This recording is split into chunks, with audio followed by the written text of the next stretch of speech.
be eliminated as Geek Fam continues to survive. The king has returned. This will be the champion, Geek Fam.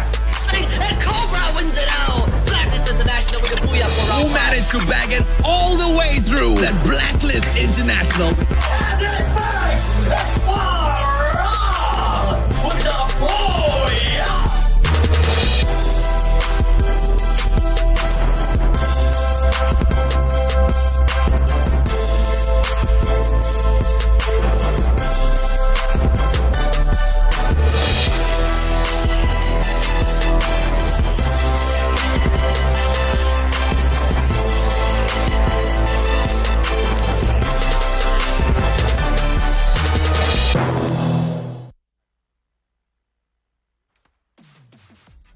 Hello survivors and welcome to the MCPS Majors Season 4 Grand Final Weekend. Yes, that's it. Today is the Grand Final, Day 1. My name is Danielle. I'm going to be your host for this weekend. And of course, joining me are two amazing casters. We have Neptune, we have the Mustachio AJ. Gentlemen, how are you feeling on this weekend? Neptune, I am super pumped. Danny, I am excited. I'm nervous for what is about to happen. I mean, there are suspicions of teams kind of holding back during the league stage, waiting for this very day, waiting for the next 2 days to really show the world exactly what they have, because a lot is on the line. We're not just talking about the lion's share of the $70,000 prize pool. We're talking about the spot at the World Series. We're talking about a spot at the Plains. We're talking about collecting your spots for MCPS Majors Season 5. A lot is on the line here today. Yeah, Absolutely. I'm really excited, on what's going to happen, because as AJ mentioned, a lot of teams might have been hiding strats from the league stages, and there's a reason as well as that they can do that, because they're only in there for the top 12 spot, and this time it's only top 2. And I think, Danny, there's a lot of epic gameplay that we're going to see from the teams, especially for those that came from the previous World Series. Exactly. And I think this weekend's going to be very grueling as well, because we came in from the league stage. The teams were not playing 8 games in a single day. Yeah. They were playing at 5 at most. So for everyone, this is going to be a big upgrade. It's going to be a big bump. Stamina is going to become a factor. And then, of course, along with the stamina, you have to play every single map, right? We've seen some teams that are able to really leverage the fact that they're good on maybe 1 or 2 maps. But if you're going to struggle on the remaining 2, you're not going to be able to stay on top of the leaderboard. And especially with top 2, right? Top 2, this is not top 12 anymore. This is top 2 that you're aiming for. Correct. It's a very big stretch. If anything, you've got to really put the pedal to the metal. 100% gameplay. If you have the strats, you got to whip them out now. There's no second chances. Yeah.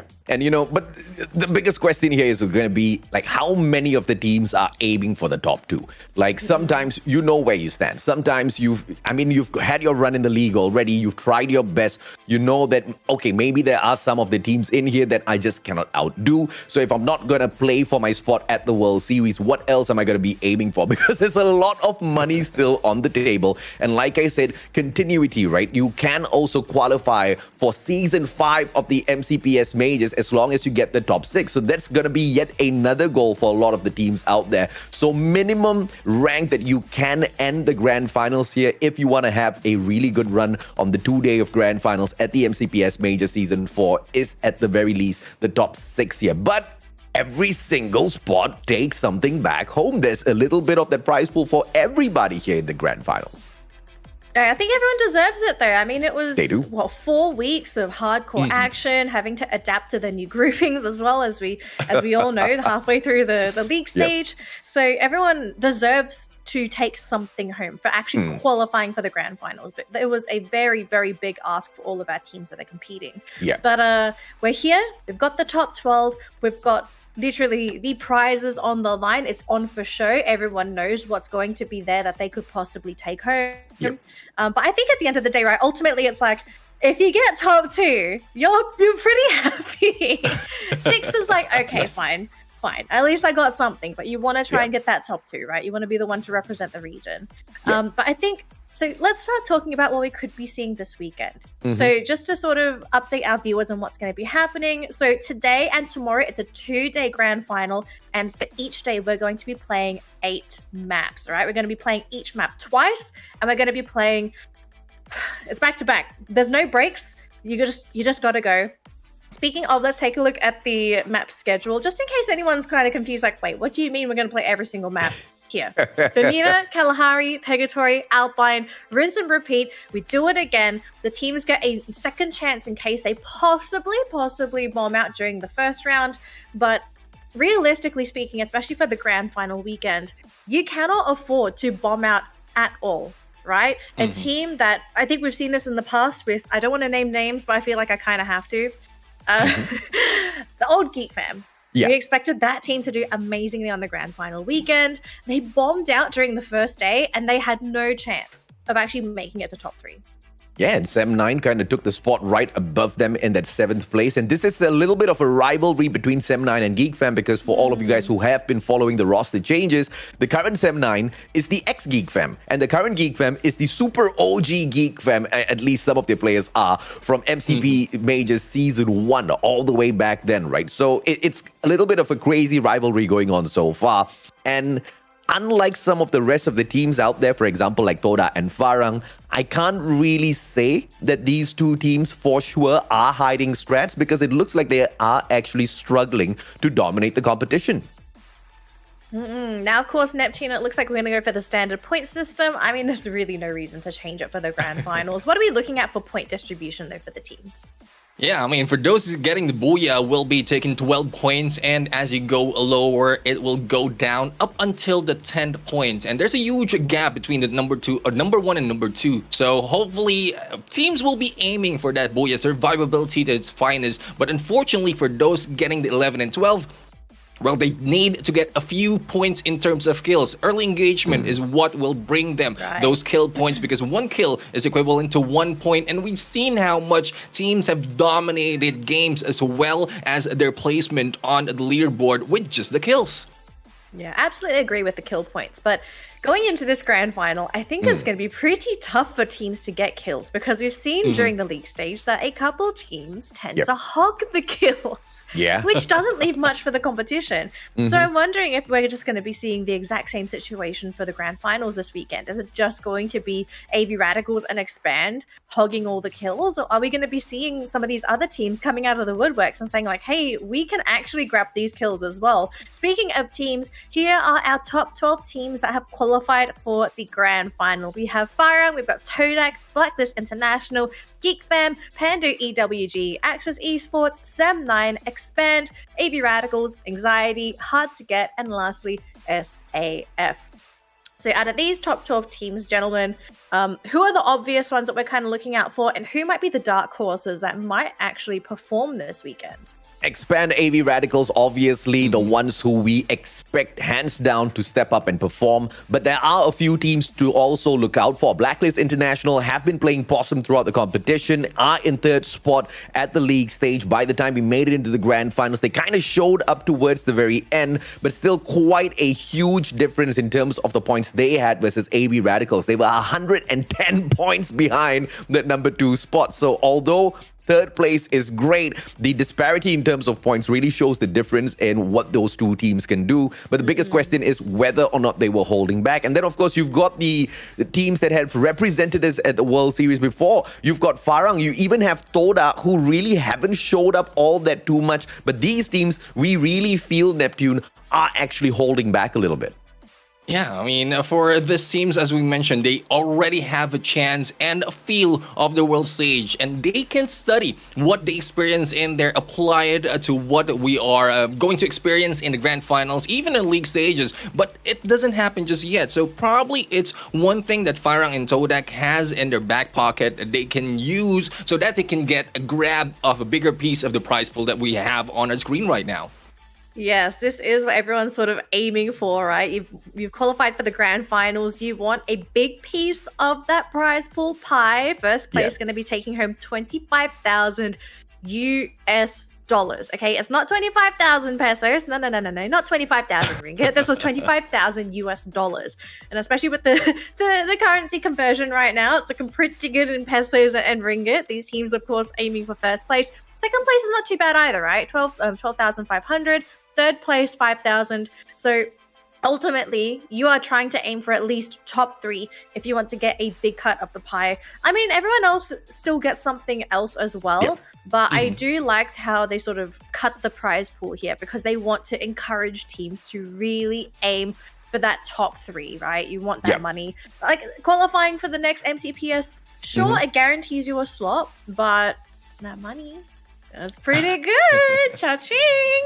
And once again, you are looking at basically a huge portion of the whatever that's available at the grand finals going to that first and second spot, which is quite apt because they are preparing to fly to Bangkok, Thailand. They are preparing for the grand final of finals at the World Series, right? So that extra bit of money can go quite a bit away, right? And I'm not talking just about pocket money to spend at Bangkok later on. I'm actually talking about the preparation to even get there. I mean, if you need to get an upgrade on your device, and first of all, if you're already not playing on the best of device possible and still are able to dominate to get to that number 1 spot, I am shocked. But imagine what an upgrade can do for you, right?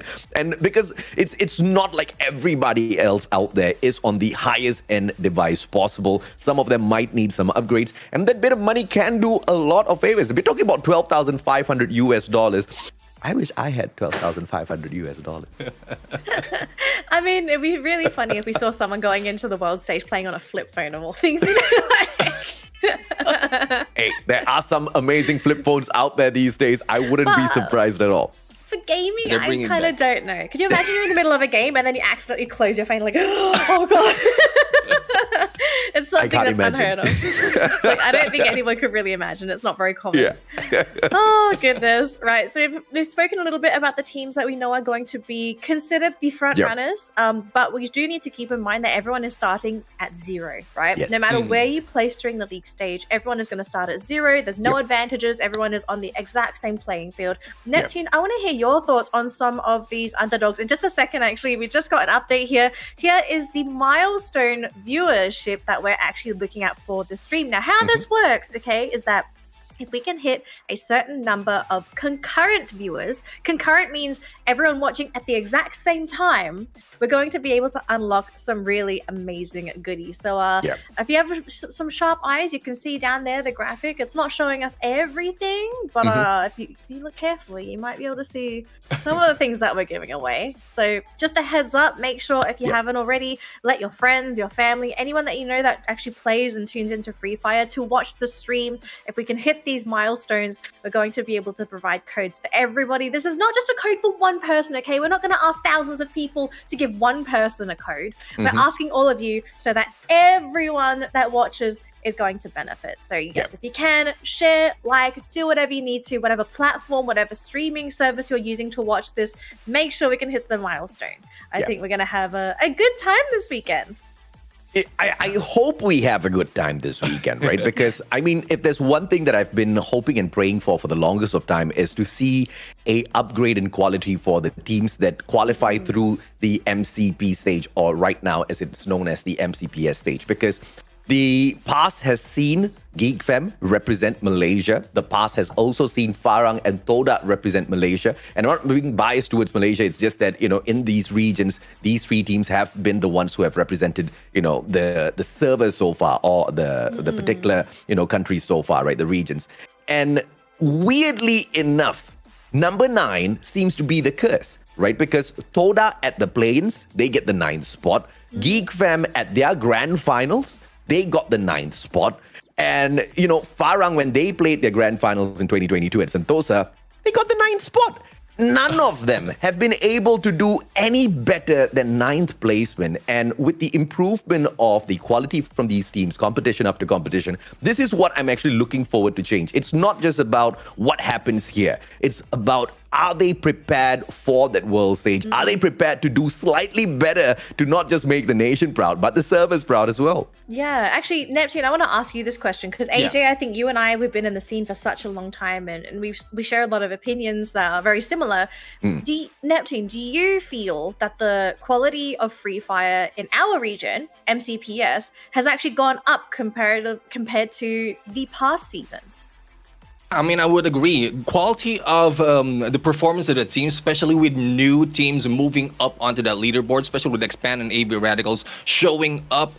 It's good showing that quality of like the meta being put out by the teams right now are changing compared to what we've seen from previous one. But right now, as we are seeing highlights of the fraggers as well, so this is one important part of a team wherein they initiate as well and get the kills even from afar or up close. This is where most of the points are being gathered, especially from the league stages. And this is exactly one of the reasons why, if you are Filipino, you got to be really proud of your home nation, man. You know, the number of Filipino teams in the competition, even at the league stage, there were 5. Out of the 5 teams, 4 qualified for the grand finals. And even when we highlight the roles for the best fraggers, you see 2 Filipinos up there, SAF's McRory as well as Tadamo, making the nation proud. Jembal gets onto screen as well. But we are going to see a few more of those Malaysian players creep up a little bit more, because this is not the only role that we are going to be assessing for the day.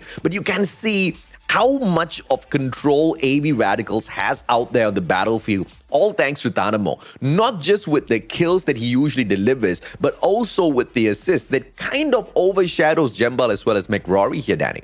Not even a bit. I mean, he's literally max assists, AJ. He's like and revivals. He's as assisty as you can get. Let's take a look at the overall team head-to-heads, because I think this is going to be something that's very interesting when you compare the teams. And I love that they put AV Radicals and Expand, because I think these two teams are probably the closest in terms of skill right now. Vastly different playstyles. Of course, they are exactly the same in kills, teamwork as well, damage makes sense, but the win rate and survival, look at the difference between these two teams right now. Yeah, and you know, it has always been something of a talking point for you and I, Neptune, as to how dominant Expand as well as AV Radicals are when it comes to Bermuda. But there is another team that is a little bit more dominant than the one and only Toda here. That's Blacklist International, who have only gotten 1 booyah so far, but I think they deserve their spot in this head-to-head as well. But Toda, I'll take it, man. You know, when you put Toda up there, although we know them from the previous World Series, their performance doesn't look like the usual performance that this team can chug out. I mean, it's really not the Todak that we used to. I'm quite surprised on the placement that they have of moving in from league stages to the grand finals, and that's one reason why I have my mind wherein a lot of conspiracies has been creeping in. So Todak might have been hiding stress, even with how it looks right now on the web. It's not so much of a showing from Todak, where we know that Todak has a lot more to offer in these games. Actually, speaking of hiding strats for Todak, technically, they kind of did, right? Because on the final weekend, they brought in one of their old captains to actually come in and help guide the team. So I'm curious to know, do they also have that same person that's going to be able to help captain them through the games this weekend? I sure hope so, because if there's anything Toda needs help when it comes to Bermuda. You know, when you rank all of the teams 1 to 12, Toda is the 7th best team on Bermuda. 7th best out of 12 teams. That's not a good stat, Danny. It's not half. You didn't even make the half cutoff. That's a little concerning. But we'll see if we're going to see that recovery from Todak. We saw the team really pick up in that final weekend for the league stage. Maybe we're going to start seeing some Todak magic. It's going to be 20 seconds before we drop into this game. But Neptune, AJ, gentlemen, take it away for our first game for the grand final weekend. And well, thank you very much, Danny. It is really exciting to see these teams right now. I'm really expecting a lot of teams to show up. Bermuda, the OG map, AJ. We're in, as you mentioned, Blacklist International really has a good showing in this map, but unfortunate for them, we have Expand as well as AV Radicals who popped off from league stages. But so far, a lot of strats might be hidden because of the trajectory of some of the teams from the lower to the higher parts of the leaderboard start to end. So it's something that might have change in the gameplay that they have, or I'm still curious about that. Like the old member or the old coach that Todak has, it might be just to make the storyline a little bit more concrete, but I'm pretty sure they have that like they already have them on the background even from the start, and that's part of the story. That's part of the gameplay. I mean, it's one of two things, right? But very early on, we see early skirmishes here. Geek Fam taking on Sem9. Clock Tower drop. This is just crazy, bro, because I've been expecting this to happen for the longest of time now. Yeah. Why? Once again, Sem9 is the old Geek Fam, and the current Geek Fam is the OG Geek Fam, and both of them love Clock Tower, Neptune. Yeah, I mean, Clock Tower has been the hometown of Geek Fam, where it's old, or the old. I'm being hurt with the old. I know, right?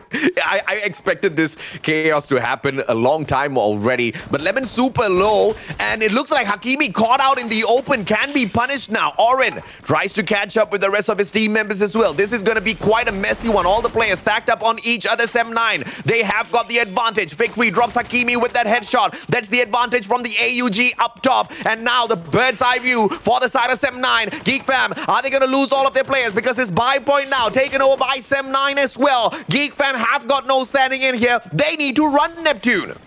They need to run, but there's no running. Their second floor, every time they will show up, they will be cut down in their retreat. So they have to wait and make sure that they will not be taken down here. Rush, and here we go. We have a Man 04 going in against Yasta. Yasta will be taken down right now.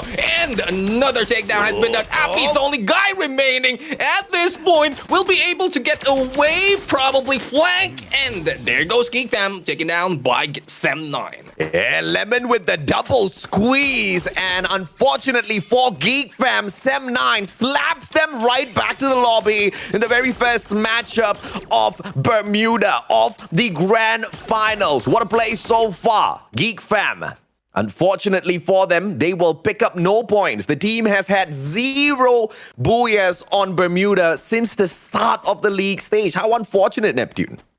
I mean, one thing that is for sure, you need to get Boya to get placement points, and 12 is a lot of points, especially if you cannot chalk out any kills at this game. But early engagement, just like what we've seen earlier, will make it so difficult for you to get kills even on that placement point. So hopefully that is just one off from this team of Geek Fam, and then later on they can bring it back to their favor. But speaking of favors, there's no favor happening for Pando EWG. 2 left, and I think they're split up as well. I don't know. I'm not seeing any plan out here, but hopefully it's a good one. Otherwise, hard to get might be getting them out of this game. Brother, the fact that they managed to get away from the ravaging AV radicals with that hot drop into the high-tier loot zone, I think EWG have done well already. JC, on the other hand, is just going to be making their life a little bit more difficult here. So EWG, they've done well once. Can they do it again? They play possum, positioning supremacy as they split up. They hold on 2 different sides of this hill right outside of Cape Town, waiting patiently for hard to get lost. I mean, how lost can hard to get at this point? We'll have to see.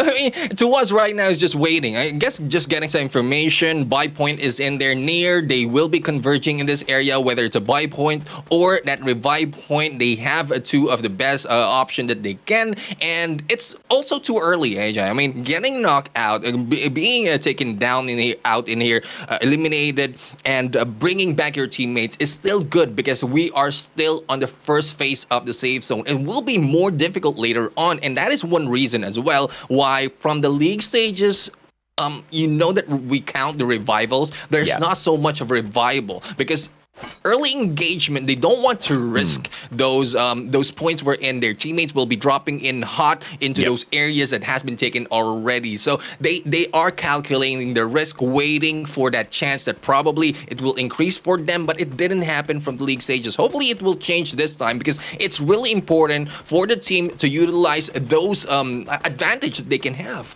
Sem9 on fire. That's one of their taglines, and they're literally on fire right now because they are the kill leaders of this lobby, all thanks to Geek Fam, who hopped up them at Clock Tower. I think we might just see that happen 3 more times throughout the grand finals. This might just turn into an ego challenge, because I really don't see Geek Fam backing away from Clock Tower, man. Ice Grenade's not going to be popping off and making anybody move just yet. Blacklist International backs away. Good glue wall. Axis wall busts that through. M1887 down in hand. Miro with the Max 7. Neptune can force him away. Flame 7 catches up together with the rest of them, but Blacklist International just holding out out to the outside compound. Now they switch spots with Axis. Axis on the inside and Blacklist on the outside, just waiting for Axis to appear.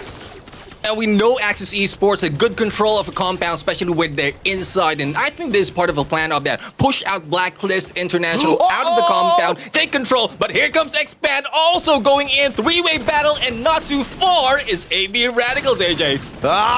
Miro from the back. Cobra drops flame. Miro takes Vegeta out of the equation. Axis Esports caught between a rock and a hard place. The rock's name is Blacklist International. The hard place Expand. But now, can Expand their territory of dominance over the players of Axis and then Blacklist as well. Newbie knocks Neptune down onto the ground. Axis Esports bites the dust. 11th spot for them, but this battle's not over. Expand right outside. You can see the glue wall. Newbie backs away. Blacklist needs to recover, and Expand, they are just getting started, Neptune. Expand right now just setting up a gameplay against Blacklist. Here comes Grenade. Too Fast in there, taking out Ashura. And Too Fast right now going for the flank. A takedown will be happening, but good backup coming from the rest of Blacklist. And who knocks into the door?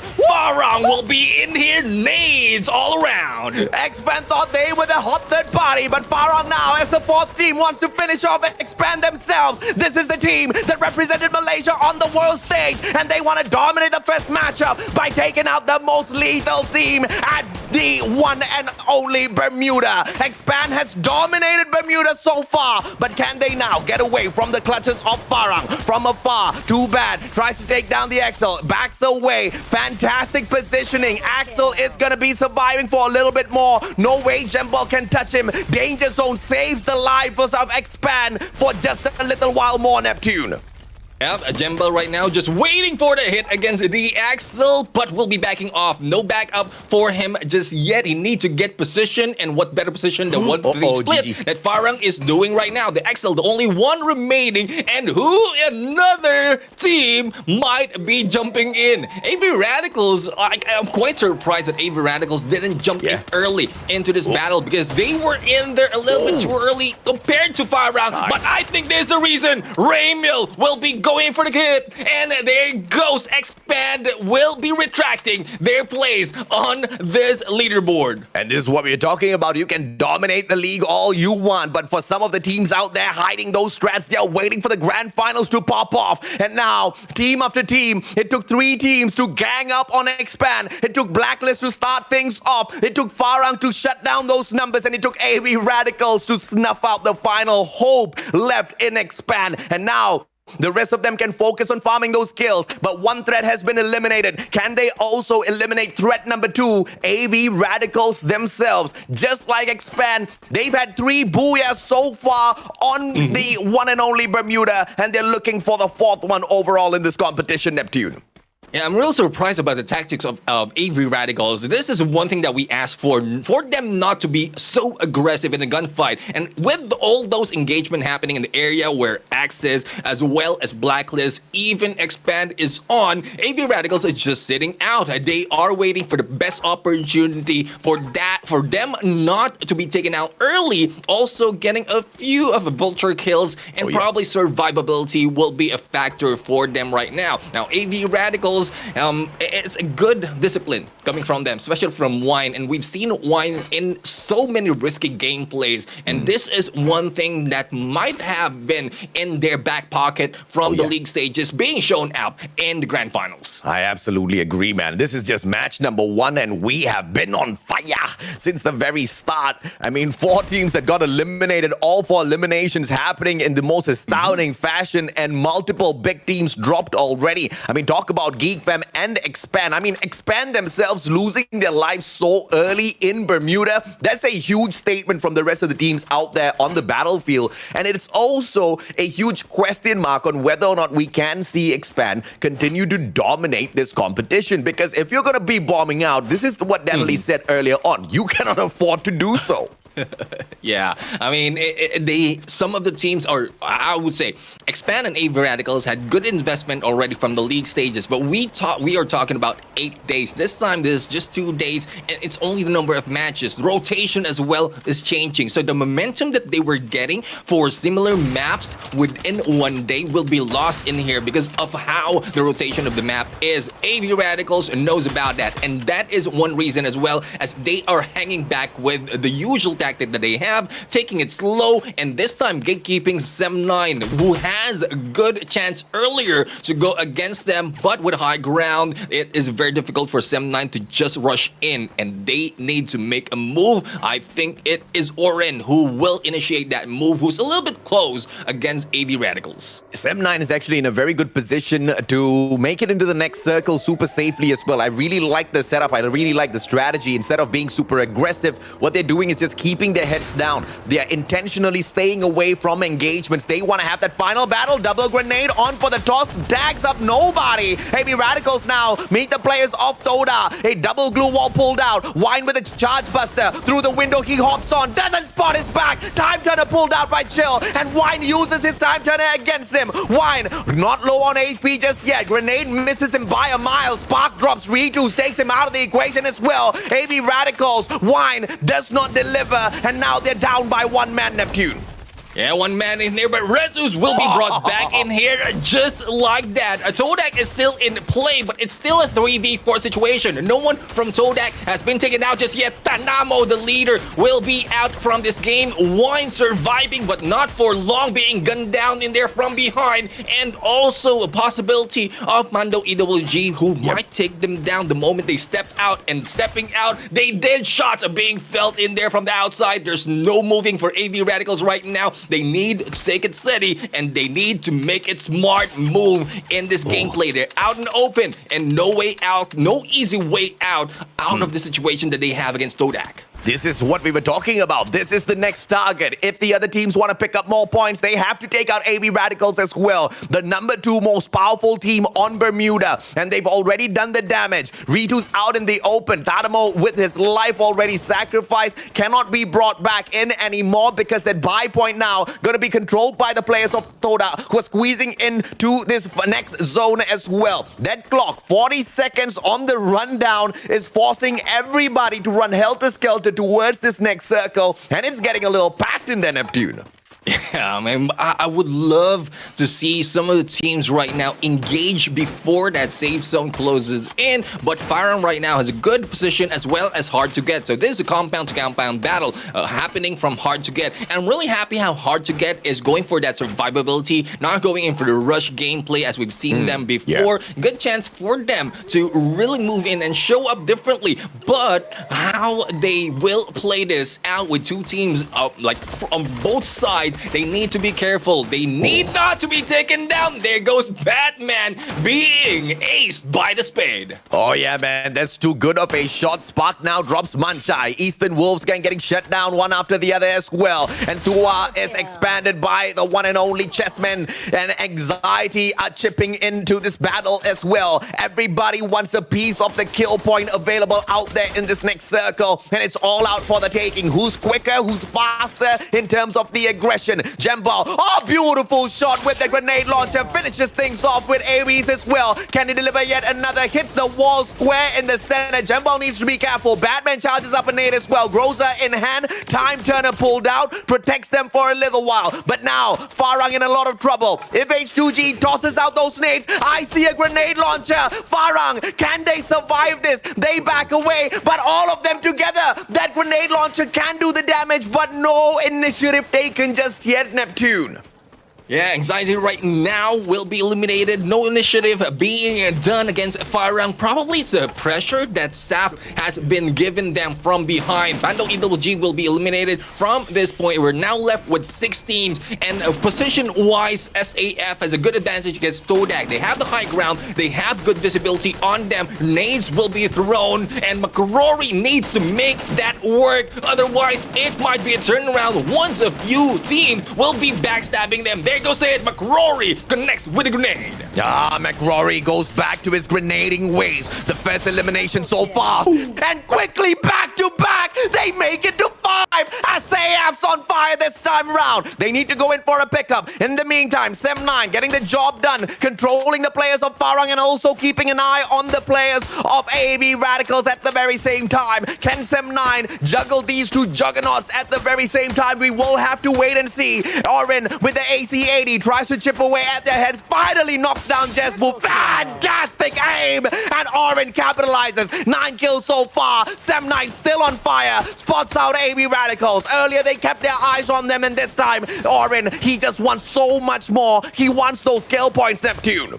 Yeah, Oren doing it slowly but surely, getting those kills from afar. But here comes hard to get moving in against Farang, and Spade has been taken out. Safe zone will be closing in as well. Whoa. And AB Radicals eliminated from this game on 5th. And we are left with 4 SAF with 6 kills and complete squad going against Farang right now. Nade will be thrown. Batman taking out Jembal. 2Bat taking out 4 bits in the process. And this is a lot of engagement from both sides. And Farang eliminated down to 3, AJ. Yeah, SAF still alive and kicking. Sem9 finally starts the fight off against them. Orin, close quarters combat with the AC-80. Can he survive? Yes, he does. He knocks out Hawkeye, who's right in front of him with the AC-80. No scope, baby. Sem9 still on fire. 11 kills in hand. SAF eliminated. And Sem9 continues to look for their next enemy. Hard to get dropped. Sem9 secures the first booyah of the grand finals. Taking that booyah, taking a lot of kills and surviving with 4 men strong. This is what I'm talking about, but this team, they will not let off. Sem9 will take this first booyah, and I think this will be a good role for them. Yeah, I obviously didn't predict it, but based on what we were seeing earlier, remember what I said, Neptune, the positioning that they were holding on to seems to be very favorable to them, especially in, I believe, the 3rd circle. They were all running in. But what I really liked about Sem9 was no over-aggression. First initial encounter with Geek Fam at Clock Tower, they snuffed them out. After that, they consistently kept their heads down, did not engage with anybody else. They didn't care about the kill points. They wanted to play strats. They wanted to play positioning. They secured their spots before being forced into gunfights. They took no gunfight that they desperately did not need to win. And whenever they did get into a gunfight, it was all for the Yasman. What a well-calculated booyah by Sem9. Yeah, very unexpected. Yeah, Danny, welcome back. And what else can you say about? Because there's a lot of engagement in here. A lot of is said already, but you might have seen or probably predicted this already from the start. Okay, so firstly, I did not predict Sem9 getting the booyah this round, simply because history says otherwise for that squad. So I was sort of looking back and thinking, okay, are we going to maybe see Sem9 be able to pull it off today? I wasn't 100% sure. To be fair, I was very, very happy with their performance at Clock Tower, right? They dropped in with Geek Fam. They contested for that territory. It was a very easy pick. That basically left them free to loot. And then I love the fact that they didn't just go ham, right? You get some teams that will win a very early engagement, and then they decide to try and pull off AB Radicals, like just run and gun. We don't care. We're going to look for kills. They kept it cool. They maintained the usual playstyle. Just keep it low. Focus on placement. Once your placement's going to be like top 4, top 5, then you start bringing out the big guns. And it was so good. But let's sort of go through the entire game because there were a lot of stuff that happened that round. Firstly, Geek Fam getting eliminated, did not expect that. I thought this team was going to go much further, but Sem9, they said otherwise. Can we talk about the 3-way that happened at peak with Axis, Blacklist, Expand, and then Farang like coming in last minute to sort of break some people's dreams? Axis, wrong place, wrong time. Blacklist, I think this was just supposed to be an easy kill for Blacklist, but Expand came. But then Farang came. I did not expect Farang to be able to get the kills on Expand. Like, what really happened there? Like, how was it so easy for Farang? Did they just not expect them?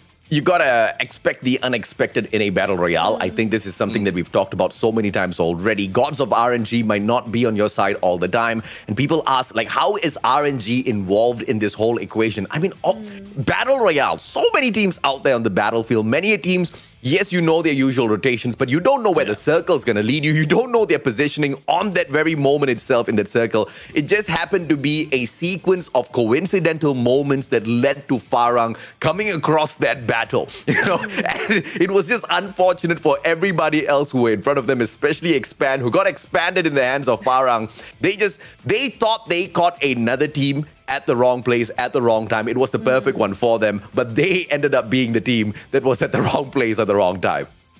Even if they survived Farang, we saw a glimpse of AV Radicals from back end, and we keep mentioning that they are not engaging. If in case they will be like really moving out of that compound after the battle that really happened out there, AV Radicals will just shoot them down. But I was quite surprised on how Axis Esports, we usually see them take a compound and like dominate that, not letting anyone go and eliminating anyone surrounding them. But Blacklist has taken them down from that fight, and it's not like Axis Esports.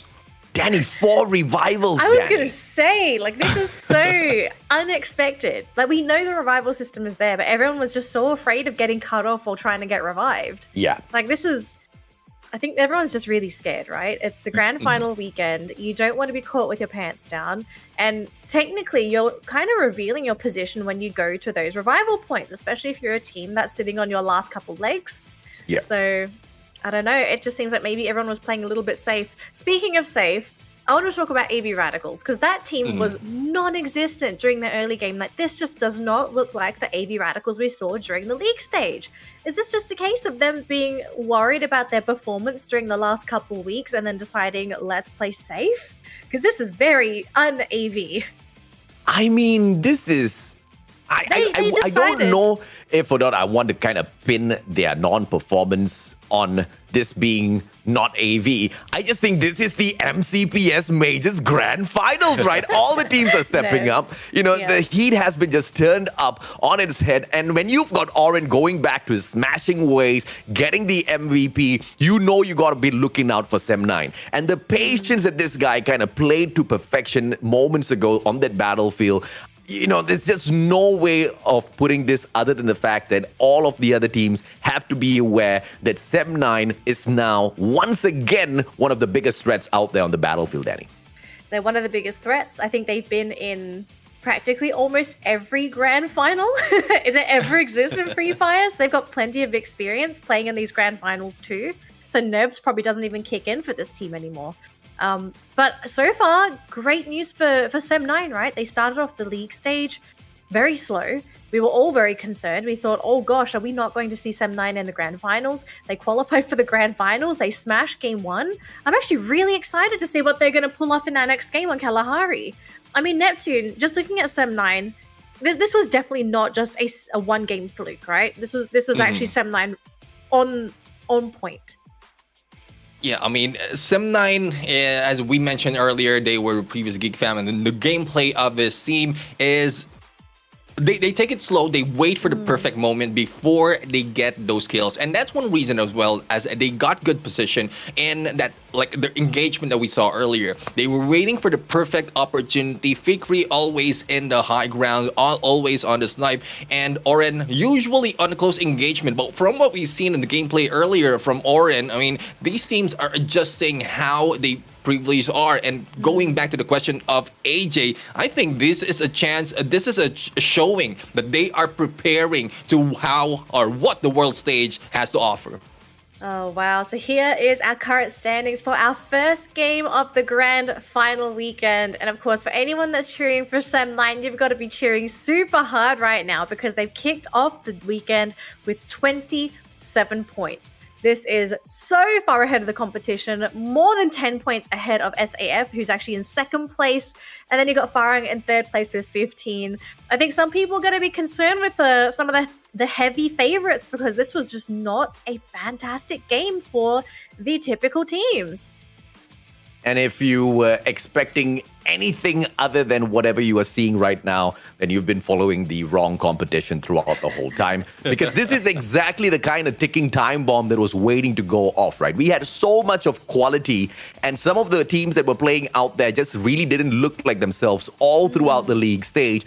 Finally, you see some of what's available. But one thing that I can assure everyone, that consistency is going to be very difficult to identify in the grand finals because of how many teams have improved their gameplay in Free Fire here, Neptune. Yeah, I would agree. And I love seeing SAF as well at that number 2 spot better if they can take that number 1 spot. But we've hyped them and questioned them so many times in the league stages. This is not the SAF that we all know, especially with McRory in there. This time, on that previous game that we just saw, the Nade King is back, McRory is back, and I think a lot more of nades will be coming from him. Yeah, man. I mean, SAF, they've been sleeping for way too long. And it's just one of those teams that I was just hoping and praying it's not just old news anymore, right? Because McRory, literally, he stayed away from all of those things. But, just sideline here a little bit. Viewers Milestone. Currently, we've got 4,393 concurrently watching this broadcast. For the very first milestone, we need 8,000 viewers, and it's all in your hands. Don't forget to drop that like and make sure, more importantly, you share this broadcast out. If you've got a little bit of extra time on your hands, if you're watching this on PC, open up a couple of extra tabs and just watch all of the broadcasts, right? All of the languages out there available. Just search for it if you're a true Free Fire fan. Build up those numbers. I want those giveaways. We all want the giveaways, AJ. It's not just you. This is stuff for all of us, right? You've got the incubator vouchers. You're going to be getting the 7-day warrior skin for the MP40. I mean, this is for everybody. This is not just for a single person. So, guys, if we can get those numbers up, if we can at least start off the day with 8,000, that would be swell. I think we can absolutely do it. Let's knock it out of the park. Let's just go for 20,000. Let's aim for the 20,000. Everyone gets the Free Fire World Series skin. Let's do it. Let's freaking do it. All right. Yeah, anyways, I thought someone was going to continue. Anyways, continuing on, let's talk about our next matchup, gentlemen. We're going into Kalahari. We've just had Bermuda. We know that Kalahari is a very niche map for some of these teams. We know that there are a couple out there that are supposed to do well. And so far, some of the teams that are supposed to do well in Kalahari did not do well on Bermuda. So hopefully things turn around on Kalahari. But let's talk about the teams that have performed so far. How do they generally do on Kalahari? Do you feel like they're going to have an okay time here? We're looking at Sam9. We're talking about SAF. Yeah. Great start so far. Can they continue with this start of theirs? Okay, you've got two questions there, right? Who's been doing good on Kalahari so far? You've got Expand, greatest dominators of Kalahari that we've got throughout the whole of league stage. 4 booyahs to their names. And you would expect the one closer to them to be Thoda, who has secured 3 booyahs to themselves, but they are not the ones in the second place. The ones who dominate Kalahari after Expand is actually Farang through both of their placement points as well as their kills. They may have not secured as many of those booyahs, but Farang surely knows their way around that map. This is esports, surprisingly, the ones who kind of unnerved Farang themselves at Kalahari one too many times at that refinery. They are the ones in number 3. But we can take the top 3 of Kalahari, take those names, throw it out of the window, because it matters not in the grand finals. Because of your second point, your second question, who can we expect to step up? Everybody. It's crazy here in the grand finals. All right, let's take a look at some of our rushers that are currently competing in this competition. I do believe we're looking at the 3 best rushers in the competition, right? So we've got Mano4 on the side of Sam9, we've got Hawkeye for SAF, and we have Too Bad on the side of Farang. And it actually looks like Too Bad is currently considered the best rusher overall if you look at his stats. Yeah. I mean, looking at the stats altogether, like, do you think it's Too Bad, or is Hawkeye actually pretty high up there? Like, what would you consider a good rusher? I would consider Wine a good rusher, but please go ahead, Neptune. No, I mean, one thing about when you look at this is rusher, it's more of a damage because you're initiating the fight, you're initiating the gameplay of the team, and that's one reason as well as we're not getting a lot of kills from these guys because they're getting the information, they're getting the feel of the situation before the rest of the team rushes in, and that is one reason why they have good damage and also less kills. Ooh, we're going to head-to-head here with Sam9, Farang, and SAF, our teams that have done fantastically so far, and they look rather even, right? The only difference between these teams so far is the win rate, right? We've got Farang, who seems to have a much higher win rate than SAF and Sam9, but The other stats are generally more or less the same. I think Farang just a little bit higher because this team has just performed better overall during the league stage. We just want to remind our viewers as well, when we look at these stats, this is all based off of the league stage stats. It's helpful, but coming into the grand finals, some of these teams are not performing. If you want to take one of the stats that's really important here between these three teams, Farang does extremely well when it comes to the teamwork. And when we talk about teamwork, we're talking about the number of assists, rescues, as well as revivals out there on the battlefield. Farang might not be a great team when it comes to the game of revival, but they are amazing when it comes to the game work of assists as well as rescues, right? 47 total rescues. But a major reason as to why those numbers are not too stacked up on their end is because they usually survive all the way into that final circle. At the very least, that was happening in a couple of days where they were on their best performance, but they kind of withered away. The only reason why we don't see them overpowering is because the two teams that we kind of picked to compare them against are underperformers as well during the league stage. So you're not going to see a lot of numbers here. Not for now, but maybe later on we can sort of formulate our own opinions of these teams, because we are starting to see a lot of the underdogs starting to pull ahead. Of course, it's just game one.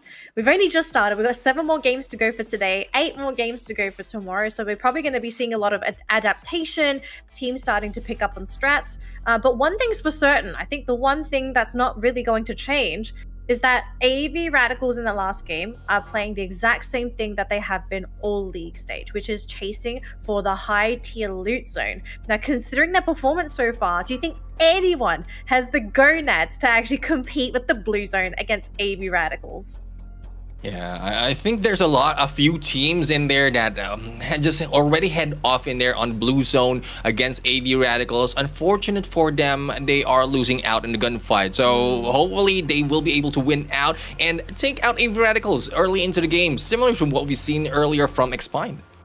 All right, let's jump into this next game, gentlemen. 5 seconds to go as we fly into Kalahari. It's going to be Neptune and AJ to take over this game as your commentators. Gentlemen, take it away. Thank you very much, Danny. As we hop on into Kalahari, the dry deserts might scorch all of their skins, might make their throats a little bit dry, but I tell you exactly what is also going to be doing, Neptune. It's going to be pumping the adrenaline through their veins.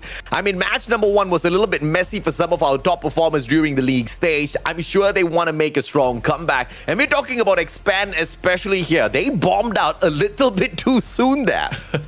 Yeah, I mean, Expand really need to consider the other teams already popping up. But one thing to be expected, AV Radicals still going into the high tier loot area. But who is jumping on with them? It is Sem9. So a good chance for Sem9 to continue their ways and take out AV Radicals in this game. But one thing expected as well, Farang will be taking that refinery. And on the other side, we have AV Radicals already starting it off. Farang, I think they've lost one member, but revived them as well. So a lot of early engagement, a lot of things happening. Pando EWG getting those kills as well against Anxiety. Yeah, Pando EWG is going to be eating up Anxiety for breakfast, if possible, lunch and dinner as well. But you can see Anxiety slowly circling away from this compound. God, Toby going to hold back and try to keep the rest of the Pando EWG players a little bit busy, whereas they send out one survivor in the name of Kanoho, but the bird's eye view as well as the AUG in the hands of Tua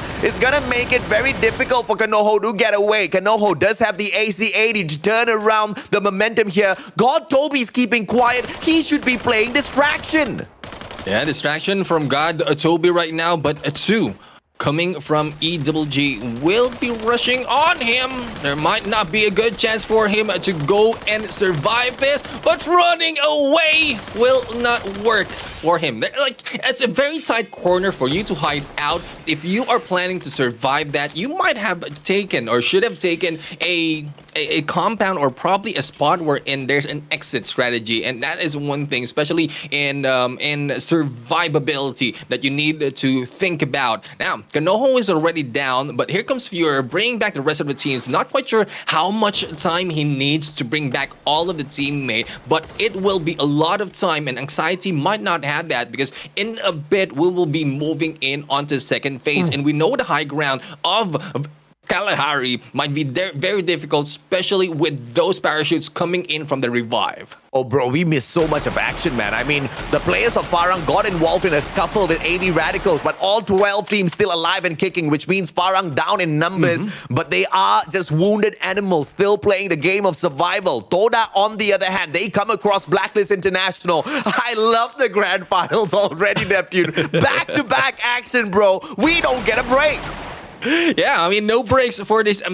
Who would like a break from this, guys? Because there's no resting. They have to put it on in this fight. There goes the hit against Daddy Chill. And Spark right now has sparked the fire on the team of Todak. But unfortunately, Chill has been taken down. And Blacklist is still on that corner. There goes grenade coming from Todak as Pedro puts in a little bit of pressure against Faiz at this point.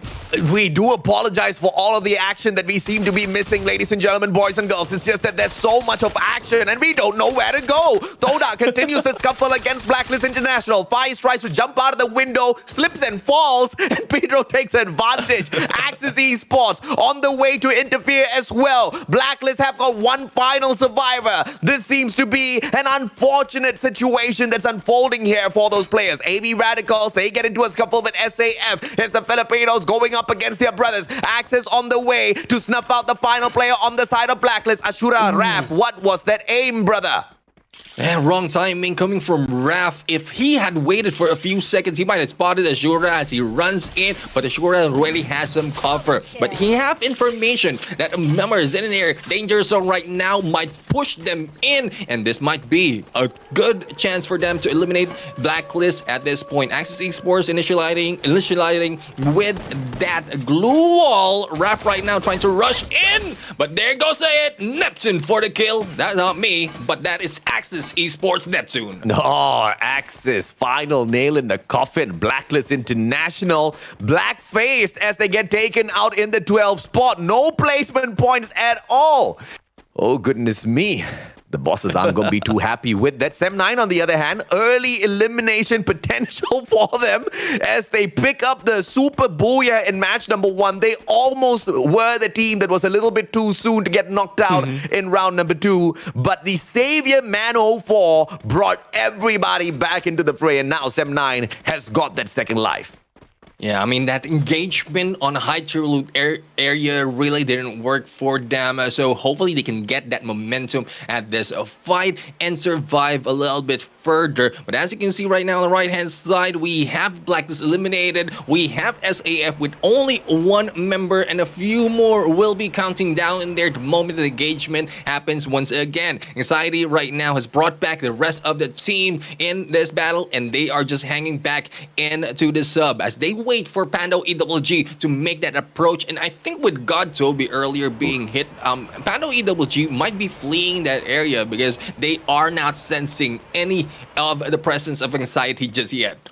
Geek Fam just spotted a couple of players on the side of Anxiety dropping right back in here, and I think that's exactly what Hazik is trying to find in his crosshair. Pando EWG making their way back. Sem9 got back a little bit earlier than them, so that only means they are a little bit more ready for this battle. Orin, does he have guns? Yes, he does. Manchai in trouble, but Orin, trigger discipline. Scar doesn't pop off. Mag 7 in hand as well. Manchai, Woodpecker through the little small opening at this watchtower. Smart play by Manchai. Manchai in there with that Hawkeye. I'm not talking about the Hawkeye member in their player in there, but Sem9 need to move in. The safe zone will be moving in, and Man04 still on the fire. Quick hit with that shotgun. But as the blue zone closes in against them, they need to rush a little bit faster. Pando WG might be gatekeeping them as they bring back one of their members. Orin still playing the game of survival, needs to deal with Jay-Z all on his own. Man04, together with the rest of the members of Sem9, should be able to take Manchai out of the equation. Manchai has got a vehicle. Bew a little bit too far away to do anything to help Manchai out. Manchai zooms away to catch up with the rest of his family members, but Sem9, they're left high and dry, but it's not really a huge loss here. They get to move on to the next circle without really being disturbed. High ground advantage for Sem9 to spray down Manchai, but that car is just a little bit too fast for them. And I know EWG will be moving to the moon. Vroom, zoom, zoom. And they will be getting away from this fight. I think they have felt on how the positioning of Sem9 is a little bit better from them. And with their one man coming back from the revive flight might be a disadvantage. But no disadvantage for AV Radicals at this point. They are going in for the fight against Hard to Get. And battle is ensuing. One from each team has been taken out. And a lot more is happening as the glue walls has been laid. Nades are being thrown. And Redders right now moving in for the slay, and a good hit simultaneously by AB Radicals, taking down Hard to Get, and it was easy to get for them.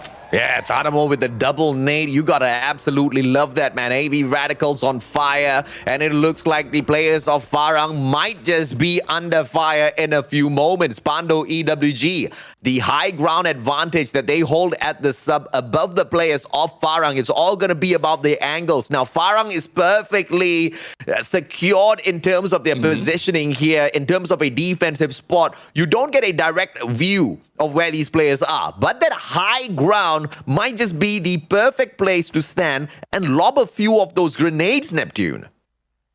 But I'm quite surprised of the position that Farang has taken, because usually they take Refinery. We have a glimpse of the next safe zone that will be happening later on. They are still in there if they will be waiting Refinery. So rotation right now from Farang is probably to prepare for the smaller safe zone. They already planned it out, or probably a different tactic. The Kings of Kalahari are moving differently at this point, and we'll have to see if they will survive against Sem9.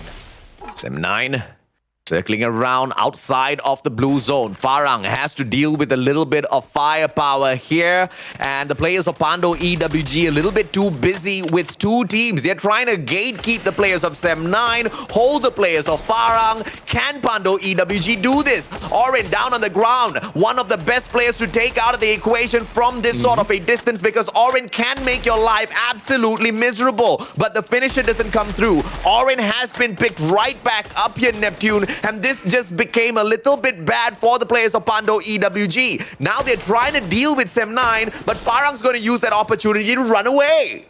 Yeah, Farang needs to get away from this point. Sem9, on the other hand, not quite sure on how much damage they can put in here. I think EWG has a good position already, but the safe zone is closing in against them. The blue zone is already far, and the damage will be felt. Here comes the pressure by Sem9. Orin moving in after being revived and picked up. Here comes the damage by Orin, and the initiation with a knockdown. I think Sem9 is a good roll, but with a 2v2 right now, and the damage of the blue zone, it's still unknown who is going to win this fight. Oh!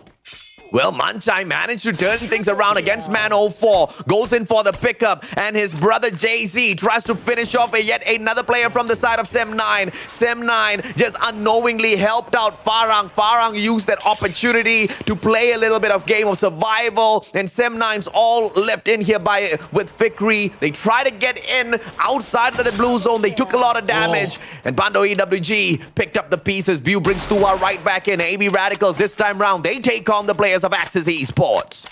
And Axis Esports is putting a number on them. AV Radicals with only 2 members, Wine and Retus remaining. They need to run, but will they be reviving the rest of the teammates with the 10 points already in this kill of AV Radicals? I think they are enrolled and they need those 2 teammates back. But on what risk will they be taking this? Because we mentioned this already, AJ. The moment that you revive a teammate, the parachute will be seen, and your position will be known as well by the other teams. Kalahari is one point where you don't want your location to be seen, especially with the snipers on play.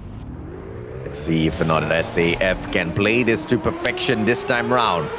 McRory, the only one who has not fallen just yet. The rest of them have been revived at least once. SAF not having the best of games, but Pando EWG JZ still alive and kicking, manages to spray down a guy from the side of SAF, and it just happens to be McRory. Hawkeye from afar, can't really take down anyone just yet. JZ plays around behind the bush, obscuring the vision of Yadob. Yadob doesn't get the hit, but outside of the circle, Pando EWG now sustaining their lives just a little bit longer, but little by little, the damage will be done by Yadob from across. Great blue walls, but Yadob finally puts an end to the runaway JZ. Jay-Z right now has been taken down 2 left for Pando EWG. 2 will be Rush, and Hawkeye will try to finish the deed at this point. SAF right now has lost McCrory, but they have not lost the fight in them just yet. 2 right now going in for the dance. The grenades by Let's Go, but the time turner has been pulled out to perfection, and the perfect timing in there by 2 for elimination of Let's Go. 2 left, or SAF right now, and a good battle being fought by Pando EWG. Oh yeah, Pando EWG still struggling to find that number 2 spot. Eventually, finally, can they even get there? Obviously, people are asking me like, Mustachio, why number 2? Why not the Booyah? Because Pando EWG has been struggling, man. I think best case scenario for them right now, Neptune, is just play the game of survival, keep super quiet, and try to hope and pray nobody finds them. Tua, super low on HP, has got the M1887, but needs someone to come super close before he can get anything done. And if it's too fast that gets close, he can eat up a grenade from that launcher. Yeah, grenade launcher will be pulled out in here, and Expand right now has survived this with 4 members. I think there's a good chance for them to take this Booyah, especially with the damage being taken by the rest of the team. They were careful in this fight. Farang right now only left with 3 members, and this is just surprising for Farang. They know this map back and forth, but other teams has been surprising them with approach. Expand, and they're going for the kill, and for the hit. Elimination of Farang is up close. Jambal, the only one remaining, but the battle is still continuing. Too fast right now, going in for that dance, and Jambal will be taken down with the grenade launcher coming from Expand, and AV Radicals out as well. 5 team remains in this fight, and a lot of engagement has been seen already, but it hasn't stopped just yet, AJ. Ravaging Rap this time round. It's Axis Esports, back-to-back performance. Anxiety wants to snuff out a couple of players as well, and right in front of them stands the players of Toda. Spark running around in circles, but Axis Esports finally, final bullet in the coffin, turns around. Anxiety, the next target. Axis Esports doing great as well, and Raf once again going back to his winning ways. What an engagement so far. All-out chaos in the second matchup as well. Neptune from afar drops Fura. The Groza pops off. Chessman takes out Vegeta. It's back and forth between the 2 teams, but you need a glue wall here. What a brave rescue being done out there by Axis Esports.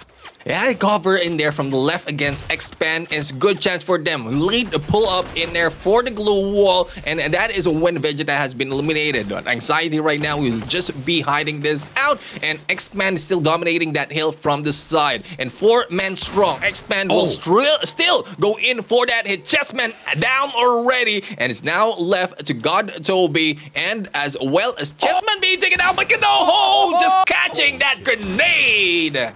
Oh my lord, too fast. What a spot, man. I mean, he threw that grenade 3 years before it reached its destination, and that player wasn't even there. Player runs straight towards that grenade. Too fast, picks up an easy kill point. Expand now from across. They don't have a lot of control on the circle just yet. Geek Fam, on the other hand, helping out Expand, managing to retire the players of Anxiety a little prematurely. Expand, the kill leaders now. Nade lobbed out. Axis Esports asking for trouble now. Neptune all alone needs to play the game of survival. Geek Fam, high ground advantage, and Cobra strikes Yasta. And that high ground really is not an advantage anymore, especially if your head is on the crosshair of the sniper or the gunshot. But here comes the dance into the maze. No one's getting hit just yet, but the ring has closed against them. Expand loses the battle, and Geek Fam is taking this Booyah. My, oh my, what a throwback we've got here. Sem9 with the first Booyah. Geek Fam hits right back at Kalahari. We've got a party here at the grand finals of the MCPS Season 4. It looks like Geek Fam is not going to be resting in here today. The teams that were lying dormant during the league stage have finally woken up, Danny. Not just that, though. I think this is a fantastic comeback for Geek Fam, considering that Game 1 was essentially ruined for them by Sem9. So I think the boys are pretty happy. Great way to come back into the competition to show that they're still kicking, but they're not mentally cut down after that first game. I have high expectations for everybody because we did see a lot of the teams that didn't do so well in that last round really start to pick things up in round 2 here for Kalahari. So I think the competition, it's really starting to close the gap already, and we're only on game 2. No doubt. And this just basically rings the statement that we kind of made before getting into this matchup, right? Who has performed at this map? A few. Can we expect them to perform at the grand finals? Hell no! This is what you can expect at the grand finals. All out chaos with so much of quality out there on the battlefield. Nobody has any reasons whatsoever to hold back now. And you can see them go ham against each other. You're not going to see consistency all that too much on a day filled with just great teams who know what to do out there in a game of Free Fire, Neptune. Yeah, I mean, I agree, especially with Geek Fam already popping off in here after being taken down on 12th place on the previous round. This is the consistency or the inconsistency that we love to see, because as we see some of the teams moving up and down from that leaderboard later on, match after match, we are really getting that surprise by the end of the grand finals. And we don't want any pattern. Well, I want pattern evolving. The teams want pattern evolving, but I'm pretty sure that no one would want a pattern where in domination by one team will be happening. I mean, I think we can see clearly that pattern is not really going to be available, right? I mean, apart from actually, no. All 3 teams that kind of bombed out early were the 3 teams available alive and kicking in the final circle of game number 2.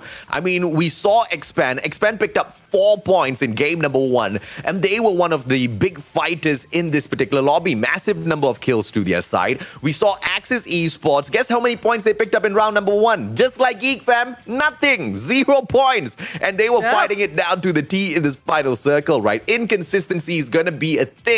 But at least for the first 4 matches of the day as we hop on into Bermuda, Kalahari, Purgatory, and then Alpine. But after that circle of matches, we might be able to see some repeats in here as the teams kind of get into the groove of facing the titans of the competition finally.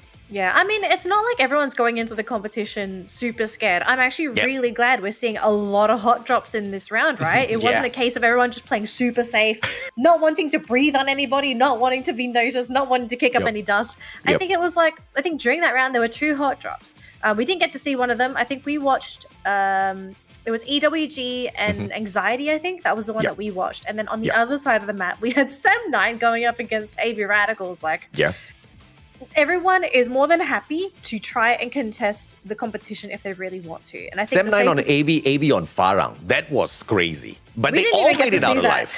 Yeah, but we didn't even get to see it. I wanted to see that fight so badly. Me too. It's okay. But we might be able to catch some of these hot fights later on because we still have 6 more games to go. Speaking of 6 games, our 3rd game is going to be on Purgatory. Now, Purgatory is a little bit more of a vanilla-y kind of map. I think everyone's more comfortable on Purgatory compared to Kalahari, so a bit of a sigh of relief outside of the fact that we are possibly looking at a water circle. We always have those sort of throw things off for teams because if you're not on the right side of the island, you're gonna drown. We very rarely see teams swim. It's a weird storyline that's being built so far, right? And I think I love this storyline. Why? Because Geek Fam and Sem9, they kind of dozed off during the league stage. They didn't really show up. Now they start off the grand finals piping hot. They were untouchable in the first 2 matches, right? Okay, not consistently in both the games, but you know exactly where I'm coming from. Now we move them into Purgatory, and the 2 worst teams in Purgatory from the top 12 is Geek Fam and Sem9. So I think we can be rest assured that someone else is going to be picking up the booyah for game 3. I don't know. They might have been, saving strats with, the words that we keep using. Maybe. Because although they are the worst performers, they both have 2 booyahs each at Purgatory, which is mind-blowing. They pick up booyahs, but they just don't pick up solid points on this map. I guess that was a premonition or some sort of a showing to say that we know this map, but we just don't want to perform on purpose, maybe? Yeah, maybe just they don't want to be targeted. Like, don't drop on us, guys. Leave us alone. They drop on each other though, so it's a bit of a different story. Oh my gosh! All right, let's take a look at the overall stats. It's going to give us a better picture on what sort of happened, right? So we got a big improvement in revivals. It went from 4 to 22. This is what we were expecting from the teams. So we got the revivals, we had the rescues. I think that was basically it. Like the only weird thing to start off the day was the revivals, but we're back onto the usual. Maybe the only unusual thing is that the highest kills is only 5. I think during the league stage, we're so used to having somebody locking in 7, 8, even 9 kills. Yeah. Is this a case of maybe just everyone now starting to get a piece of the kill pie? Because we do remember, right, during the league stage, it was just a few teams sort of hogging everything. Right. One possibility for this is it might have been a dominant effect of the revival for those getting like consistent kills. Like the high is higher than 5. They are being taken down because of how aggressive this lobby is from the previous match. And then they have to wait a few more moments before they get back and get a few more kills. Yep. Hey, Neptune, you're MVP. I'm kidding. We've got Neptune from Axis as the MVP for the round with 2,000 damage, 5 kills, and 33% hit rate in that round, which is very, very high, actually, if you consider the circumstances of this match. So congratulations to Neptune. This guy was outstanding. He was dishing out the damage. He was grabbing the kills for his team. Guys, I don't know what to expect. We've had 2 vastly different games. We don't really have a leader in terms of kills, in terms of placement. It's really open at this point. But I guess we do need to bring up the discussion on what sort of happened to Expand and AB Radicals. Because, I mean, Expand is here. Okay, sure. That's fine. But I think we all had high expectations for these 2 teams to really be the front runners, to at least be like top 3 in every single round so far. But that's not really the case. I mean, I think my expectations are being met. I didn't expect them to be like, you know, the number 1 top dogs in the grand finals. Because I think this is something that I've been saying over and over again during the league stage, which to a certain degree, not a lot of professional shoutcasters might agree with, where I kept harping on the fact that some teams are hiding strats. And, you know, there are 2, you know, line of thoughts here, right? Number 1 is like, who in the world hides strats? And then the second school of thought is like, obviously they're hiding stats. And this, I mean, going by the suggestion that they are hiding strats, you can expect things like this, right? Yes, we are still seeing teams like Expand and AV Radicals pick up points, but through dominance out there from them, not going to be possible as some of the other teams wake up. Even Toda's waking up. I mean, it's mediocre performance, but they're not bombing out this time around. I mean, we were so used to seeing Todak towards the bottom of the leaderboard for the entire league stage. So this is actually impressive for Todak so far. But ultimately, I want to see what's going to happen on the main leaderboard, right? We want to see where everyone currently is. Who's starting to show signs of consistency and who's actually being able to adapt to the current play styles. We've got plenty of games to go, but in just a second, we are going to see the final standings. But firstly, congratulations to Geek Fam. Fantastic rubber band after their first terrible round after getting crushed by Sem9. 23 points. I think they're pretty happy with themselves. But in just a second here, we will get the leaderboard. All right. It's going to show up in just a second here. Let's go. Overall standings. And Sem9 are going to be able to maintain first place, so they don't move an inch. I think they did okay last round. They did enough to be able to stay up there. They scored 27 during that first round. Then they're now sitting on 34. AV Radicals and Expand, though, these 2 teams, they did shoot back up 3 places for AV Radicals and 6 places for Expand. So 25-24 apiece. Geek Fam just behind by a single point with 23. SAF and Farang, unfortunately, after that round, they do drop down 3 places apiece with 21 and 19 points respectively. And then towards the bottom end of the bracket, we've got Axis, Pando, Todak, Hard to Get Anxiety, and Blacklist. And I think out of the bottom teams, I think the most shocking one has to be Blacklist. I mean, yeah, go on, Neptune. Yeah, I mean, Blacklist International really is Like when we talk about Bermuda and Kalahari, they have a better chance in Bermuda compared to Kalahari, but they lost it in there because of the engagement. And Kalahari this time, it's not so much compared to the other teams. Yeah. And I think we might see them pop off because Purgatory might be one of the best map that Blacklist International has. Yeah. But what happens if they don't pop off on Purgatory? Like we had this discussion earlier on that you can't afford to lean on a couple maps. You kind of need to perform across all of them. So, like, what's the expectation here for Blacklist? Like, you kind of need to pull out 30 points out of thin air. I don't think the expectation should be high for Blacklist at all. This is not the same Blacklist that we are used to from, the previous MCP or, MCP Season 1. Thank you very much, viewers. You guys are so close. And I like the number, right? 7,077. Now we're just a stone's throw away from unlocking the very first milestone. If you guys want to help us get this done, hit that like, make sure you share this broadcast, and as much as possible, don't just share one link, right? Share. We are live on YouTube as well as Facebook, and we are calculating all of our viewership from both of these platforms. Hopefully you guys can help us reach not just the first one, but all the way up to that 20,000 milestone, Danny. Guys, okay, just a tip. If you watch on both platforms, that's going to count as 2 views per person. We've got 70,000. Sorry, 70,000. We have 7,000. If everyone watched on Facebook and YouTube, we would have hit the second milestone. We would have. Yeah. We would have. So, guys, if you really want to help us with the viewership, if you don't have anyone that you know of that watches Free Fire, do support us. Watch 2 streams. Show us double the amount of love, double the support, and we're going to try and hit those milestones. But thank you to the 7,000 people currently tuning in. We do appreciate every single one of you for not only tuning in and watching the broadcast, but being here to support the players. Yep. Oh my gosh, guys, I can't believe it. We're so close. I was thinking we'll probably get the first milestone halfway through the day, and then people start to pick up. But it seems like people are starting to be a bit more of a morning person. The average gamer does not wake up at 2 in the afternoon anymore. Not anymore, right? I mean, they want to watch some Free Fire, Neptune. Exactly. Yeah.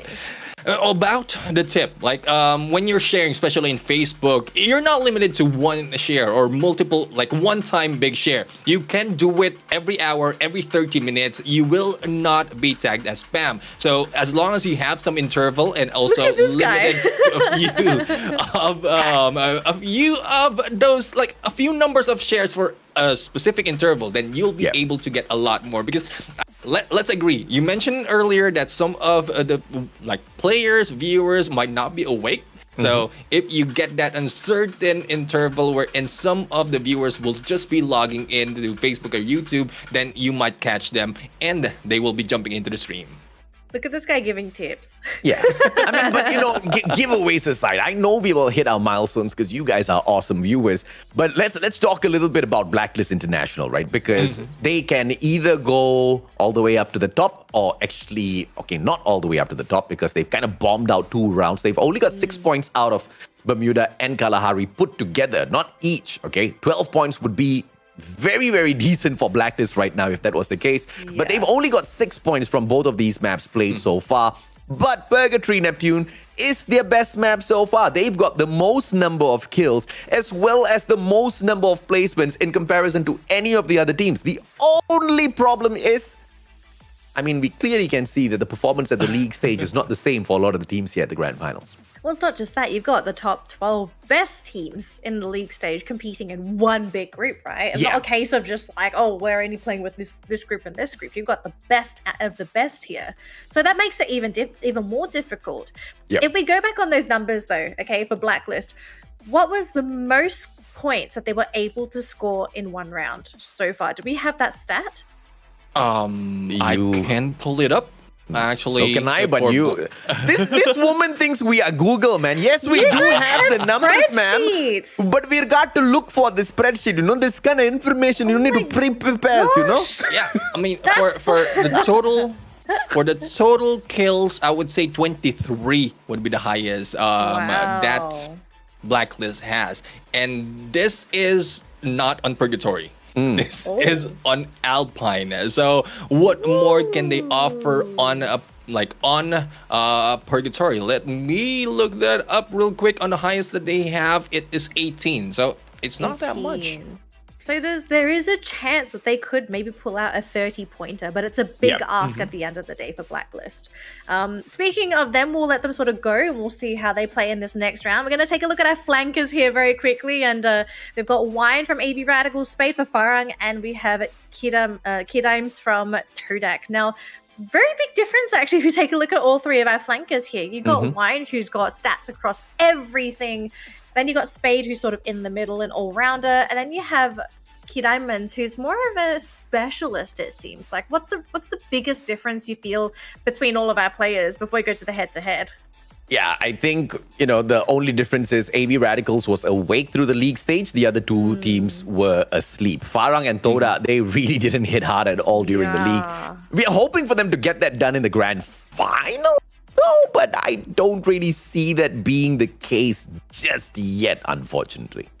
I mean, we just started, so maybe teams are waking up as well. Maybe they're the real gamers, the two PMers. And if you are building up stats on your graph, you want to look like Expand right now, right? Look at this team. The Win stats rate are solid. expanding. Look at them. Survival solid. Teamwork solid. Kills, even more solid together with the damage. And everybody else just tries to catch up. Yeah, although the saving grace for Sem9, although their stats are looking a little small here, they've got 18 total kills. So compared to everyone here, I think Sem9 is actually not doing too badly, especially considering that this is the grand final weekend as well. The one time you want to really play well is the grand final. So going into Purgatory, we're going to probably drop off from this graphic here in a moment, but Purgatory teams give us the top 3 teams that generally are going to do well here. Generally do well, not going to probably do well in the grand finals. Let me make that general statement first. 3 top teams. Blacklist International, 174 total points so far. The best kill leaders, the best in terms of placement points. You've got AV Radicals, who are second best, as well as Expand in the 3rd spot. And out of these 3 teams, Expand has the most number of booyahs so far on Purgatory. Those are your top 3. But yeah, today's grand finals, baby. Maybe Blacklist is going to come out of the woodworks and say, like, this really is our map. It's time to shine. They kind of need it, though. If there's a time to shine, you kind of want to do it now. So they desperately need it. We'll see if Blacklist can pull through. I mean, it's not a good feeling to be bottom of the leaderboard on grand final weekend. So 40 seconds to go, gentlemen. I'm going to let you take over and continue with the amazing bands. It's Neptune and AJ, your casters, for Game 3 of the grand final. We're back on Purgatory. Let's see if it's going to be a water circle. Gentlemen, take it away.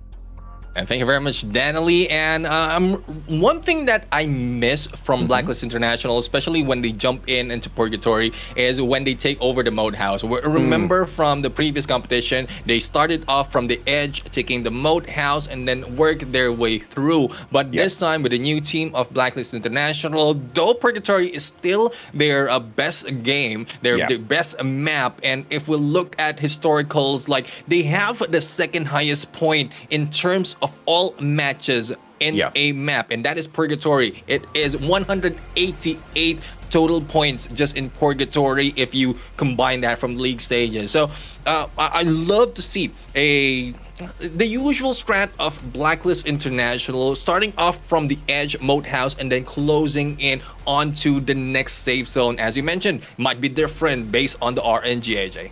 Yeah, let's see if or not any of the teams will be able to make their own fate. Geek Fam spreading out wide, but Toda going in for the exact same strat as well. I really understand what Haziq and Kid Ames are doing here, but Kid Ames has just got the smartest strat played. Both of them want to be very close towards that revival platform in case something goes south. But AV Radicals taking their hot drop against Sem9. This is that high tier loot zone fight, and Sem9 out in the open, but what a glue wall pulled out by Orin, but a backstab by Ramiel drops him down onto the ground. AV Radicals radicalizing this blue zone, and the players of Sem9, they bite the bullet.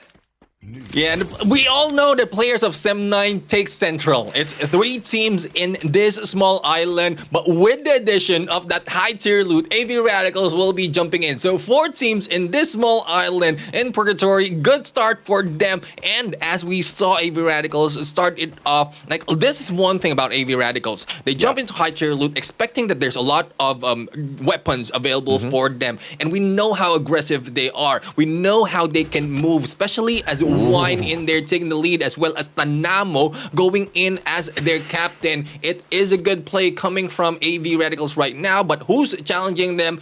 Pando EWG. And from the previous match, AJ, good showing from Pando EWG. They put a lot of pressure against a lot of teams. Oh yeah, I have to agree, man. Pando EWG kind of stepped it up, and if they continue their performance of stepping things up, 6 points at Bermuda, 10 points at Kalahari, maybe we can find 14 points at Purgatory. It looks like they might be able to get that done, but the strategy of Manchai kind of holding out away from the rest of his team members, I don't like a strategy like that. I prefer teams who played very patiently, very safely, just like how Sem9 did when they picked up that massive booyah of 27 points in the first game. That's the kind of play style I'm a huge fan of. But if you are AV Radicals, you can play the opposite, right? Super aggressive from the get-go. Tanam, oh, beautiful spray. Manchai plays it to perfection instead through that glue wall. Perfection. Manchai with the Mag 7 now barricades himself in. Nobody else on the side of AV taking the initiative against him. And this is what happens when you underestimate any players out there on the battlefield. They turn the tables around. Yeah, I would agree. I mean, that is one thing that we expect from Wine, but not from Tanamo. But Tanamo right now is I think they're changing up the roles. Tanamo is getting more of the feel of the surrounding before they unleash Wine into the battlefield. And with the performance of Wine so far in the league stages, he just needs to survive a little bit, get a feel of the situation before he goes in for the fight. But Retus right now, there's something that we can expect. There's no reverse shooter better than Retus at this point. And I'm not just talking about his name. It is Retus the shooter in here. Yeah, for Slay so far, AV Radicals wants everything. Fikri, with the game of survival, has managed to get away from everybody else, and now at Lumber Mill should be able to bring the rest of his team members right back in. Doesn't need to spend any money and buy them back. He has got a revival platform to work around with, but first, he focuses on the loots because the boy has nothing on him. I mean, as he walks in there, crouching slowly, like in my mind, it's playing the music.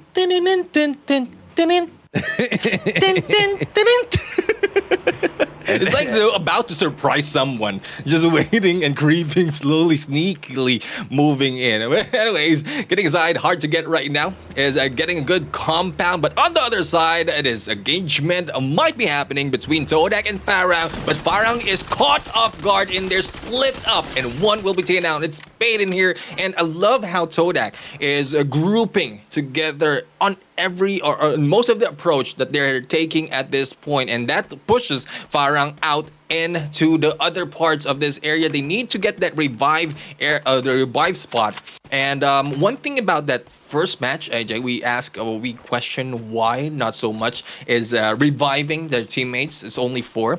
We saw, if I remember it correctly, SAF is one of the team who was guarding the revive spot, leaving the other teams at bay when it comes to revival. So that's a possibility as to why that happened. I do have to agree, man. That's most probably the reason why we are seeing this little scuffle here. Farang and Toda, both representatives of MCP as well as Malaysia at the Free Fire World Series 2022 at Sentosa. And once again, weirdly enough, both teams getting the 9th spot. At the play-ins, we saw Toda pick up the 9th place. They couldn't really get much done. Only a total of 12 kills they managed to get at the play-ins. And Farang did the exact same thing, picking up the 9th spot at the grand finals at Sentosa. But both of these teams want that opportunity once again, and they're earning it off of each other. Farang has lost their 3rd player, one final survivor in the name of Too Bad, who needs to buy his players back outside of the circle. This circle's not going to be doing too much of a damage, and this buy point will allow his team to survive a little bit longer, Neptune. Yep, and well, this is Sim9 right now, guarding as well the revive spot for the rest of the teams to not move in on this area. But as you can see, a standoff is happening, anxiety going against Blacklist International. It is across the water, and this is one difficult position that you can take. One has a higher ground, one like anxiety has a lower ground, also a compound, and a backstab for anxiety might happen at this point, but Blacklist will have good opportunity as well to take advantage of this distraction happening from above, and a chance for Blacklist Mural to go in for that slay once Ashura gives them the go signal. Yeah, Blacklist. If I was Blacklist, I'll just shut up and just not make any noise, man. I mean, you've bombed out not once, but twice now. This is your best map. You want to get to that final circle. You cannot afford to mess this up. And if your aggression hasn't really, paid a lot of dividends in the first two games, you don't really want to be taking advantage of this opportunity that you have. Undisturbed early game. You want to continue your looting process. You don't want to get super excited. You want to make sure you are ready for a fight when you do get into a fight. Like H2G as well as Anxiety. Once again, the Filipino battle out here in the MCPS from afar. Jay-Z has got the best shotgun to get the job done, but finds no opponents right in front of him. M1887, the response by God Toby, and God Toby puts Madman down. And let's go from afar, taking it down against Anxiety. Surprise hit! Godname coming from Kanoho. Another one to finish them up. And one left. And here comes Kanoho going in for the rush. But no surprise just yet. Kanoho might be taken down in here, but Jay-Z is already onto the edge, being hit slowly but surely. Kanoho breaking down the glue wall. And where is Chessman for that finishing shot? Yeah, Kanoho now on the verge of a quadra kill. Jay-Z spots his feet. Ay caramba!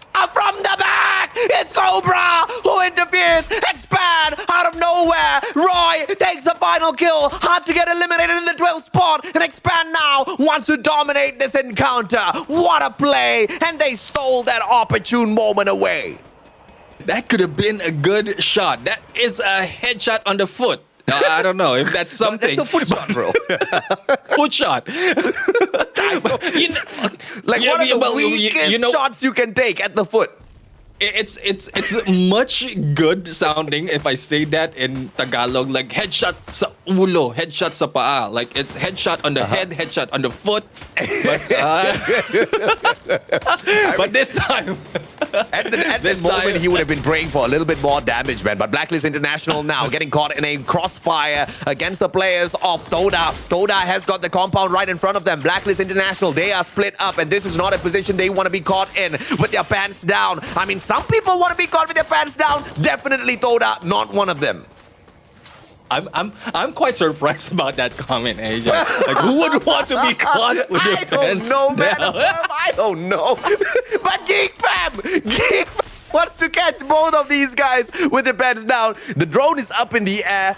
I don't know who that drone belongs to, but someone's got that extra bit of information that can pay some dividends to them. And all of this fight happening over a revival point, which is not going to be used by either one of these teams. Axis Esports off screen, knocking down the players of Anxiety one after the other. And Rap gets it done with a close combat gun, the M1887, which means that fight is going on face to face right now. Yeah, face to face, cheek to cheek, skin to skin will be happening as well between the Todak and Blacklist International. They're getting close, and there goes the hit. No takedown just yet. Grenade launcher is back into picture, back into play, and being used by a lot of members right now. Good chance for Ashura for that hit, but the flag being done by Todak might be a challenge against Blacklist International at this point. They need to recover. They need to take those hits. And no, on the other side, Farang being taken down, AJ. Yeah, AV Radicals going to down with Farang. 3 players down and out of the equation already, but still 11 teams alive and kicking out there on the battlefield. And this scuffle between Toda and Blacklist International Ultimate getting a little bit more crazier. A ultimate battle between the two teams. Ashura backs away with the charge buster. Cobra downs Vegeta. Expand getting into a scuffle with Axis as well. But Blacklist needs to get a little bit of the composure back. They lose Spies. Newbie tries to circle around. Has got the close quarters combat gun, the perfect M1887, but Chill with the charge buster tries to hop on over the glue wall. Doesn't get the job jump, and the glue wall saves the players of Blacklist, and they snuff out Toda instead. AB Radicals now want to jump on into the battle, and from the other side, Geek Fam wants a piece of this as well. The fight is not over. This international, though this is their best map, this is not the best position that they can take. They are sandwiched right now, but on the other side, teams are being eliminated. Geek Fam, Blacklist, and a lot of teams right now being taken down by AB Radicals already with 10 kills. Radicals will be taken down, but wine is putting everyone in there, turning water into wine. But unfortunate for him, FaZe will not be FaZe and will crush him in this fight. MCPS, let's go. Grand Finals day, bro. 3 big teams, 3 big names eliminated just like that.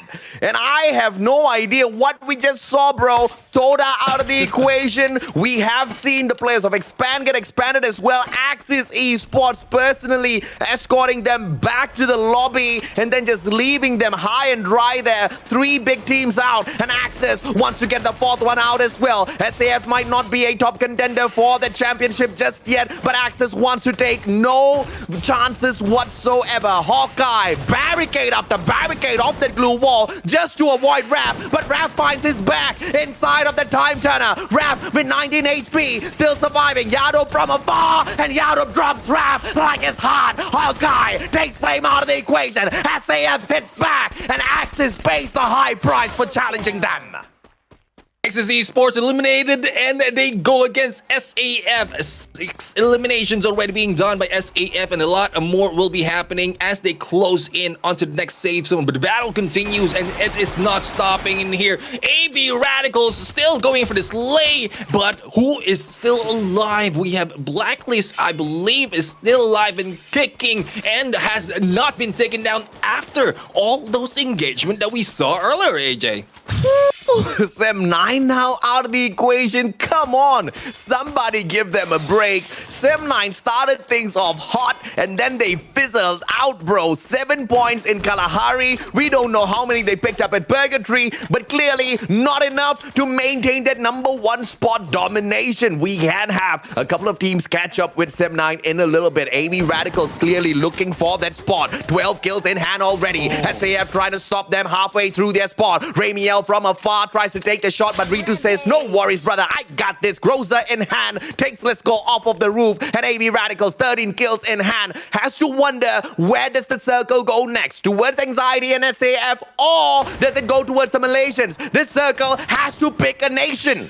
It has to pick a nation indeed, but we'll have to find out where it is. It might be in the boundaries, AJ. There goes the grenade, but Rory is back, and there goes the nade king. SAF McRory for the Kofi. Oh yeah, man, back to back. You gotta love those nades. McRory's back, baby. Ashura right outside. Blacklist International still hanging on for their dear lives, but their dear lives are about to be expanded. Geek Fam steps on, and Hazik, as quickly as he appeared, Apis gets the triple. Blacklist says bye-bye. Geek Fam looking for yet another booyah for themselves, but AB Radicals eyeing that #1 spot. Pando EWG back to back. Remember the premonition from the Mustachio. They went from getting 6 points to 10 points, and I predicted 14 points. Pando better pick that up.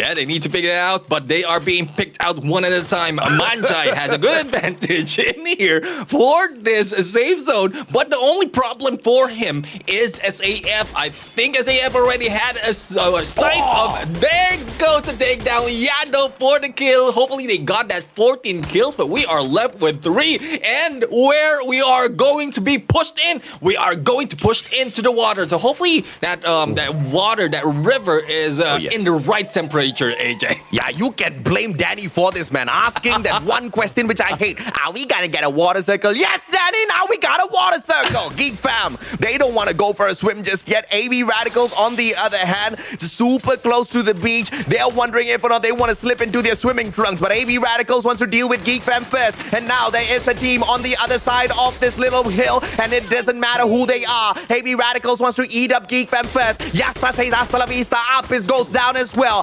Hazik and Alchemy try and return fire, but who's the team across the water? They get taken out. SAF, McRory Kalahari didn't swim early enough, and AB Radicals looks like they picked the right enemies, and they've got the game of numbers. Dynamo trying to take this back, that gets it, and AB Radicals, what a booyah!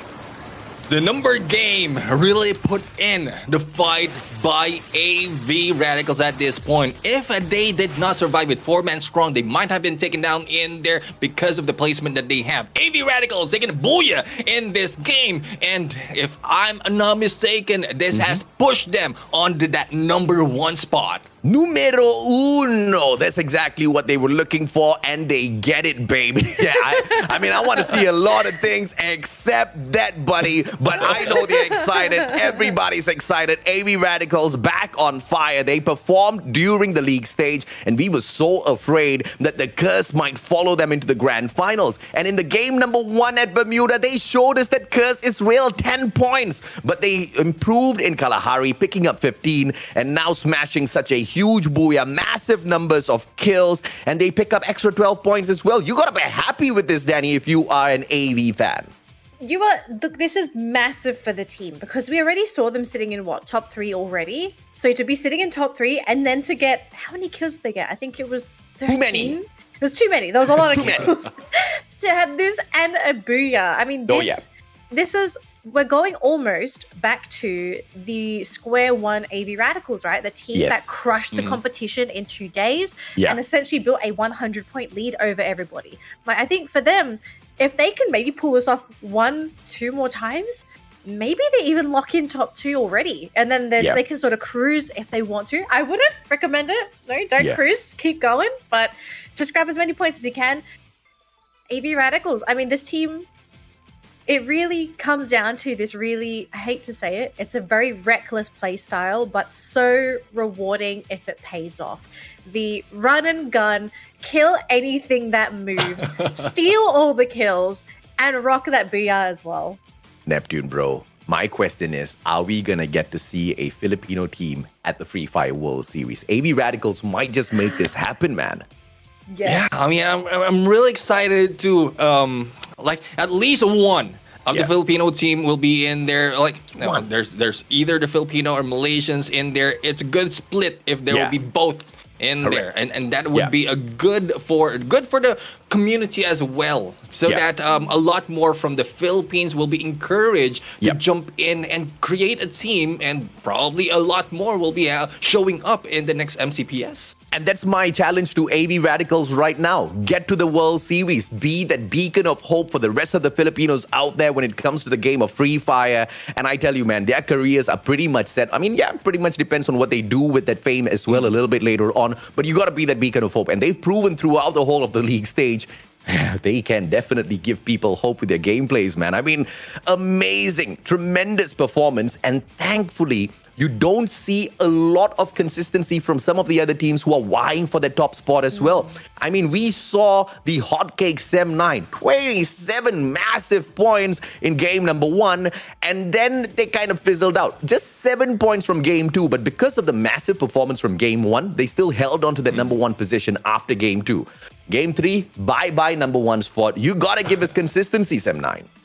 Yeah, so I think this is something that just seems to be a very, very valuable play style, or at least like if you can be explosive in 1 or 2 games, it's going to save you from a potential 6th placement drop, right? Because everyone is so close to each other. One bad round, if you're just playing average, one terrible round is going to drop you down 6 positions, which is more than half. And that's assuming that if you're in first place, you literally the cutoff for the next season of the MCPS Majors. Yeah. So don't falter now. You've got to get those points, whether it be locking in through those kills, if it's going to be you focusing on those placement points, but you got to get something from every single round. You can't afford to get like 3 points and then just say it's over. But the Wish, 25 points, would that be considered explosive? Because I think 28 was pretty dang good. 27 was pretty dang good. Yeah, 25 is very, very decent in terms of number of points. You're talking about more than 12 kills. You're talking about exceeding the number of points the Booyah gives you. I think that's a super decent round. Yeah. Let's take a look at the stats after concluding the third game of the day here on Purgatory. We've got 10 revivals, so a big drop off, but we did see some teams actually going for defending those revival points. Like, is this going to start being a trend now? People are going to try and abuse these spots, knowing that someone might come for a revival. We're going to pick them off as they come in. It is possible. I mean, we've seen that from the first match, and then for the second match, we've seen a lot of explosive gameplay as well. A lot of kills coming from that second match, not only from one team but for other teams. And I think that is one reason why a lot of placement has been gathered in terms of kills because of the revive spot. If some of the teams will be able to lure everyone for that revive and just clear them off from the map, then they will be able to get that sure placement in like for each match. They will not worry about anyone surprising them later on, thinking that this team could have been eliminated already. And we see a big change here in the Kaya's kills, right? Re2 to 10 kills this round. This was what I was expecting, or at least I was hoping to see from AB Radical. So it's good to see that this team, they're back on target. 10 kills on Re2's, 40% hit rate. Yep. That is massive. That's the biggest one that we've seen so far during that grand final. But Re2's, this guy was on fire that round. He was just getting people left, right, and center. I mean, he's called Re2's for a reason, right, Neptune? Yeah. Does Re2's actually mean something? Am I about to learn? If you shooter reverse. Oh my god, I didn't know! What? I didn't know! Yes, exactly. Yes. Exactly. AV Radical Shooter. He's a radical shooter. 10 kills. This guy is a monster. MVP for the team of AV Radicals as well. 30 massive points. This is the biggest bomb in the grand final so far. What a way to grab the number one spot. Well, if we're going to call this an explosive round, this is definitely explosive. 30 points ahead of the competition. Like, we also have to remember, 18 kills. That is 18 kills that didn't go to anybody else as well. That's going to be starving some of the other teams from potentially picking up those points as well. I'm really curious to see how far ahead AV Radicals is going to climb ahead of the competition now, and to see what does everyone else have to achieve to be able to take back that first place. But AV first. So you're going to be so happy with themselves. I think they're aware that they're going to be sitting in first place now. Now it's going to be a case of maintaining that first place. Keep the throne warm. Don't let anyone get off that pillar. Because we've seen what happened before, right? AV, they got a little too comfortable on the throne. They decide, I'm going to go for a bit of a toilet break, and they come back, oh, expanders. All right, let's take a look at the current standings. I know we're all very keen to see what's happening here. So 30 points for AV Radicals for coming in first place. SAF, second place with 18 points, also sitting on 10 kills under their belt. Then we have Geek Fam with 15, Blacklist with 10. Look at how top heavy these points are for this round. Yeah, I mean, this is one thing that we're expecting from the start of this grand finals. These teams will be getting a lot of points, similar to what we've seen from the league stages. But this time, it's a good thing that it's a different set of teams standing in there, apart from AV Radicals, obviously. Yeah. And can I say props to SAF? They've really kicked it off this weekend. Like, I think we, or at least I, during the league stage, never really looked at SAF to be a major contender in the grand finals, but look at them today. They've been placing towards the top of the leaderboard consistently so far. And now they are pretty much tied up for that second place with Sem9 with 39 points. GeekFam just a single point behind them with 38. This is just phenomenal with what these teams are actually doing out there on the battlefield. And Sem9 still hanging on for their dear life, all thanks to the phenomenal performance at Bermuda. And this is one of the, I guess it's not a strategy, but it's one of the lifelines that some of the teams can hope for, right? You do a couple of matches dirty, you don't really pick up solid number of points, but as long as you've got like one solid breakout round, I guess they learned this from AV Radicals, you can still maintain quite a good placement on the overall leaderboard. And the next saving grace is the fact that it's not a single day grand finals. It all doesn't end by the end of the day. You've got 2 back-to-back days. You make those mistakes, you make those adjustments tomorrow. But speaking of adjustments, AV Radicals with a radical climb to the number 1 spot. My pulse just started racing. is that 16 points? It's 16 points ahead of Sem 9. That is a massive gap between them and second place. I mean, it's a big ask for Sem 9 and SAF to be able to make that climb, but this is going to be a very nice safe haven for AV Radicals, because this means that if they have maybe one bad round, they're going to be able to offset it with the points, but I'm hoping they don't get comfortable. We saw it happen in the past. They got comfortable, they dropped too low, and somebody just smacked them back down to earth, and they said, nope, you are not in first place anymore. It's going to be Expand. Now, let's take a look at the other teams, right? So, SAF, Sem 9, very favorable performances for these two teams. Geek Fam is still up there, right? Just 1 point off of sitting in potentially second or third place. Expand, though, 27 points. This is actually another big drop from 4th to 5th. I mean, okay, so here's the thing.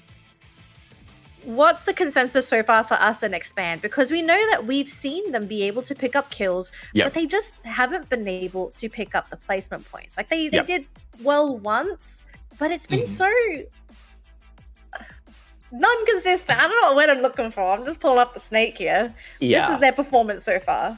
Yeah, I'm hard on teams during the league stage. I'm never hard on them at the grand finals, because this is not easy. Playing this game at this level is one of the craziest things that you can do. I mean, we are one step away from the World Series. If it's not tough here, it's not a competition. It's not a competitive scene at all. I mean, the essence of the competitive scene is how difficult it is for you to just go out there and bring your consistent gameplays. And clearly, that's exactly what we've got in here, right? Crazy levels of competition. And asking for consistency out of any one of these teams is going to be tough. AV Radicals, shockingly, are able to provide that. Pando EWG, shockingly, have been able to be quite decent at the grand finals. But Expand, it's not their day yet. 4 points at Bermuda, 3 points at Purgatory, only performing super decent at Kalahari just makes it a little shaky. But here's the saving grace for Expand. Their best map is coming up. It's Alpine. But they're also competing with another team that also considers Alpine to be their best map, which is AV Radicals. So it's going to be a clash of the titans. I mean, Neptune, I want your observations on this discussion that we're having. Like, do you actually think Expand's going to be able to pull through after what we've seen from this team? Well, with the way AV Radicals has been showing up for 3 of the matches already, though it's only on the 3rd match that we've seen them really pop off, but they will be jumping into Alpine, wherein they have the highest kill record, 27 kills from the league stages. And I don't think that will slow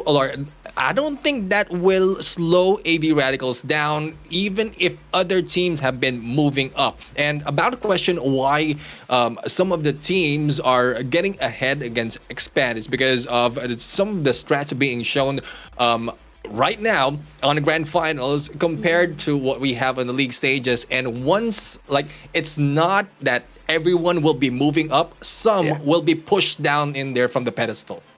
Yeah, it's inevitable. Someone's got to go down if someone else is going to go up. It's just the way of life. It's going to be up to the teams and their performance going into Alpine. I'm curious though, we've seen some secret strats come out, I think, right? Like some teams that we thought, we're not going to do well in the grand final, they picked up. Do you think there's a team that's decided Alpine's going to be our map? We're going to snatch it away from the Goliaths. It's not going to be AV Radicals. It's not going to be Expand. I see, AJ, you're nodding. You have a team in mind. Like, who do you feel like is going to come out of the woodworks and say, Alpine is our map? Supreme freaking Assault Forces. I just made SAF become SFAF. Okay, these guys are crazy because McRory woke up. I've been so annoyed throughout the whole league. McRory did not pick up a single grenade. I think he's going to go and pop off in Alpine as well. Yo, I'm excited for that. Neptune, I'm going to ask your opinion in just a minute, but we are going to go for a quick break. So we're going to let the teams recoup, get ready, talk strats. But that means for you, toilet, snacks, break, call your friends, do whatever you need to do. Summon the cat and dog, sit with them on the couch and watch the next upcoming game. It's going to be Alpine, but of course, it will be after this break. We'll see all of you right after this. See you, survivors.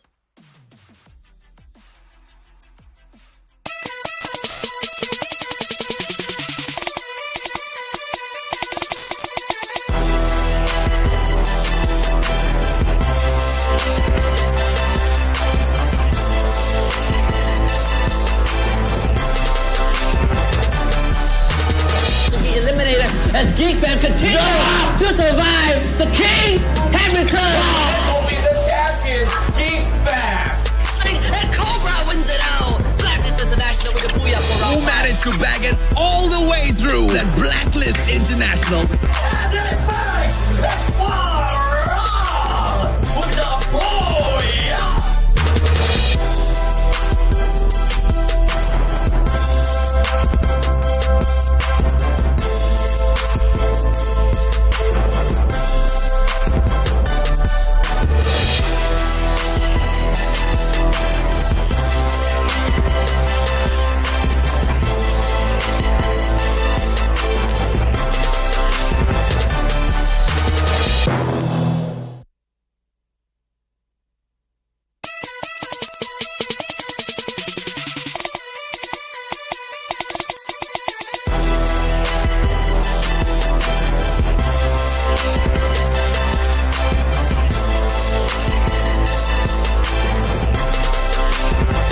To be eliminated as Geek Fam continue to survive. The king has returned.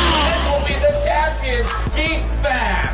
And Cobra wins it out. Blacklist International with the Booyah for round Who five. managed to bag it all the way through that Blacklist International. And they face that's far with the Booyah.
as Geek Fam continues to survive. The king has returned.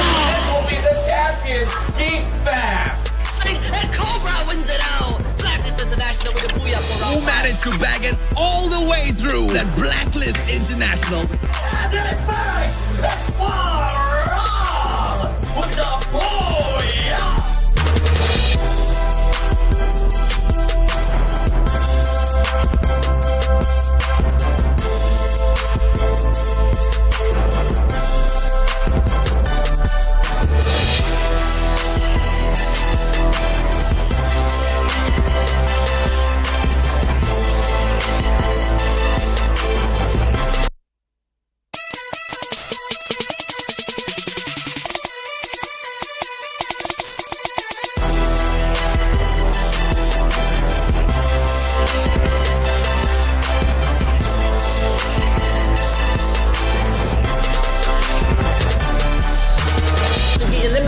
As Geek Fam continues to survive, the king has returned. This will be the champions, Geek Fam.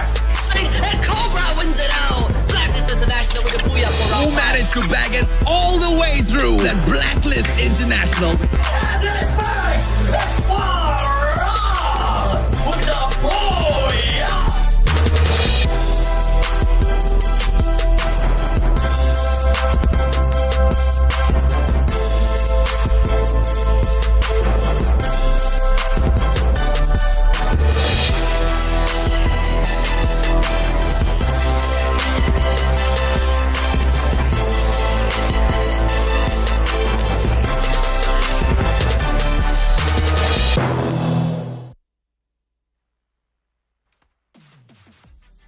Hello, survivors, and welcome back to the Free Fire MCPS Majors Season 4 Grand Final Weekend. We've just wrapped up our first 3 games of the day, and so far, AV Radicals, maybe a little bit shaky towards the beginning of the day, have clawed their way back up to first place and are currently sitting with a 16-point lead compared to second place. That's going to be a big ask for the competition to catch up, but anything is possible on a grand final.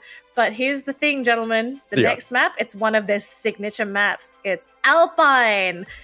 Do you think it's still going to be AV Radicals? Hey, okay, what's with the finger? What's with the finger? Let's go. No. Yeah, here's the crazy thing, right? Their mediocre start to the day was still better than half of the other teams who are still struggling to like chug out any sort of performance, right? Like first match of the day, abysmal performance, they picked up 10 points, which is super decent. And then like okay performance, they picked up 15 points, which is, come on, 15 points at the grand final, super solid. And then they hit their huge bomber. AV Radicals are very quickly becoming the huge favorites to win the whole of the MCPS Major Season 4, which is crazy because you saw flashes of brilliance, like moments, the history before we started off, right? That was the bumper that we were rolling. And one commonality between all of those teams, they were all Malaysian. I didn't see a Filipino team there. So if AV Radicals can keep this up, I'm super excited for the Philippines right now. That shining beacon of hope. I see the glitter in Neptune's eye. He's like, yes, my countrymen. Well. SAF, where did they come from, Neptune? I mean, well, AV Radicals, the radical brand, I would say. Like, they were already explosive, but a lot of things that needs to work on.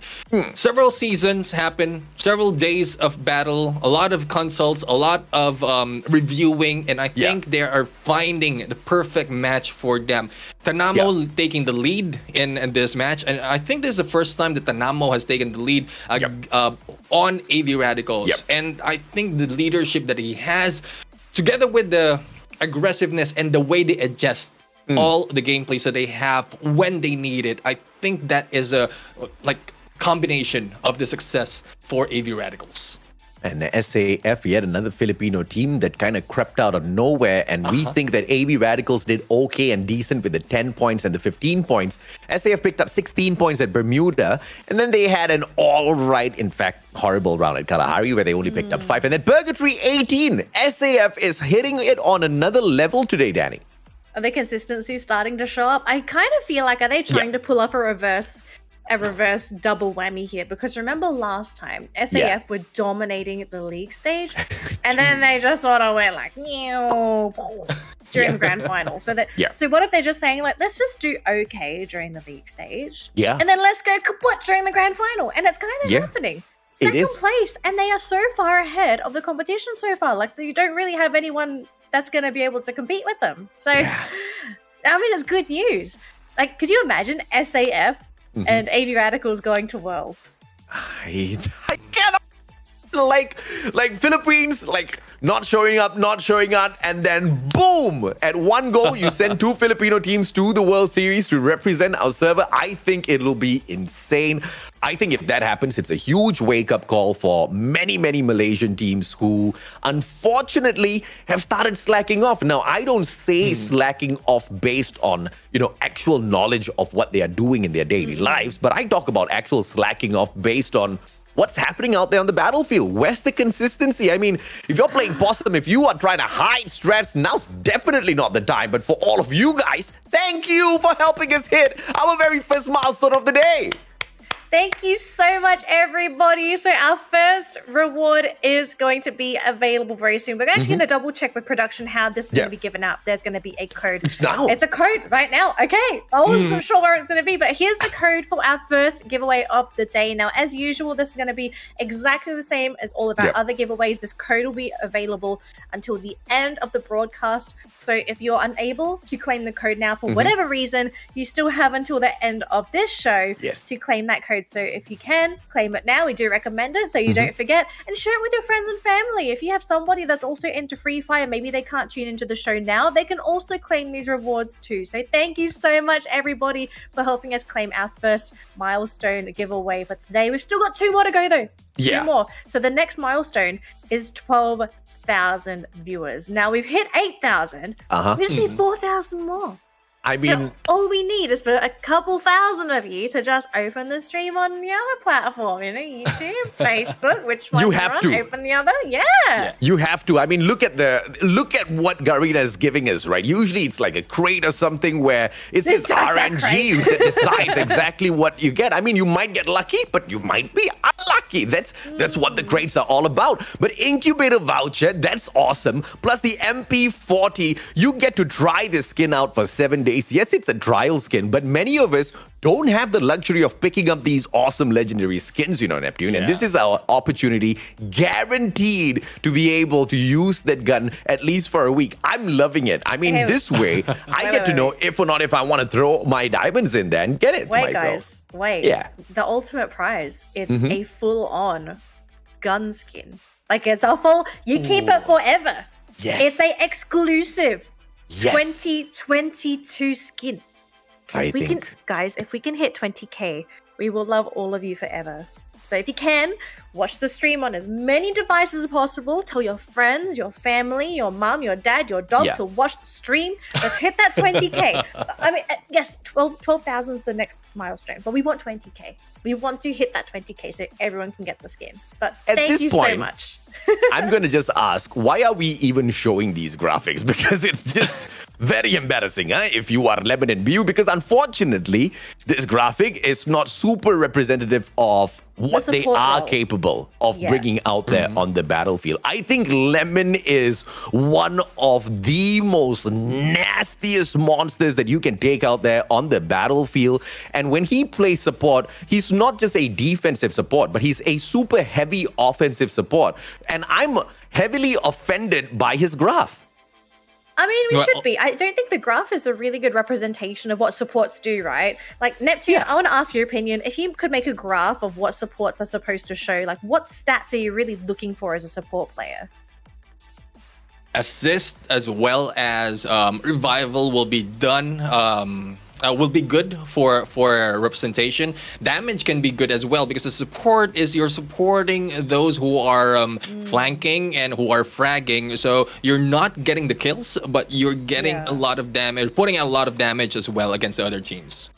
Yeah, I feel like assists should be combined with like kills, especially for support, right? Because essentially, like your supports are eventually going to assist in those kills. But let's take a look at the teams very quickly. We are looking at some of our front runners here: AV, Radicals, Expand, and Farang.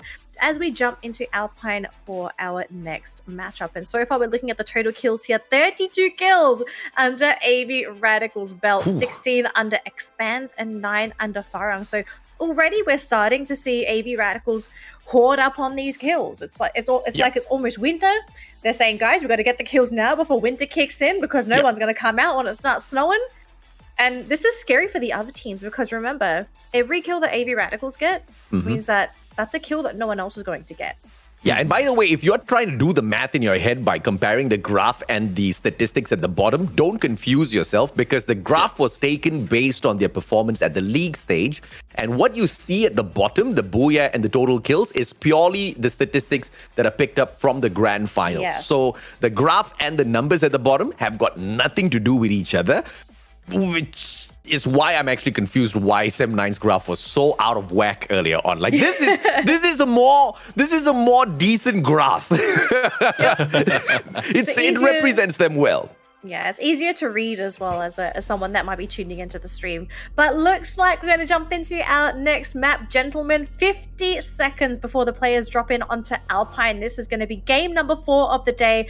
Once this game is done and dusted, we are going to repeat back through the maps back onto Bermuda. But let's see, is it going to be the domination of AV Radicals, or is it going to be Expand, or maybe it's SAF? We never know. Let's jump into this map right now. 25 seconds to go. Neptune, AJ, take it away for match number 4. Thank you very much, Natalie. And if SAF, the Supreme Freaking Assault Forces, picks up the Booyah, Neptune, I will lose my mind, because SAF right now, sitting down on the overall leaderboard, fighting for the second, third spot with the one and only Sem9 in 39 points, 1 spot away from AV Radicals. Yes, there's a huge gap, but if they secure the Booyah, cutting down that gap into absolutely nothing is going to be possible. And then you're just going to see dominance from the Philippines at the very get-go for our grand finals,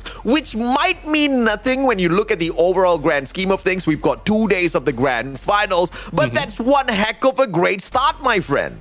Yeah, I mean, I would agree. I mean, SAF has popped off right now. Day number 1, first half in here. Alpine would be a chance for them to really take that second spot. But to consider what Danily mentioned earlier as well, hopefully SAF will not be just doing this one-time big deal, and then later off just faltering down into that leaderboard, because they really have a good showing already. If you compare these two teams, AV Radicals and SAF, SAF has more experience compared to AV Radicals. They were more composed, I would say, and tactically well against the AV Radicals, but the adjustment being done by AV Radicals is much better compared to SAF. Oh, speaking of SAF, Roy says, bye-bye, sir. Drops one like he's hot. Kanoho trades out Man 04 from the side of Sem9. We're starting off game number 3 here.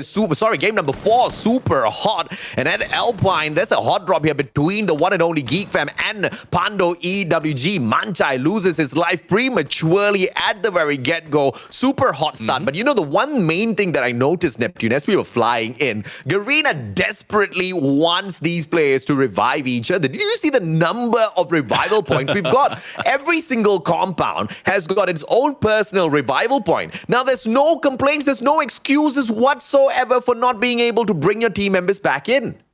Yeah, I would agree. As we can see, we saw earlier on that minimap, EWG already have one guy on that revive spot. Unfortunately, not enough time to take that revive. And SAF, as you mentioned, McRory has been taken down and revived that quickly. But this time, battle continues. It's now a 3v3 situation. Geek Fam and Pando EWG, the turnaround by Hazik in there, taking down 2 as in Appies, following it up against a BU. Now, Pando EWG, good showing for the first 3 matches. Good performance from them, but I think with this start, it might be a downfall for the Wolves.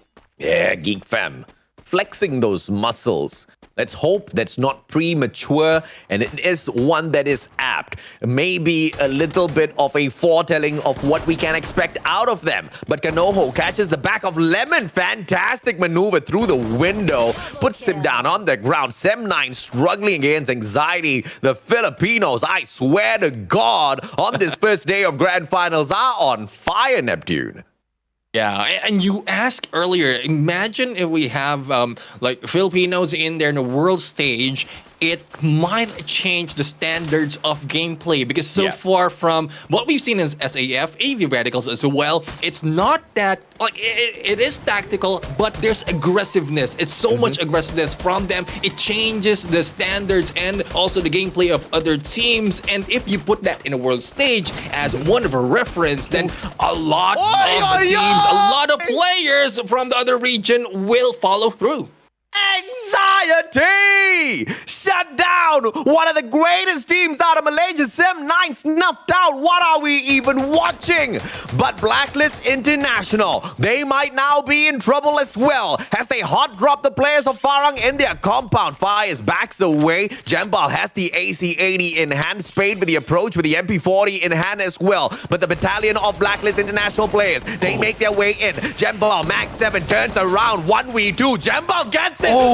Back up, fires down on the ground. Spade traded out by Newbie. Blacklist fires back, but this one is on the side of Farang now.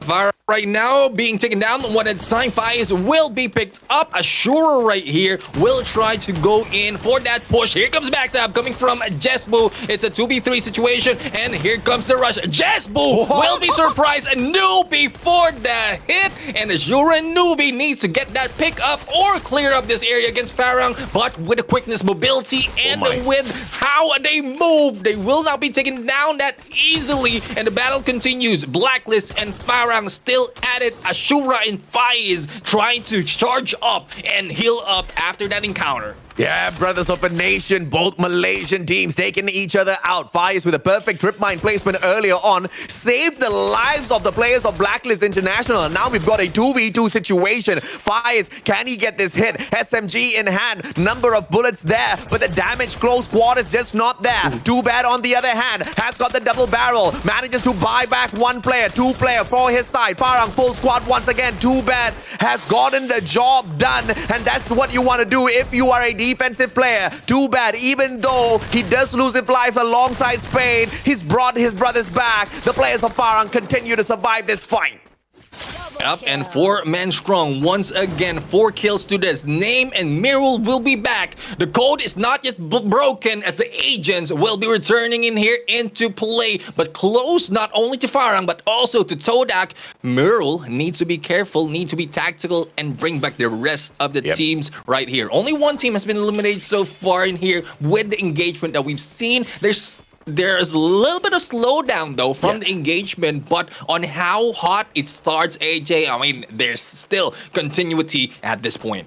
I mean, if you are Sem9 right now, you are crying buckets, brother. I mean, you started off the day, you were like the hottest guy in the house. You were the hottest mafia walking up and down, super confident. And then we kind of saw a little bit of cockiness here and there. They got punished for it super early, right? I mean, second game in itself, they dropped 27 points to just 7 points. Third game, they pick up 5. Fourth game, they were the first team to get eliminated. I mean, if you were Sem9 once again, you gotta cry. But at the same time, hopefully, it's a little bit of motivation for them to wake up and do a little bit better. You can't get cocky. You cannot get confident in a lobby like this.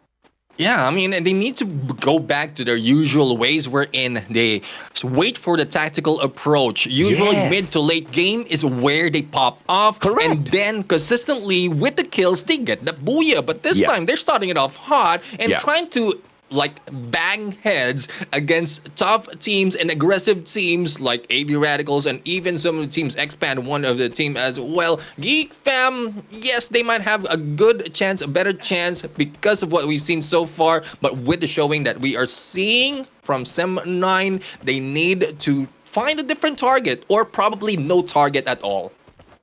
Let's see what will they be able to kind of pull off here in the following battles. SAF, what a good start to the day. They have just been super decent. Kalahari, a little bit of a weak showing, but they recovered their weak showing by, I mean, more than average performance on Bermuda and Purgatory. Let's see if they can kind of do the same here at Alpine. If they do, Philippines going to be smiling year to year, but if you are a fan of one of the Malaysian teams, you got a question. Where are we heading towards? I mean, let's talk about Toda a little bit. It's been a horrible day, Neptune. 7 points from Bermuda, 9 points from Kalahari, and Purgatory, they absolutely bombed out. Just 2 points. And Blacklist International, on the other hand, collectively from all 3 games, they've only got 16 points.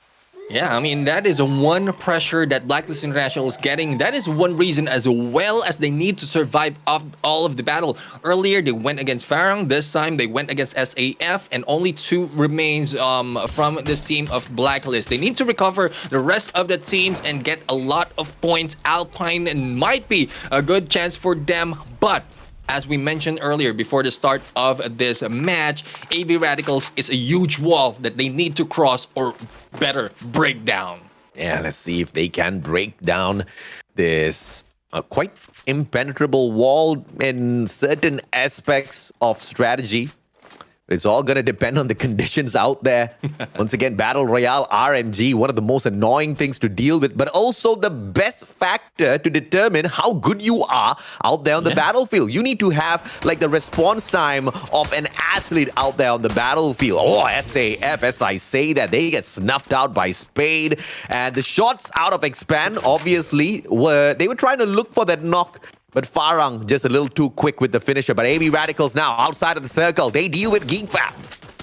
Yeah, Geek Fam right now going in for the rush, and AB Radicals, Redu's just in there trying to back off, but Hakimi has shot him, and there goes takedown against Retus. Now, where are the rest of the members? 3 members remain out here outside of the safe zone. Geek Fam will gatekeep them, and this is not looking good for the team of AB Radicals. Once they have their faces, their showing into that safe zone, they will be shut down by Geek Fam, who is in a good role, also trying to catch up in terms of points. Takedown again against AB Radicals, AB Tanamo, as well as Wine moving in for the flank, but they might be heading into the faces, into the heads of Blacklist International.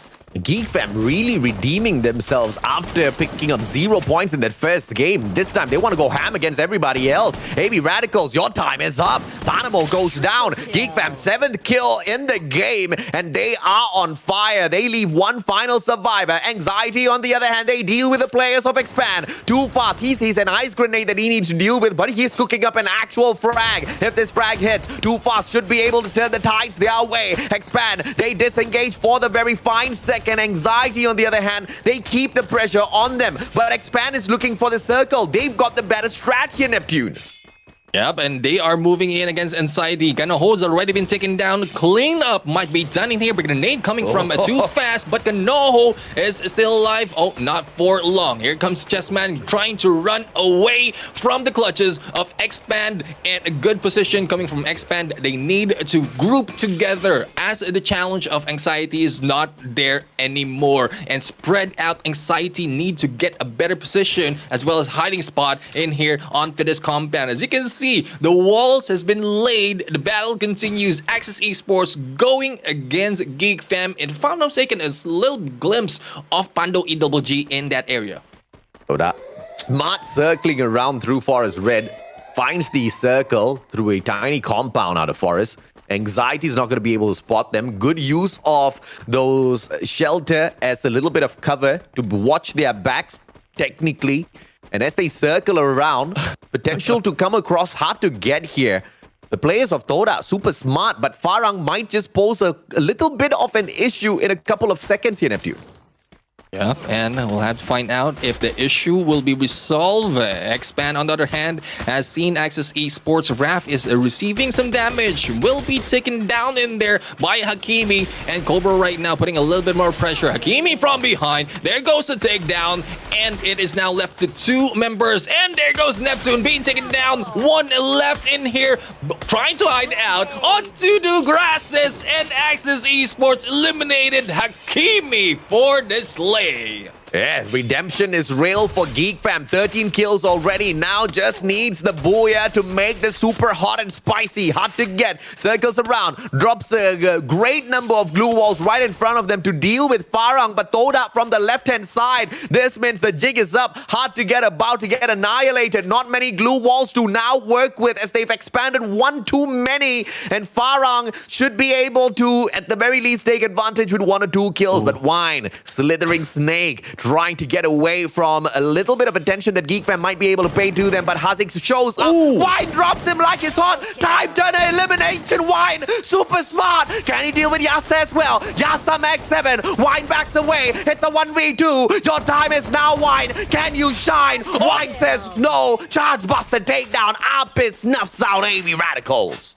14 kills already, 14 elimination coming from Geek Fam. Redemption time coming from this team. Hard to get, just standing back in there, staying steady, but they will be sighted and will be gunned down as well. Forbids, on the other hand, will try to make those pick up or need to be picked up as the rest of the teams will try to disrupt the push of other teams. Farang right now, 2 members, Too Bad and Just Boo. Just waiting for a good chance, but Geek Fam still on the roll in there, taking out the Axel. Yeah, Geek Fam wants to eat up Expand as well. Expand has found the circle, and a couple of players on the side of Farang have done so as well. They are on your screen, Too Bad as well as Just Boo. But although they hold this circle, they need to now deal with the players of Hard to Get. Good grenade, that's just a nice grenade. It tags up Aries just a couple of bit. Just Boo repositions, pulls out the double glue wall, so no grenades can fly on through that window. Smart defensive play. But now they need to deal with Hard to Get. Oh! The nade bounces off. That's a lucky glue wall pulled out. And Too Bad survives. The second nade tags him up. JC just needs to be a little bit more aggressive. Aries, on the other hand, dealing with Ashura. That bolder defensive play by Blacklist keeps him alive as Anxiety says goodbye at the 7th spot.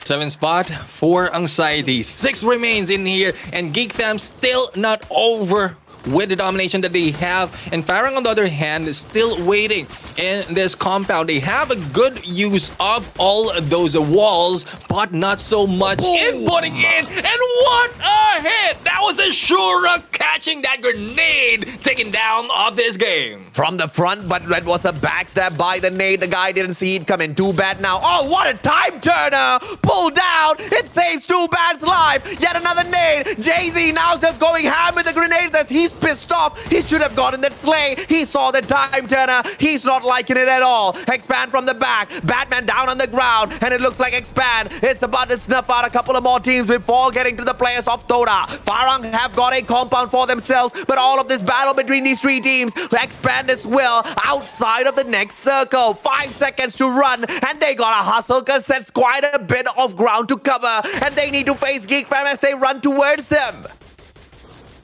Already spread out as a firing squad as to who will be stepping out of any compound. Hard to Get right now will be rushing in from the side. Expand will try to get away, but one thing, with the glue wall laid out, Geek Fam will be the next target by a lot of teams. Hopefully they can get that, they can get ahead of the pack. Farang will be taken out of this game thanks to Todak, and we are now left with 3 after Todak has been eliminated. Yeah, Hard to Get still alive and kicking, and the players of Geek Fam finally step on in. Yasta inside. Hazik, grenade launcher mistake. Hazik knocks himself down. X-Roy from afar. AC-80. Circle disrupts him. Can he drop that nade? This nade is gonna be big. Nade drops in too fast. Takes Hazik. What a nade. And now Expand. Can they snuff out Geek Fam? It looks like it's gonna happen. 9 kills in hand. They circle around. Up is time turn to perfection, but Geek Fam says goodbye. Expand now on fire, and they want to aim for Hard to Get. Expand. What a booyah. They're still alive in the grand finals. And they were asked, where were they? What happened to Expand? This happens to Expand. They takes the booyah as well as a lot of kills. They are back in play, and there's still life left for this team, AJ. This is what I was talking about. It's no issues because Alpine is the home of Expand, baby. And they expanded their dominance once again. Yes, the other teams may choke, and we will use that as the best opportunity for ourselves. But what a move by Expand. They snuffed out the players of Geek Fam, and that was not an easy one to deal with. But the one mistake here by Geek Fam, which I don't know if it's a huge one, it's not stepping into the circle when they had the perfect opportunity. They started moving a little bit too late. Now, if you look at that overall second last circle, the second final circle that's going to be pushing everybody in, the ring that was closer towards the next position was on the side of Geek Fam, right? So that means they just have a little bit more time to move. So I understand the patience, but they didn't move quick enough. And now finally, when Expand started shooting at them, extra damage from the glue wall as well, panic sets in. They unfortunately messed that final one up.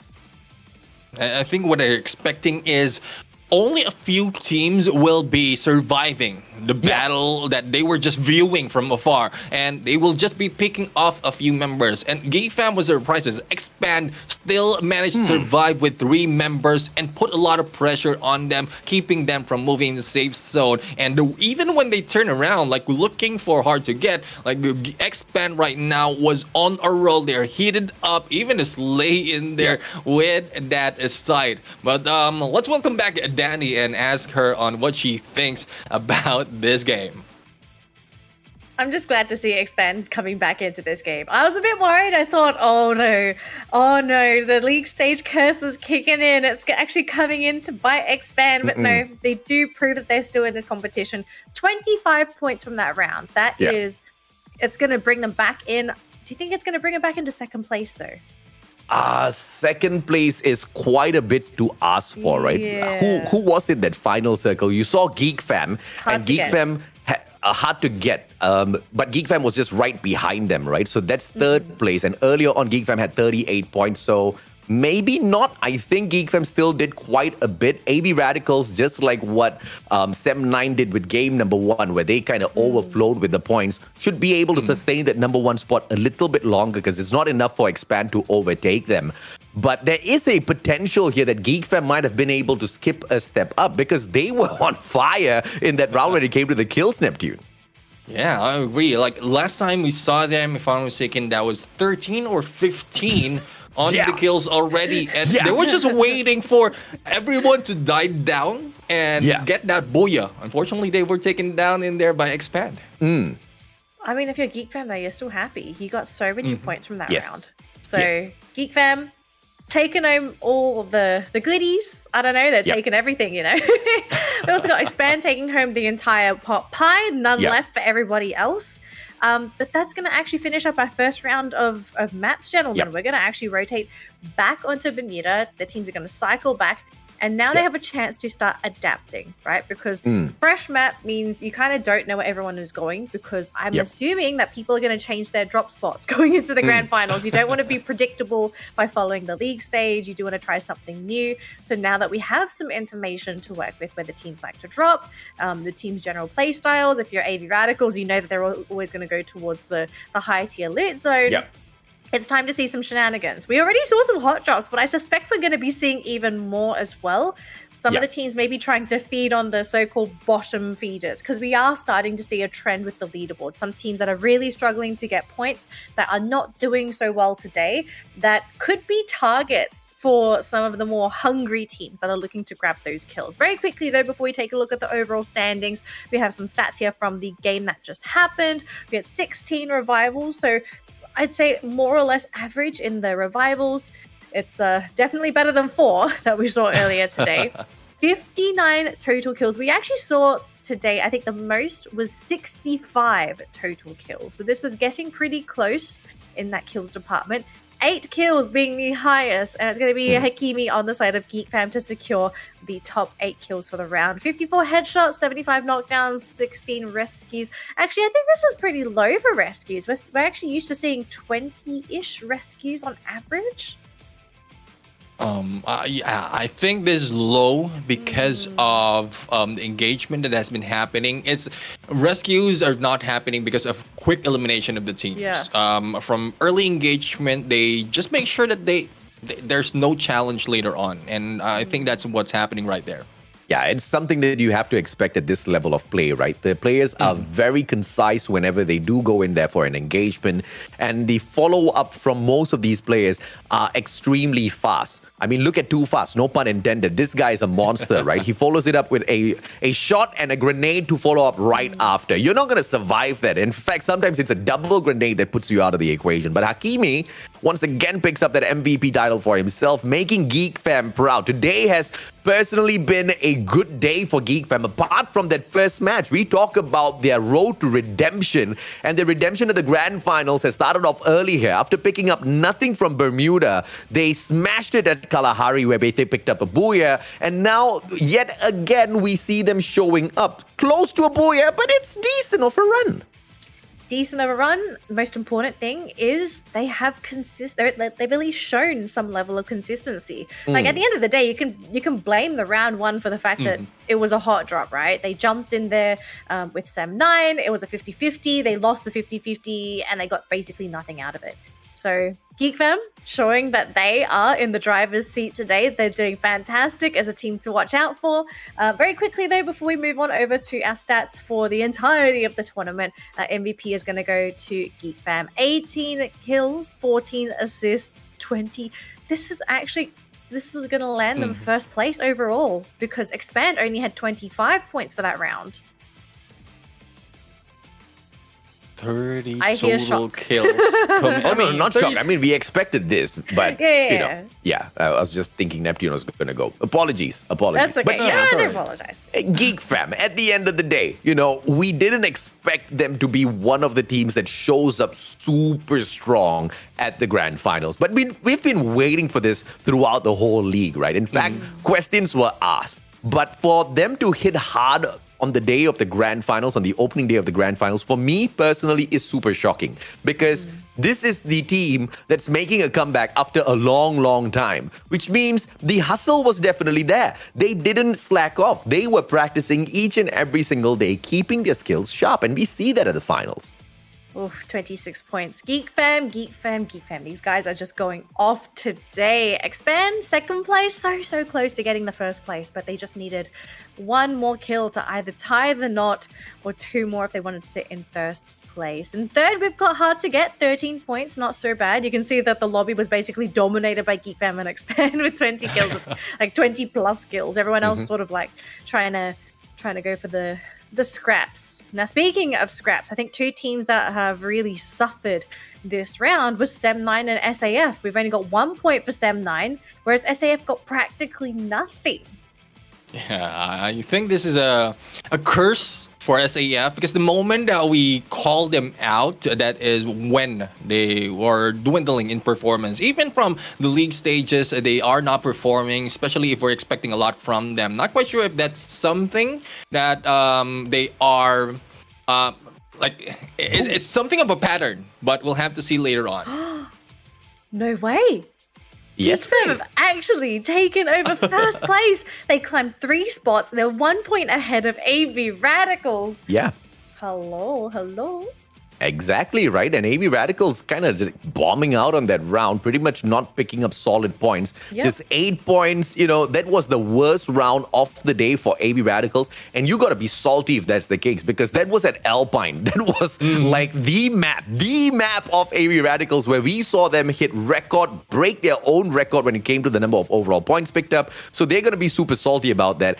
And if they are one salty ones, here's another salty one, Sem 9, who had the greatest of start to day one of the grand finals, and they hot dropped Geek Fam. They gave Geek Fam 0 points, and by the time we get to the final map of this first round of rotations, Geek Fam is number 1, and look at Sem 9, they bombed out the rest of the way. What a day, what a storyline we've got here.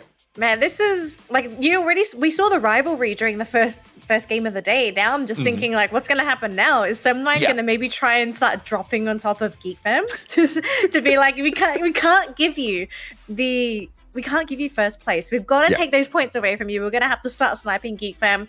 The possibility is there because what are the chances of these two teams both dropping into Clock Tower again? Because we are going back into Bermuda, and we know both of these teams love to start on Clock Tower. But wow, what a storyline so far.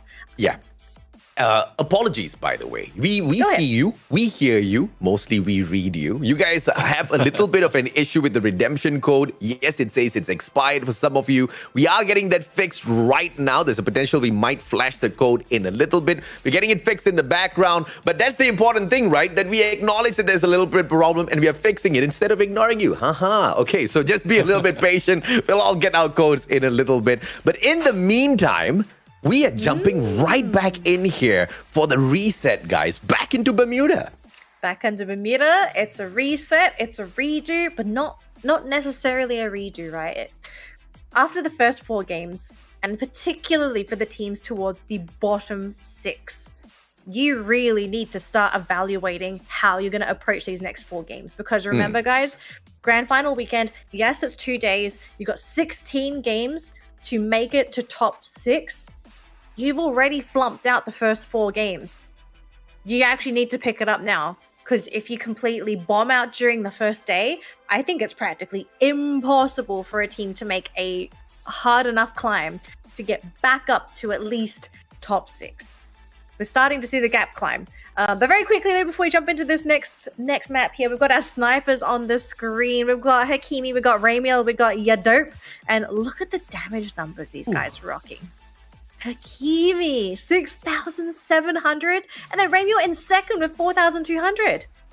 Yeah, so for the snipers, I really like to point out how crucial the snipers are, especially in some maps wherein you not only need, but you or not only have, but you need 2 snipers on Kalahari. But this time, as we jump in Bermuda, it's only 1 sniper that's really needed in here. Getting information not only for the enemy, but also a good spot for rotation, especially with all the not so much in the open area with the compounds as well as nature in there. Snipers really has a crucial role in this gameplay.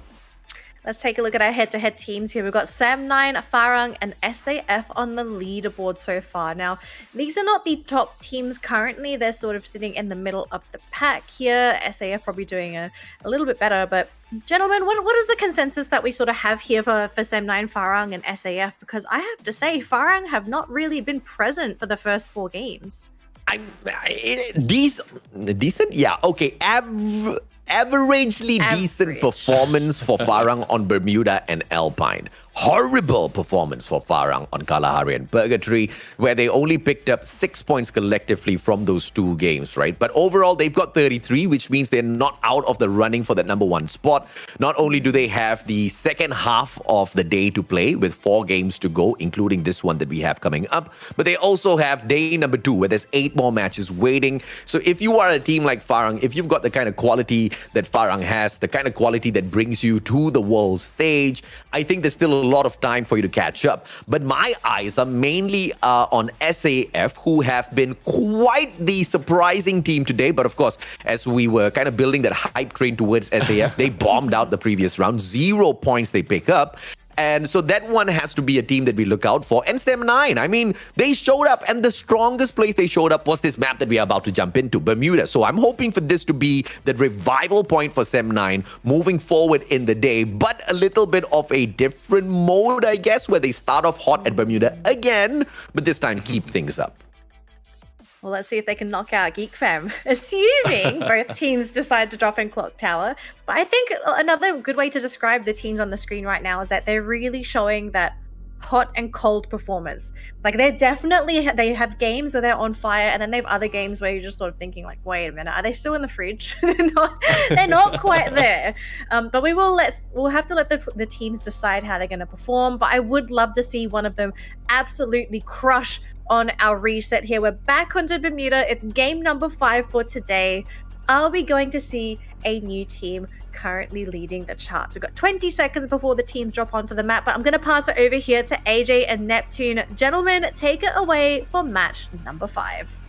Thank you very much, Danley and AJ. Really excited to how the teams will be adjusting and responding to what happened from the early parts of this day. I mean, Bermuda is quite explosive for some and not so much for others, but those who fall or who fell down just managed to stand and not only stand, but got their heads above everyone else. Geek Fam is what we're talking about. Will they continue this on, or would other teams move up as the cycle has now been reset for our maps? Now, as we can see, it's a little bit too far though on the high tier loot area. We're expecting AV Radicals to drop. Sem9 right now on their way to Clock Tower. And where is Geek Fam? They will not be jumping in and out. Hot drop. They will be choosing a different approach. I like this, Geek Fam. No ego challenge. They've got their eyes on the prize. Geek Fam backing away from Clock Tower, picking up Factory for themselves. On the other hand, we've got AV Radicals who are going in for that 2-2 split. Two players going to focus on to Sentosa, where they are going to be moving on into the high tier loot zone. And if nobody else follows them, there's a zip line that can lead in the other two right together with them. SAF starts things off hot as Neptune finds the end of the double vector setup of Let's Go. That's the first blood, first kill. Axis in trouble. Let's Go right now is being pushed by two members of SAF as Neptune has been taken down already. There goes Let's Go for another hit against Rap. And the Devil Vector is really getting a lot of damage. But a backstab, literally backstab against Let's Go. But the damage has been done. But the pickup will be happening as well. What a terrible call by Let's Go. He should have just moved in for that slay as well. I mean, he could have just handled that one small corner without over-aggressing, because at the end of the day, he didn't have a lot of backup there. But SAF, Yadope now, going up against Axis Esports. He has got an opportunity, but he needs to wait for the backup. Backup is not happening just yet. Yadope's just getting some information, but he has been seen, and it's thanks to the glue wall. Once you have a glue wall in there, there's no surprising anyone just yet. Let's Go will be back and play. McDowell right now will be flying in, and let's see what damage SAF can put against Axis Esports once they are complete. Spark right now, I think he's a little bit lost as well in this compound, and hopefully Spark will not be losing his life, or probably get some information and call back some of their teammates, bring them in here for the battle. Let's see how can they engage, because Toda, they're flying right into Katulistiwa, and maybe they will be the eclipse that overshadows Axis Esports. Great blue wall pulled up, and Flame goes down. Aims as that Mag 7 to get the job done. No backup for Flame just yet. Wrap a little bit too far. The rest of Toda in here to get the job done, and this is just a good way to clean up house. Two more players left on the side of Axis Esports with barely a coin on them to buy your players back. This might just be the end, Neptune. Yeah, might be the end. Axis Esports is taking some damage. 2 down already. Raf also half health. And the rest of Todak will be rushing in. There goes the takedown. Raf is already out. And 1 remains for Axis Esports. But I think it's already far, far away into the hands of SAF. Vegeta needs to be silent. They need to be quiet, and probably with the distraction being provided by Todak right now against SAF might pull them out of the compound, and he has a chance to bring back his teammates. SAF, just 1 kill in here so far. Toda might not be good ones to pick on right now. Not just because they are on fire visually, but they have got their eyes on the prize. Toda, they were not a team that was very scary on Bermuda first time round today. Only 2 kills that they picked up for themselves. But you see the change of pace in this game. They really are doing so much better in terms of those engagements. But one could maybe push that on towards luck with the very surprise drop that they took on Axis. Axis was not ready for that engagement. But against SAF, who have the high ground here, yes, Toda might be at a small disadvantage, but they deal with the disadvantage by running straight into the danger zone. Just like me, they don't care about this danger zone. But McDo, let's go! They're flying straight in for this fight. SAF wants to eat Toda up alive, but I don't think you can eat this fish. Yeah, very much from the Filipinos right now. Fly high, butterfly into the clutches of Todak right here. And we'll have to see if they are G for that Paro G. But Todak has been regrouped and they have some cover as well. Danger zone, though it's not that much of a threat from them. SAF will not let go of the position and the pressure that they have against Todak. Oh, the disrespect they show towards the danger zone. Flying straight into this fight.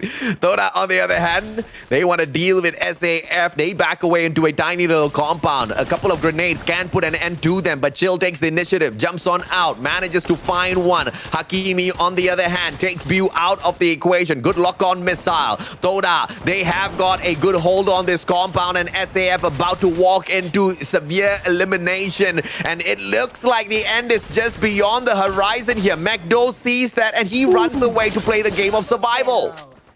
And now the end is almost near for SAF. Todak right now is surviving battle as we move into the other battles that's happening. Tanamo for the kill. Geek Fam eliminated first in this map, and well, it's a similar story from what we've seen earlier, but we'll have to see if Geek Fam will be able to recover later on. All AV Radicals right now is going in against Pando EWG. The chase is on against two members of the Wolves, and AV Radicals really need to get these points. They are hungry for those points, especially to take over that #1 spot. Tense moment, bro. What a game. What a day. Grand finals absolutely on another level. Free fire. I mean, we've seen this grow, Neptune, from competition to competition through the years. The teams have just elevated their strategy out there on the battlefield. And it's so fantastic to see some of them really stick it out. And one of those teams to really stick it out together is AV Radicals. And look at where they are, on the brink of qualifying for the World Series. As long as they can keep this sort of a performance up, at the very least, the kind of performance they chugged out at Purgatory, where they hit that 30 bomb. They cannot allow themselves to falter anymore, because the other Malaysian teams will run past them in a blink of an eye here, Neptune. Yeah, and no running past AV Radicals at this point from EWG. Two was right now. Oh, that was a missed second shot in their grenade launcher, and Wine a little bit too rushy, but right in time in there, pulling out a time turner as well as a shotgun. And JZ, the only one left with 11 teams remaining, possibility of a 10 remain. It is Anxiety challenging AV Radicals at this point, and Anxiety right now needs a lot of points as well, as they are sitting on 7th spot. Anxiety, AV Radicals, glue wall after glue wall. AV Radicals has no respect for these glue walls, bro. That's the 4th one in a row. They just knock it down the moment it comes up. Furious was so annoyed. He has to deal with this. And 3 of those ice grenades to deal with as well. AV Radicals going ham against Anxiety. Anxiety can't take it anymore. They rush straight in for the fight. But Wine, he has got that M1887 straight into the time turner, and he gets shut down by God Toby. What a reflection. And now Ritu's gonna be the one to be hunted down. Anxiety took shot after shot, and now they return fire. Yet another grenade to kind of deal with. Time turner perfection out of Ritus, but low on HP. Runs out of his time turner. Plays the ring around the Rosie, but cannot get away from Fura as he turns around to shut him down. Anxiety makes AV Radicals pay for those cheeky plays. Anxiety right now is in there, making them pay. Tanawa still alive and kicking, trying to run into Mars Electric to that buy point or the revive area. But AV Radicals, that's one thing that really catches them off guard. The aggressiveness that they are showing in here, though. Against Pando EWG, they have a good intention, but once Anxiety is in there, I mean, there's no backing out from AV Radicals. They need a plan of exit as well as what they have on the plan of approach. Wine is a little bit too deep into battle most of the time, and I think that is one thing that that they're not comfortable when they're suppressing all those aggression for AV Radicals. Suppression of that AV Radical aggression is one thing that's a little impossible sometimes. But Sem9 Looks like they are getting lucky with this engagement because AB Radicals is just stuck between so many teams, man. Talk about Farang, talk about Axis, talk about Sem9, Expand just beyond the horizon. This is a party right here at the factory, and I don't know who sent out that invitation, but everybody responded. I want to be that popular, Neptune. Well, the invitation is in there, but the thing is, by the end of this party, only a few will remain. So I don't think I want to be in that party, though, AJ. But EWG right now. I don't know. I mean, it sounds like a fun party, right? Where the strongest one will stand, everybody else falls. You know exactly what I mean, man. Those kind of parties get a little out of hand, but it looks like Sem9 wants to take control of that factory. Expand is just hiding, playing their strats from the back, and Pando EWG says, hey guys, we want to join the party as well. Yep, I know EWG right now will be flying in as JC has just revived some of the teammates. Manchai has been taken down there by Expand. 1 point already for Expand because of Manchai. Oh my God. I think with some of those coming back from the revive flight, I think this is the revive flight that is bringing in all those kills. Wine right now, good position from above, but what else can he do? No, Pando EWG just shot themselves in through one of those launch pads, man. And it looks like they were not invited to this party. All the teams are teaming up. This is the third team Expand. They're the third ones to snuff out an EWG player. This is really not your party, EWG, and everybody made that clear. Good time, Turner. Saves the lives of the players of Sem9, but the Axel chips in. Oren goes down. Sem9's about to be toast. A lot of those high grounds picked up by the other teams. AB Radicals as well as Expand now joining hands to snuff out Sem9. Oh man, Chessman right now going in, cleaning up the lawn as a day closes in onto the next safe zone. And the next circle right now, Axis and Neptune is being chased by Todak. Not so much chase. It is one from above and one from below. And they need to be careful on their approach right now, though they have good intention. Once you get stuck in there, in that basement, in that tunnel, you might be out of it. McCrory will be stuck, on the other hand, from the outside. Blacklist is just gatekeeping them, and McDo and McCrory will be taken down in here. 2 eliminations coming from Blacklist International, not so much, but if they continue this on, they have a good chance to take down SAF on that 11th spot. Blacklist. First time they played Bermuda today, they only took away 4 points. So by that calculation, they're doing decently all right, but it's not enough just yet. They need to survive much longer. They need to get a few more of those kill points to their side. Manchai, the Lengchai, still playing the game of survival outside of the circle. Can't move on forward. Blacklist will end him. Has no medkit. And Manchai is going to say bye-bye. Oh! AB Radical saying bye-bye in there. Wine spotted in the water tower. And that is Blacklist just getting information from all around. And there you go. Just like that. 3 teams eliminated on this spot as the safe zone continues. And it is closing in onto the 5th phase. It is Blacklist going into rush. And they are a little bit late in the party. But they might be the last team standing later on if they can manage to get all those slays. So that needs to be a little careful here. Axis Esports right behind them. Farang, on the other hand, dealing with Blacklist International. Newbie's going to get picked right back up. The defense is there, but they're out in the open. Farang Spade has got the angles on them through those glue walls. This AWM, those glue walls are absolutely no match for this sniper. But it's all about the angles that he works around with. And because the other team's just a little bit too close towards the edge, they can run away and play the game of defense. Blacklist gets away. Sem9 now going to be their next challenge as they run straight into the compound of Sem9. Newbie with the charge buster. Oren can be the biggest difference maker here with the grenade launcher in hand. It's all about his plays, but he does not strike just yet. Oren gets taken down. Taken down one at a time, and there goes another one. Man 04 out and about. Sem9 eliminated in here 5 points from Blacklist, outdoing their previous Bermuda gameplay, and they are still in the role. Probably a backstab against Expand, and also trying to sandwich them by sandwiching them, and Parang as Blacklist just rushes on too fast in there, a little bit too fast against Too Bad, but here comes Grenade, but Expand will not be hit just yet, and a lot of teams is scrambling to get out in the open area of this next safe zone. And Blacklist now trying to take the fight up against Expand. Expand Spade just turns around, and Farang helps out the players of Expand. Cobra steals away the kill after Farang helped him. How disgraceful, how ungrateful. Too Fast doesn't care, they want more kills. Grenade launcher continues to pop off. Farang delivers one in. This is a crucial bomb, has 4 more to work around with. Time Turner does not get pulled out by the glue wall, helps them survive a little bit more. Jump ball, can he drop the finisher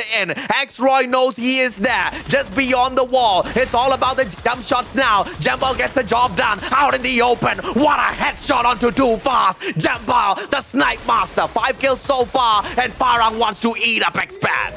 Jembal and Jesbu combination right now are trying to use this wall to their advantage. There goes the hit. Jesbu taking down Too Fast, and no surprising Jesbu at this point. He sees you and he will be able to get away. Expand right now, pick up against Too Fast or on Too Fast. Might be a chance for them, but we'll have to see if this will happen. Battle on this wall. Jesbu right now, not yet spotted, and will be able to use this airdrop as cover. A good turnaround and takedown by Roy, and a surprise hit by Hard to Get from afar. And that's Expand, baby. Farang eaten up alive instead, but Spade, the final survivor, he backs away. He can still turn things around, and as Expand is now distracted by the players of Hard to Get, Spade can execute a little bit of revenge here. Hard to Get trying to deal with so many of the teams at the very same time, but Axel still finds a way to drop out the players of SAF. Axel drops Jay-Z as well. Axel's on fire, but still stays away. Toda eating up the points of the players of Expand. Expand now need to focus on that recovery, but Batman can undo all of their aggressive plays. He's got the grenade launcher, distracted from jump shots at the back, and Expand once again gets saved. Hard to get, try to finish off the job with the Max 7 and Ares. Ares runs around, finds no one. Expand still alive, Neptune. Expand right now still alive, but rushed by Hard to Get, and there goes Ares for the takedown against Expand. Farang right now, Spade a little bit too comfortable in this watchtower, and Batman will be taken down, but Todak will be knocking into the door, hit by Spade, but the 4-man strong of Todak looking at that Booyah up close. One remains, and I think this is it. Todak will take this Booyah as the man advantage takes over. What a game. Bermuda was lit by all of these teams just going ham against each other. Yes, Toda picks up the Booyah at the very end. But you know, a lot of teams, they perform to the T out there on Bermuda Neptune. What a game we had on our hands. And Toda, I don't know how they slithered in from the back. They found that access, but winning out quite a number of those gunfights proved to be super beneficial for them. But here's the problem though, bro. They've bombed out in 3 out of 4 games, and the best match that they had so far was from Alpine, and that was only 10 points from that game. 28 points from 4 of those games. Not the best day of Toda, so hopefully this is the start of a good comeback for the team. Yeah, I mean, a good start from them with that Booyah, with a placement point coming from Booyah, but I don't think there's so much kills coming from Todak in there. They're just hanging back on the outskirts of each circle as the battle happens. I think Expand has a lot more of kills in that fight, and even Farang from afar, at least they have that scout tower that they can use and snipe, especially with Spade hanging back in there before he has been taken down. But we'll have to see later on how well these teams are, and I'm worried about AV Radicals because they are in a good showing of trying to catch up on that #1 spot, but with this elimination on 11th place, not so much on placement, but with the kills, that might change the things, but not so much as a huge lead. I think Expand has got a huge chance of catching up with the players of Geek Fam now in that number one spot, right? And Geek Fam kind of lost the gameplay a little bit too early here. Expand picked up a decent number of slays. The only problem here is, to make that chance a little bit more stronger, they should have picked up the Booyah for themselves. But Danny, your thoughts on that crazy match? Todak, welcome back. I think a lot of us have been waiting for them to actually start to show us something, and this is some good news. But it's not enough to make me feel confident in the team, right? Yeah. I think we were all hoping for the final leak of league stage Todak to be what we saw today, and it seems like they've sort of gone back to the old Todak, I guess, the one that we're used to seeing from the beginning of the season. I'm not quite sure what happened to Todak, to be completely honest. I really thought the teams got themselves together. They fixed their issues, and that they would be a lot better going into grand finals. But maybe the team's sort of having an identity crisis as well. They can't figure out what really works for them, and maybe they're also running into some of the tougher teams. They're not necessarily winning all these fights as well. Or maybe it's just a little overconfidence after they showed up quite well after the final week of the league stage, right? Because they were super happy on that winner cam. Yeah. And, today, they've picked up an average of 2.5 kills from the first 4 matches that they played. Yeah, that's very bad. I'm not sure as to how many kills they picked up at Bermuda in the second time around, but it really doesn't matter, because even though they had a decent game, more than maybe 15, 16 points, it's still not going to be enough to catch up to, the top 3 spots. But it's a good start. I mean, hopefully the second set of matches on these maps are going to be so much more better, because Toda didn't show up for the first 4 games. No. Yeah. I'm a little bit worried, because if this might be the only one for today, I think they might just be stuck on that bottom of the bracket. Yes. It ends up being one of the teams that feeds one of the bigger teams. But we'll have to see. Maybe Todak decides, okay, we're going to play with our usual squad during the first 4, and then the captain comes in for the final 4. Maybe it's a bit hopeful. I don't know. Don't listen to me. It's so risky. I mean, that strat is so risky, especially from what we've seen in some of the teams right now, especially for the first part. A lot of teams has been popping off already, investing into those points. And if you're the teams who are trying to catch up, and after a day, like one day is a huge difference already. Study of the gameplay as well as rotation, a little bit of adjustment for some of the teams who did well or bomb out in some of the matches can be used against Todak if that was the original plan for them. It may have been the original plan, but very quickly, let's take a look at the overall stats for this round. Only 10 revives, so we're slowly going down in the revives as teams start to camp. Although we did see the disaster, which was EWG's revive, right? They brought the whole team back, and they just ended up being little birds for other teams to shoot out of the sky. I think it was Wine actually that got most of those kills. Yep, and like a lot of teams, because of how everyone is looking up against Wine, and Wine is just putting a lot of damage as well. So Wine has a good view and of those coming back from the revive flight, especially like how high is on a water tower. But those Wine has been shooting earlier on has also a good view of those shoots. Yeah, actually, what do you guys think of some of these teams really capitalizing on the whole just sitting on top of buildings and shooting down at people? Because it seems to be, we've seen it very successful at Alpine, right? Where people revive, they sit on top of the windmill, you can't really hit anyone up there. Now we're starting to see this this water tower stuff happening on Bermuda. Is it going to be something that we might start seeing on something like Purgatory? Because we already know that Kalahari, there's so many high ground places that you can sort of work with. But is it always the safest play to be out there? I mean, it's safe because no one sees you, unless, of course, someone comes back through that revival flight after you and then spots you sitting down like a duck. Someone still shot down Wine. Like, he was up there. He still got picked. Yeah, that's quite of the distance that he put between himself as well as Wine, right? But where I'm coming to with this point is, yes, you're safe, but so what? I mean, you're playing a few of those survival points at best, but you can't really pull any of those kill points to your side. And most of the time, the plays that are executed for some of these high ground, campy sort of plays are towards that final circle where a couple of those revivals are pulled off. And then they're just going to just try to keep their heads as low as possible. So I'm surprised that Wine came back super early and chose that strat, because he could have actually gone somewhere else.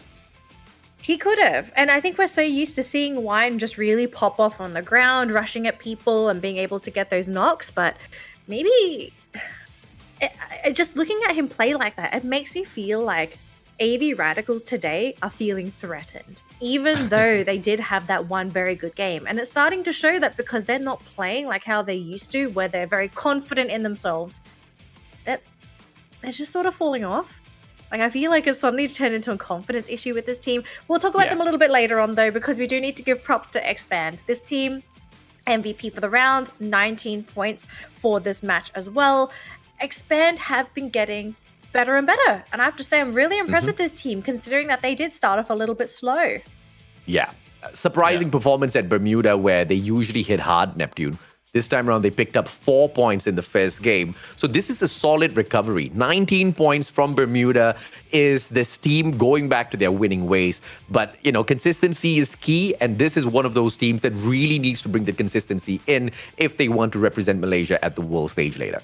Yeah, I think for Expander, just going back to the basics, we're in, as we mentioned earlier, the suggestion that we have for Sem 9, waiting for the mid to late game to pop off, not really going for the early engagement if they need to just know an exit strategy. Because at some point, if for those aggressive teams, or not really aggressive teams, but those hot dropping, they're just going in head on, no plan of exit. And that's one thing that they need to work on at some point, and then wait for that mid game to the last game for that booyah as well. Oh, wow. Say hello to your number one team. Say hello to Expand. We're going to see them in just a second. We'll take a look at the current match standings for this round first. And I know there's going to be some people thinking like, wait a minute, this isn't right. That's not Expand up top. No. We're talking about a different leaderboard. This is the match that just happened. So Todak, 22 points for the round. Good recovery. We're going to have to wait and see if Todak can continue with this trajectory for the remaining matches for today. 19 for Expand. This is going to be enough to possibly push them to the very top of that leaderboard. We will check in just a second. Farang with 16 points. This is something that I've been expecting for a long time for Farang. They have not been really sticking their head towards the top of the standings so far, and I would like to see them continue in this trajectory. Hard to get 13. This is a good recovery. I know for a fact they're hard to get. They are sitting towards the bottom of the leaderboard. It's nice to see them up here. And the same thing with Blacklist, but we really need to see more from these two teams. They've just been sitting towards the bottom of the leaderboard. They're just keeping it warm. But outside of that, it's not really doing too much. But speaking of a lot, here's the overall standings. Expand, first place, 71 points, ahead of AV Radicals, who's sitting on 67 points. Expand. They're expanding the lead. Geek Fam is at 66. I think Geek Fam is in the second spot right now because they should have 70 points to their side. Unless I've got my math wrong, but we can get that checked out later on. But AV Radicals, decent in terms of performance, but Expand climbing back up here to that number one spot, guys. Talk about the hustle, Neptune. Yeah, I mean, this is one thing that we really need to do. If usually comeback is more exciting, and I think that is one thing that is that they're doing right now. Storyline of being there left bottom and then slowly moving up. And that's one thing that this team has to show, and good showing has been done by those coming back. They just need that consistency that we usually ask for, but it's very difficult to put out all the consistency because, as we see from Expand, they drop off from the start, slowly move up and down for some of the matches as well. If this continues on an upward trajectory, we might be seeing Expand and AV Radicals once again taking the lead. Yep, we're seeing teams go up, but I have to say, gentlemen, SAF and Sem 9, these two teams just keep going down and down. They had such a strong start today, and now we're past the halfway mark. They are literally teetering on the edge of not qualifying for next season. Like, what really happened with SAF and Sem9? Was it just a case of like them having a very good head start and then just sort of petering out? It feels like it. Well, I think that's the usual SAF that we're talking about. But before we go there, this is the new code that we were talking about earlier. And take a screenshot, put that in, and redeem that. And do let us know if there are any issues. At least you will be getting that resolution up ahead before the time limit expires. Yeah, just firstly, we want to say thank you to everyone that did report the problem, because if you guys didn't report it, we wouldn't have known and Garina would not have been able to get the investigation going. So thank you for letting us know that there's an issue. Again, if we do have any other codes in the future and there's any problems, let us know, tweet us, send us a message on Facebook, do whatever you need to, but sharing is caring, and it absolutely helps if you're able to help us out. So already, as Neptune said, if you haven't claimed the code, claim it now, because this should be valid, but it will expire at the end of the broadcast. So if the show's over and you're trying to claim the code and that one's expired, that one's really expired. Yeah. All right, gentlemen, we've finished our 5th game of the day, which means Kalahari is next up on that leaderboard. Now, we do know a couple teams are going to be pretty happy with that matchup, but I want to talk about a team that I'm actually not happy about right now, and it's Pando EWG. They are currently sitting at the bottom of the leaderboard. What has happened with this team? Because I think up until this point, especially during the league stage, they were always middle of the pack. They would have their good days, they would have their bad days, but we wouldn't really see Pando just drop off. But today in particular, this team has just shot off the face of the planet. We just don't see them. I think it's not terrible yet. You know, because when you look at the disparity of points between Pando EWG and maybe hard to get, who are 4 or 5 ranks above them, there's 7 points between them. So one decent game can shoot them up, not 1, not 2, but literally 6 to 7 spots, right? So a lot of the teams out there are obviously going to be very heavy on the offensive today. And Pando EWG has been doing decently all right. I mean, if you want to kind of put a benchmark to how well Pando EWG is doing, Blacklist International is in the 11th spot, 1 point above Pando EWG. So if we want to hit on Pando, I mean, we got to knock down on Blacklist, we got to knock down on Axis, Anxiety. These teams are all, you know, but they're not out of the running just yet because of how the teams have actually, you know, even though not a lot, have consistently put in some decent amount of points to their side. So the run isn't over just yet on day number 1.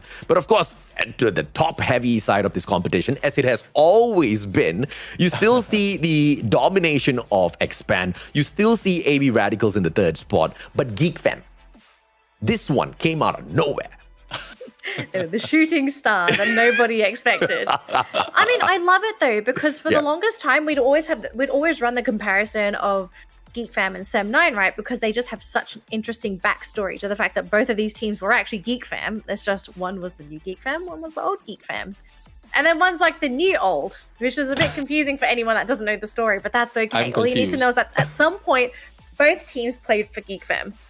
But I'm so impressed with the fact that Geek Fam have been able to perform the way that they have today. Like, they came out of nowhere. These guys are dominating. They're landing the shots. It's not a fluke. They're not getting lucky. They are actually competing with these top dogs. Like, were they saving strats? Or maybe they're playing the league stage with their feet. I don't know what they're doing. But they're really proving themselves today. Speaking of proving, though, let's take a look at our top fraggers for the tournament. We're going to look at Tanamo, McRory, and Jembal as our top fraggers, and pretty big discrepancy in the damage department here. Both Tanamo and Jembal very, very close in terms of damage, but the most important one is McRory. He's getting kills. He's not necessarily doing the damage. I mean, it's all about the efficiency, isn't it, Neptune? Like, who cares about damage if I can get the kill points? And I think with the kills and damage comparison, it also goes into the efficiency of the team. Like, some members of your team might be doing a lot more of damage, and then you're getting that kill later on because of how the roles has been set up. I mean, Farang, the guy has more damage than him, but less kills. So I like to be efficient. So yeah, this guy's on fire, no doubt. Let's look at the team comparison here. With Expand obviously kind of expanding their web across all of these stats. Geek Fam not really wants to scream about, because once again, these the graphs, the data was taken from the league stage. But if you compare how they've been doing, these three teams specifically on the day of grand finals, look towards the bottom. 1 booyah each on the day of grand finals. Total kills pretty much equal for Expand and AV Radicals, and Geek Fam's right there with them. Look, if I was part of production, I would expand Geek Fam's little web to something that looks like a hybrid of Expand and AV Radicals, right? Because win rate, it's not their strong suit, but they're definitely getting the survivals. They've got the damage department, they've got the kills, they've got the teamwork. I mean, these guys they are so good. But I want to know, okay, is Geek Fam potentially going to end up being the holy trinity with Expand and AV Radicals? It seems like they're getting very, very close to actually being a major contender with those two titans. We could be seeing the birth of a third titan in just a second, as we are going to jump into our next matchup, ladies and gentlemen. It is match number 6. We are back onto the sandy desert dunes of Kalahari. AJ and Neptune, take it away. We'll see, is it going to be Geek Fam domination? We'll find out. Gentlemen, thank you very much. Thank you, Danny. I mean, yet another Geek Fam domination. We hope, because the last time we did see Geek Fam drop into Kalahari, they hit that 23, 11 on the kills, 12 with the booyah. But, we want to see a little bit more from them this time round, Neptune. Yeah, I would agree. I mean, a little bit more from Geek Fam, even for the other teams. And I'm quite surprised as well, because this might be a chance for Farang to take over the reins in Kalahari, as they know the map so much, and I think they dropping off from that refinery, letting that go early. I think that is a downfall for Farang at this point, as we see the teams right now dropping off in this game. And so far, it is Eastern Wolfgang going against Anxiety. Once again, the sub will be their converging area, and we'll have to see who will take the win at this point. And AV Radicals, once again, will be getting back on that high tier loot area. As we look into the battle, Eastern Wolfgang right now is now being challenged by Anxiety. Chessman is the only one above, but a good side against Pando EWG. 1v3 situation right now, as the rest of the teams of Anxiety might be going in. Viewer right there for the backstab. Nades will be thrown, but Manchai will be able to survive that. It's a good pinch coming from Anxiety at this point. Viewer right now will be running away. Few HP remaining, and he needs to heal up. 2 of those med kits, and they need to recover as well. Kanoho got Toby, and Führer has been damaged from that initial engagement. And we'll have to see as to how well Pando EWG can hold off this area, as JC, a long flank, and a possibility of the reverse that has been done against them will be done against Anxiety. Got Toby backing off right now, not so much on HP, and not so much of a moving space as well for Anxiety. I think this is, I would say, not a good move for Anxiety right now, because they are stuck, and 3 members of Eastern Wolfgang is just putting a lot of pressure against them as they slowly just go in on that chess battle. Your move, my move, and who will take that win? We'll have to find out later on, as Chessman backs off, but might be seeing the sights of JC later on. SAF just getting a little bit callous here as McDo goes down. And Doda, they attack Blacklist yet again. Now this one's starting to become a little bit of a rivalry, and off-screen Farang snuffs out Orin from the side of Sem9. Sem9 returns fire, but it's against SAF. A 3-way fight going on, and Sem9 aiming for the wrong players here. Yes, M9 has aimed for the wrong players, as we saw Chessman as well. This time, aiming at the wrong players, being taken down, but Kanoho will be seeing one from EWG. BU right now, Time Turner used against them. Back up, coming from Purer, a little bit too late, as that glue wall will stop him, but there goes the recovery as well as a hit. There goes a Viewer for that kill, and Chessman needs to be picked up, but I don't think there's a chance for them. There goes God Toby as well as Pure on the pushing end against Pando EWG, but it's taking a long time right now and a lot of chances for them to be gunned down later on. Let's see if or not they can circle around here. For the players of AV Radicals, this is not a 10 situation, but if you're SAF, you're toast right now. McDo has no exit strategy and has no guns to defend himself. Wine drops him with a double barrel, but his partner's having a little bit of an issue finishing off that player, but it's all right. Just a couple of blooper moments. Anxiety, on the other hand, Pando EWG delivers the potential final slay, but Fura makes it work at the sub. Full squad of Anxiety right back in it. And this is this is the best timing for a recovery for the team. Wherein there's a lot of places wherein you can drop. You can also protect some of the teams, putting a lot of pressure as everyone is still far apart. And Pando EWG, speaking of far apart, JC has been laying back in there very far. And I think it's the element of surprise that JC can put in on that engagement. It's just that it's not working that much against this team of Anxiety. Pando EWG managing to deal with a lot of the problems that Anxiety posed earlier on, but with one smart play, Anxiety's right back in it. Full squad revival. And Pando EWG is not far away at all. They're just nearby to kind of redo this whole engagement stuff again, pick up those kill points. And, you know, if it goes the way of Pando EWG, good on them, because Anxiety just gave them an extra 3 kill points. Yeah, I mean, that's what I'm thinking about. Like, a lot of kills by just staying in one area. A good response by Tadamo in there. And when we thought it was otherwise, Jembal taken down.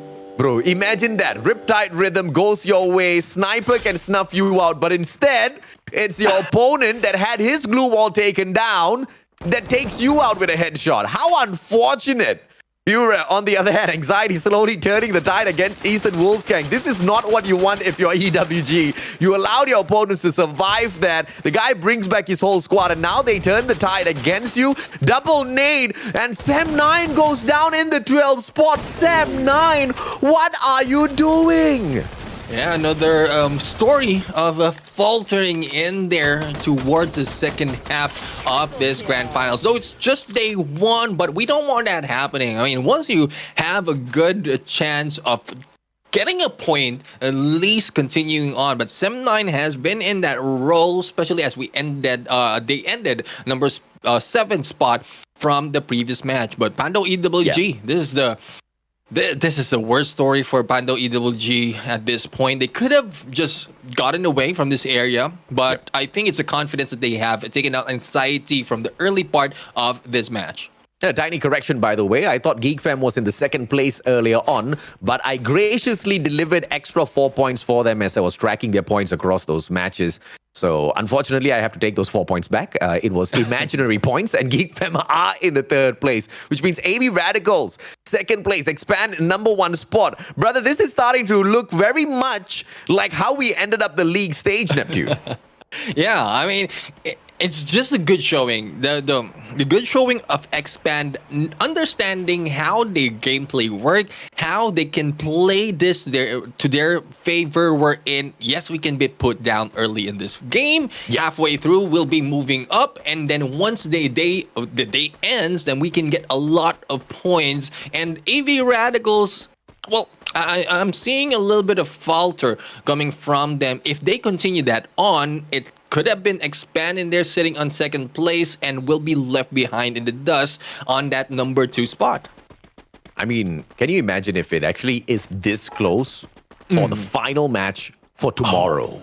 It's going to be heartbreaking for whoever it is that picks up the third spot, because you lose the access to the World Series by a couple of placements, which, you got to be salty if that happens to you, man. But you got to deal with it, because that's the kind of supremacy the other teams have within this competition. MCPS, the talent has grown. Teams have become titans, and it looks like some of the old kings will fall because of that, because they haven't really kept up with the rest of the competition. And one of those kings might just be Farang, but they are hanging on for their dear lives, Neptune. Farang still has a good opportunity to hop right back into the top three's fray, but they need to get the booyah this time round.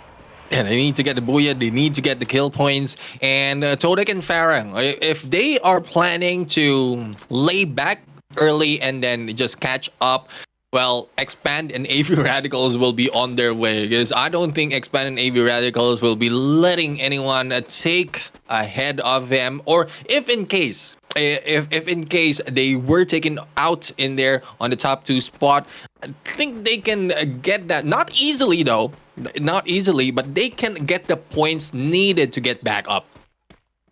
See if they can pick those points up, of course, later on. Expand, they need more points. Yes, they are in the number 1 spot, but once you get a little bit confident, that's exactly what the other teams are built for, to smash your confidence right back down.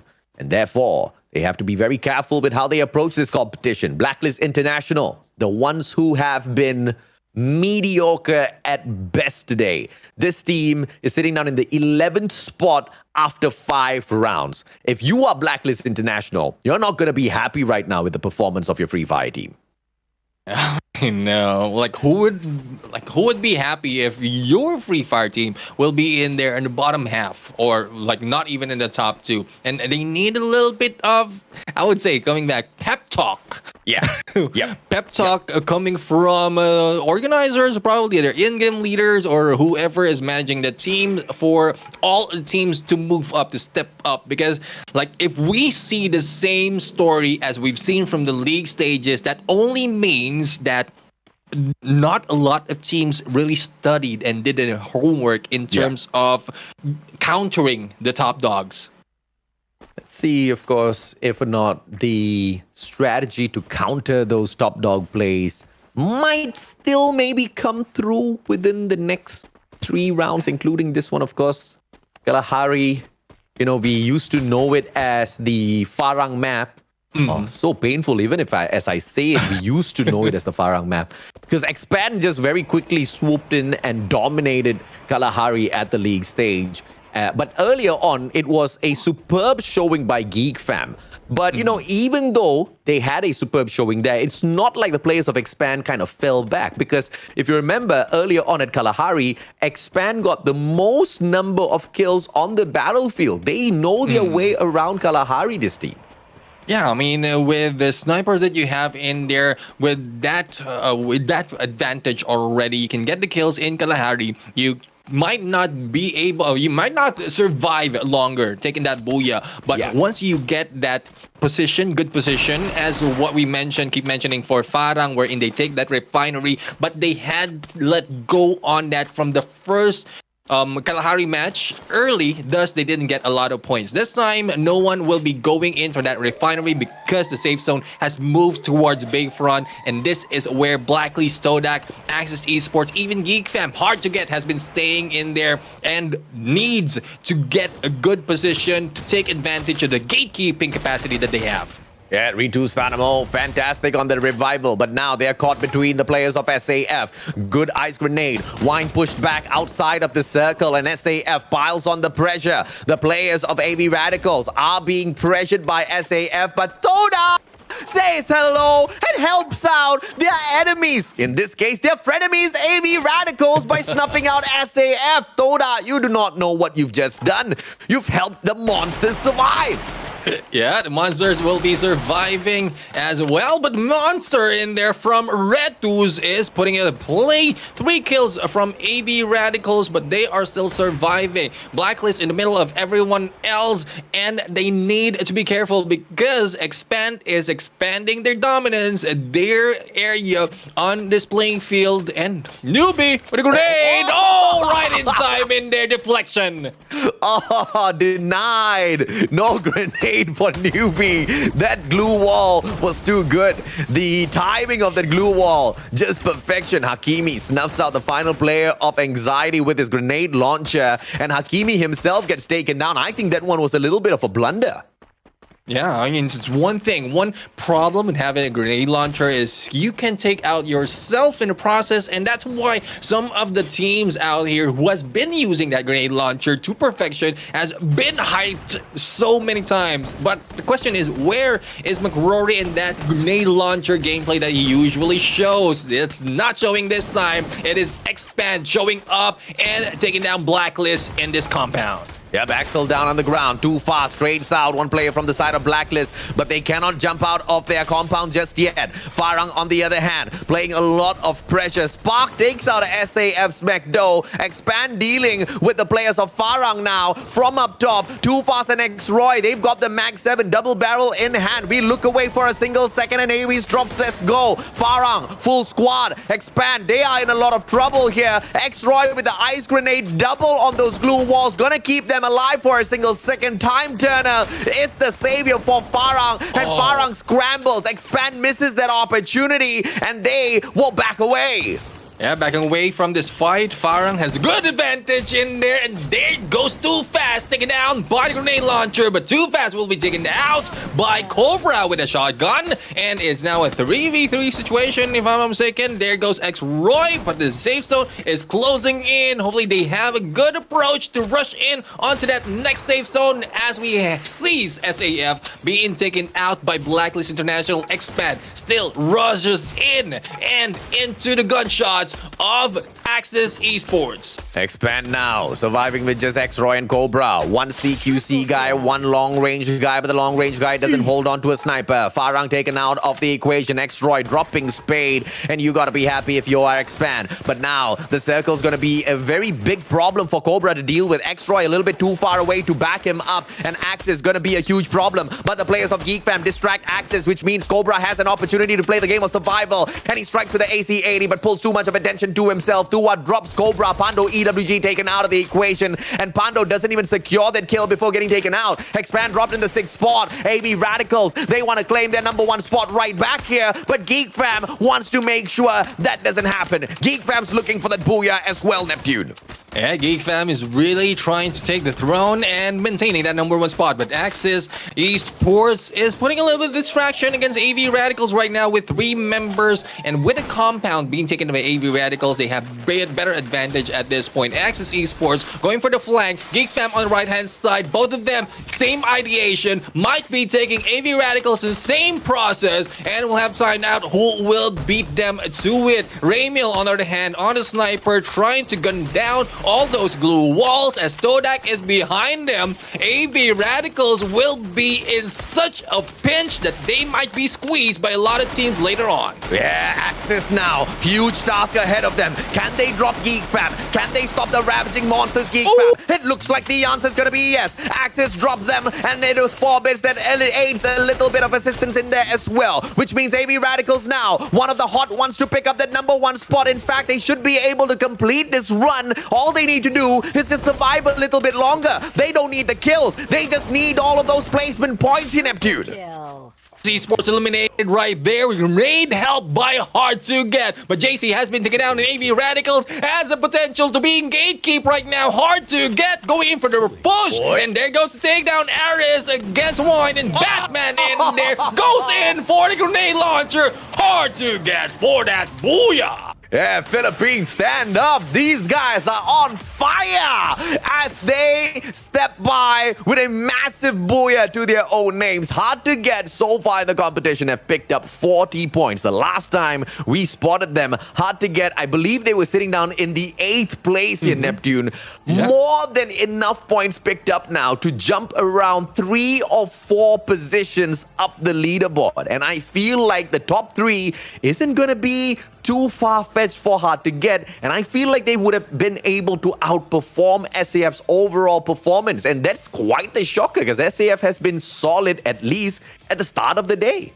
Yeah, I mean, hard to get. It's a good break for them. It's been a long time that this team has taken a break. They were able to get the top 12 from the league stage up to the grand finals, but hopefully this is a good motivation from them. But I don't know. I don't want to jinx it. I don't want to put a little, too much of a hype for them. We need to see consistency coming from this team, whether it's hard to get, whether it's SAF, because so far they are doing well, explosive in 1 round or 2 rounds, and then later on just faltering, being pushed down in there, not even taking that top 3 spot.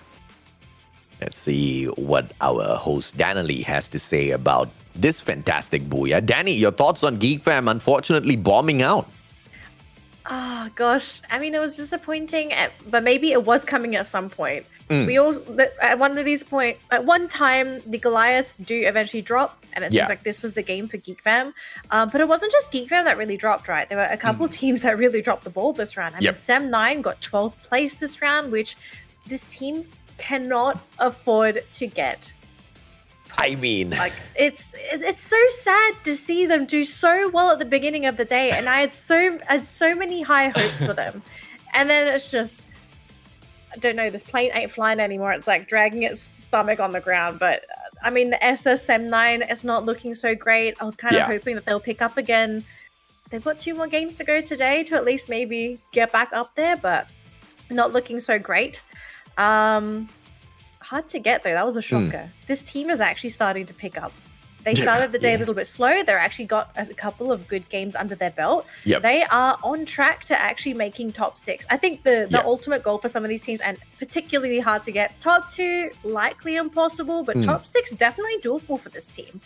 So I mean, in order to guarantee that, what hard to get needs to make sure is they strike well at Purgatory later on, because we saw moments of weakness from hard to get, and those moments of weakness where basically their 2 worst games so far was at Kalahari and Purgatory earlier on, where they picked up just a single point from each of those maps. So 2 points over 2 games. Crazy, terrible performance. But the rest of their games, they've picked up a decent average of 12.5 points. This time, they pick up the booyah plus a couple of kills. Wait, hold on. Hard to get got massive number of kills. It was like 13 kills. It was a lot of kills. So they outperformed themselves, as well as kind of patched up, or kind of just, when you've got like too big of a hole, you've got some extra sand here, you just go and cover that hole. That hole was their bad match. It's a mound now. It's not a hole anymore. So they kind of patched that right back up, which means hard to get is right back in the race for not just top 6, but I'm talking about top 3. Yeah. You think they're going to make top 3? I'd say that's a bit of a stretch. Not with this game. They're back in the race for top 3. Sure. Yeah, because they've still got 8 more games tomorrow, and then we've got 2 more to do. So yeah. I think that's definitely a doable dream for this team. It's just they got to fix the issue of getting caught out in the early game, right? Like that seemed to have been the issue for this team. Sometimes wrong place, wrong time, they get snuffed out when the game starts, and they don't really have an end game because you can't have an end game. So to have the end game, you got to survive and actually make it up until that point, which is what we're starting to see from this team. They're getting into those final couple of circles. They are competing with the big dogs. They're grabbing those points. And that's why we're starting to see the rise of hard to get. I mean, I was worried about this team because I thought like, oh my goodness, could you imagine an MCPS where hard to get isn't there?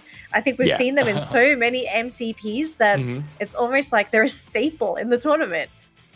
Yeah, I mean, for hard to get, it's similar. If they can not bomb out, it might be similar to what we've seen from Geek Fam, wherein you fell down, catch up in the points. But the way hard to get is playing is from earlier on when they were doing well, they're just making on the placement. kills not so much. They wait for that mid game, the usual, the basic tactic that we see from some of the teams. And I think this is a good start for them because it's already paying off for them, maintaining in the mid and then getting that booyah.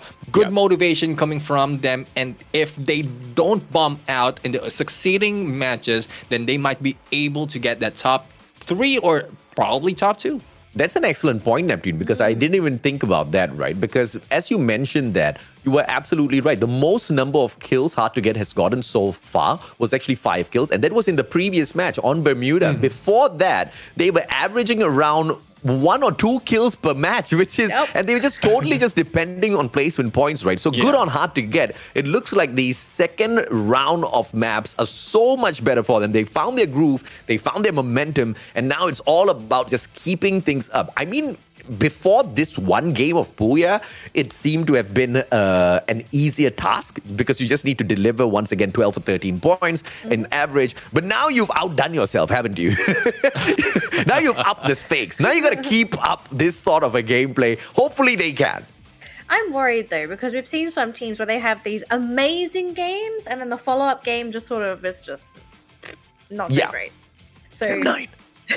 Oh gosh, please don't remind me of that team. I'm hoping Sem9 turn things around. Yeah.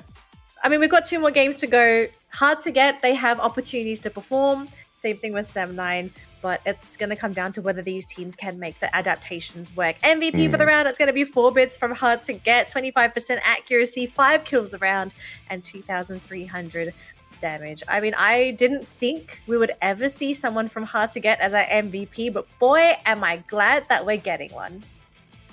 I mean, 4bits is a really good player, even from before Hard to Get. 4bits has been like screamed out and by the casters so many times, and it's about a time for him to take this highlight of a show for him. Again, momentum can be taken from this win, but the other teams who are much hungrier might take them down early at this point. So hopefully Hard to Get will take whatever they got in there for taking the placement, kills as well, followed up moving forward. 15 kills and 27 total into the points. Good standing for Hard to Get right now. 27 points. And this is massive as well, considering that towards the bottom of the leaderboard, you need less points to actually climb. So 27 points.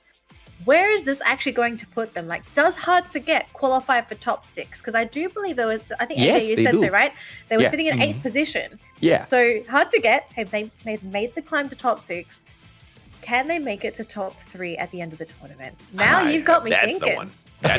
That's the one. I mean, top 6, no brainer. Top 3, they gotta hustle. They gotta, like I said, they raised the bar for themselves and now they gotta outdo that. But I don't want them to have like that sort of a mindset, right? Don't aim for 27 again. Just play chicken, just play campy, get the placement points, just like the previous average matches, and you are Gucci, brother. You will be in the top 3 by the end of the day. Absolutely. Now here's the current standings for the round that just concluded on Kalahari. So Hard to Get 27 points. They nailed 15 kills. This is almost unheard of for this team, and I am glad that it has happened. Axis Esports picking up 14 points for the round. Expand with 12 points, being carried really hard by the number of kill points that they picked up. AB Radicals, yes, they may have ended up in 2nd place, but with only 3 kills, only 12 points to them as well. Now, this is a bit of a shocker, actually, because normally you would expect AB Radicals to be sitting on 7 to 10 kills at least. But 3? Something's going on with AV, and I feel like the mind games has just started getting to this team. I would agree. I mean, it's probably on the early parts. Kalahari is not really their map.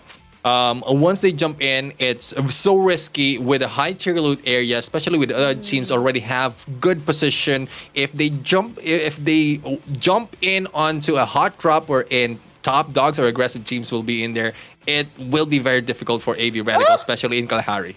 My heart!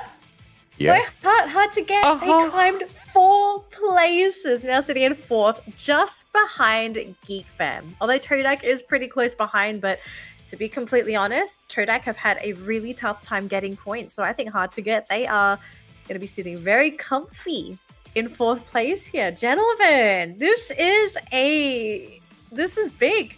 You know, something also funny to note here is that no team has gotten a back-to-back booyah yet. No teams have gotten a back-to-back booyah. The double booyah, though, is something that we have to really admire the team about, right? And, you know, it's not easy to kind of pull that off in the competition. I like that. It's a little bit of a ceiling of challenge that the other teams are not able to meet. But the biggest question here is, are the teams going to be able to handle the heat? Because, yes, it's a quick jump for hard to get to that 4th place, but as quickly as you rise, you can fall as well. So you can't focus on anybody else's performance but yours. You just have to play this careful. You cannot pull a Sem 9. You can't hit that booyah. You can't hit those high notes and then think that you've gotten the world and then bomb out the rest of the competition. You got to just... I don't want 27 points. I just want decent average 12 points per game from hard to get. You're going to see top 3 for them. Top 3. I mean, you're asking them to basically just 1v1 Geek Fam at this point, you know? Get in the sumo ring, put the pants on and just go. You know? It's like fight for 3rd place. Very doable. Although, if you want to compare the two teams, though, I would say Geek Fam probably has an easier time doing this. Like the team seems to show a lot more consistency, whereas for hard to get, they had the one really good round. Yeah. So let's see. Maybe hard to get's going to prove us wrong. They say, all right, we are awake, we are fired up, we're ready to go. We've got coffee is on the way, and they're ready to take that 3rd place away from Geek Fam, or maybe, just maybe, they can actually snatch away another spot. You know, to make AV Radicals go down, because that's a team that is currently on the decline. I hate saying it, but really, I'm surprised. I thought AV Radicals was going to do better, but the team has just started to go down and down and down. But just a quick update for anyone that didn't tune into our earlier matches. We did start the day with Sem 9 getting the booyah on our first map on Bermuda. Then we had Geek Fam picking up that booyah on Kalahari for match number 2. AV Radicals with the 3rd booyah of the day here on Purgatory. And then Expand finally picking up their own booyah in match number 4 on Alpine. Onto the reset, we had Toadite picking up their first booyah on match number 5, and then now just the match that has concluded, hard to get picking up their first booyah in match number 6. Now our next game is going to be Purgatory, but we are going to let the players sort of rest up, recoup before we could jump into those last 2 games, because guys, we have already played 6 games today. During the league stage, the players played probably at most maybe 6 games, but even then it was very rare. Not everyone was playing 6 back to back to back. So I know the players are tired. They're probably going to go to the toilet, grab some snacks. If they've got coaches, it's time for the coaches to come and be like, all right, boys, pull out the whiteboard, pull out your pens and papers. We're doing a little bit of homework before this match starts. Because 2 more games to go. There's only so many points to go around. But from what we have seen, and before we go into this break, I want both of you gentlemen to give me one team that you are so far impressed by. Expand. Hands down. It's very difficult, like hard to get for now. Hard to get. Okay. For now. Okay, Filipino pride. I don't blame you Amen. either. Amen. Filipino I mean, you gotta be impressed by hard to get, because this is not like regular performance, and this is the grand final. So if you want to really hit hard, today's the day, tomorrow's the day. I mean, you go hard to get. So yeah, super impressive. I have to agree, Neptune. I think for me, I'd say Geek Fam. I really just didn't. No one expected this team to just come out of the woodworks and be like, "Hey guys, we're still here. You know, we're aiming for top 3." It's like we've been absent the whole tournament, but we are finally here for top 3. But I think a lot of people, we're all for it, especially for the rise of the underdogs. Yes, we've got Expand and AV Radical sitting on top of the leaderboard. I think that was to be expected, but the question was 3rd, 4th, 5th, like who's going to take those positions? You know, no one really saw these teams coming. They just did such a fantastic job. Now, just a quick reminder for all of our viewers, we are going to go for a quick commercial break. It's going to be 5 minutes. So as always, if you have to go to the toilet, grab your snacks, call your friends, walk your dog. I think that's enough time as well if you really want to. But make sure you come back refreshed. No, Danny. That takes more time. You can do everything. You can walk your dog and watch Free Fire. There we go. Multitask, just like us women. All right, we're going to go for a quick break. When we come back, we're going to jump into our 7th game of the day. I hope you're all ready for this. It's going to be Purgatory, but after this 5-minute break. See ya, survivors.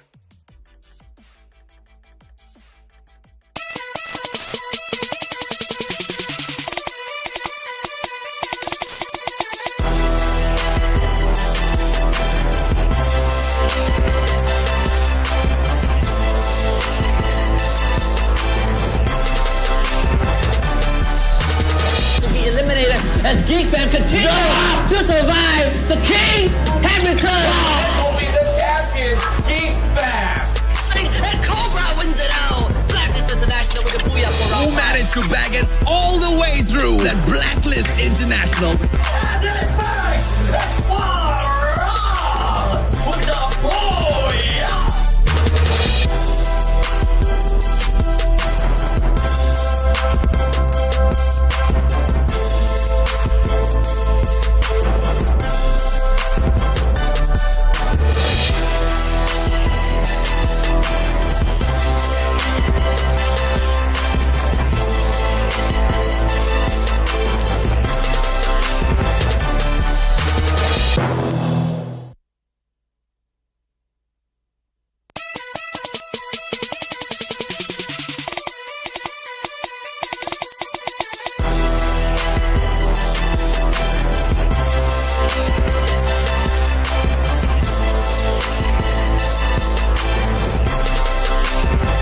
To be eliminated as Geek Fam continues to survive. The king has returned.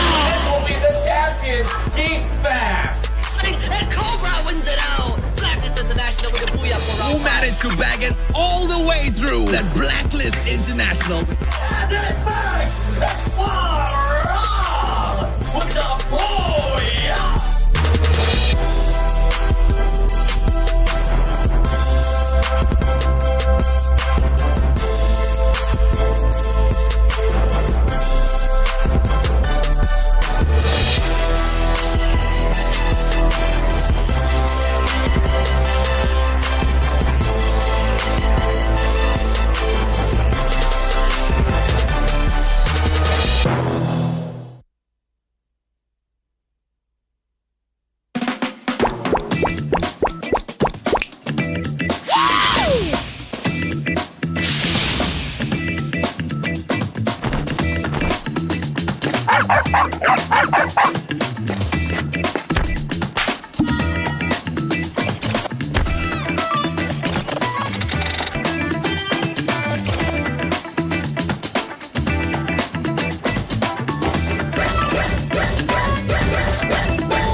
Geek Fam continue to survive. The king has returned.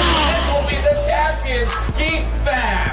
And Cobra wins it out. Blacklist International with the booyah for Who round managed to bag it all the way through that Blacklist International. And then facts, that's wrong.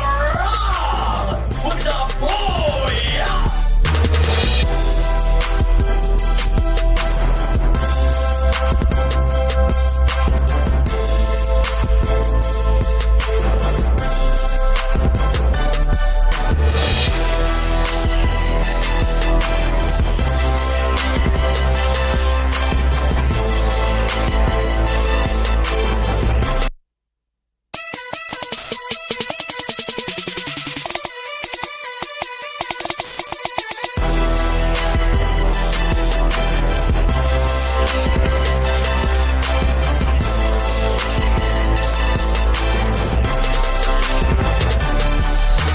To be eliminated as Geek Fam continue to survive. The king has returned. This will be the champions, Geek Fam.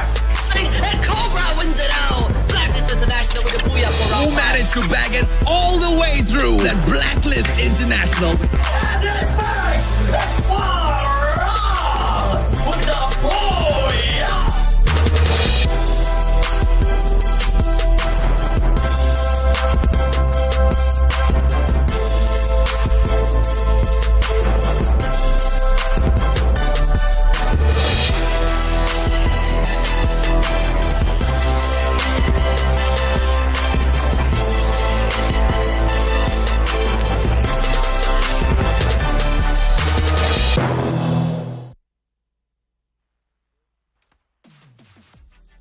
Hello, survivors, and welcome back to the Free Fire MCPS Majors Season 4 Grand Final Weekend. We're just about ready to wrap up day one, but we've got 2 more games to go, and that's also 2 more opportunities for our teams to pick up points and solidify their positions on the leaderboard for the first day of this Grand Final. We've had a lot of surprises. We've had some not so surprises, and we've also had moments where we are actually quite proud of the teams, because we've seen some teams that didn't do so well during the leaderboard rise up, spread their wings, and prove that they are a fantastic team. And then we've had some others where they sort of are still struggling to deal with the competition, and sometimes that happens, especially on the Grand Final, right? The nerves get the better of you.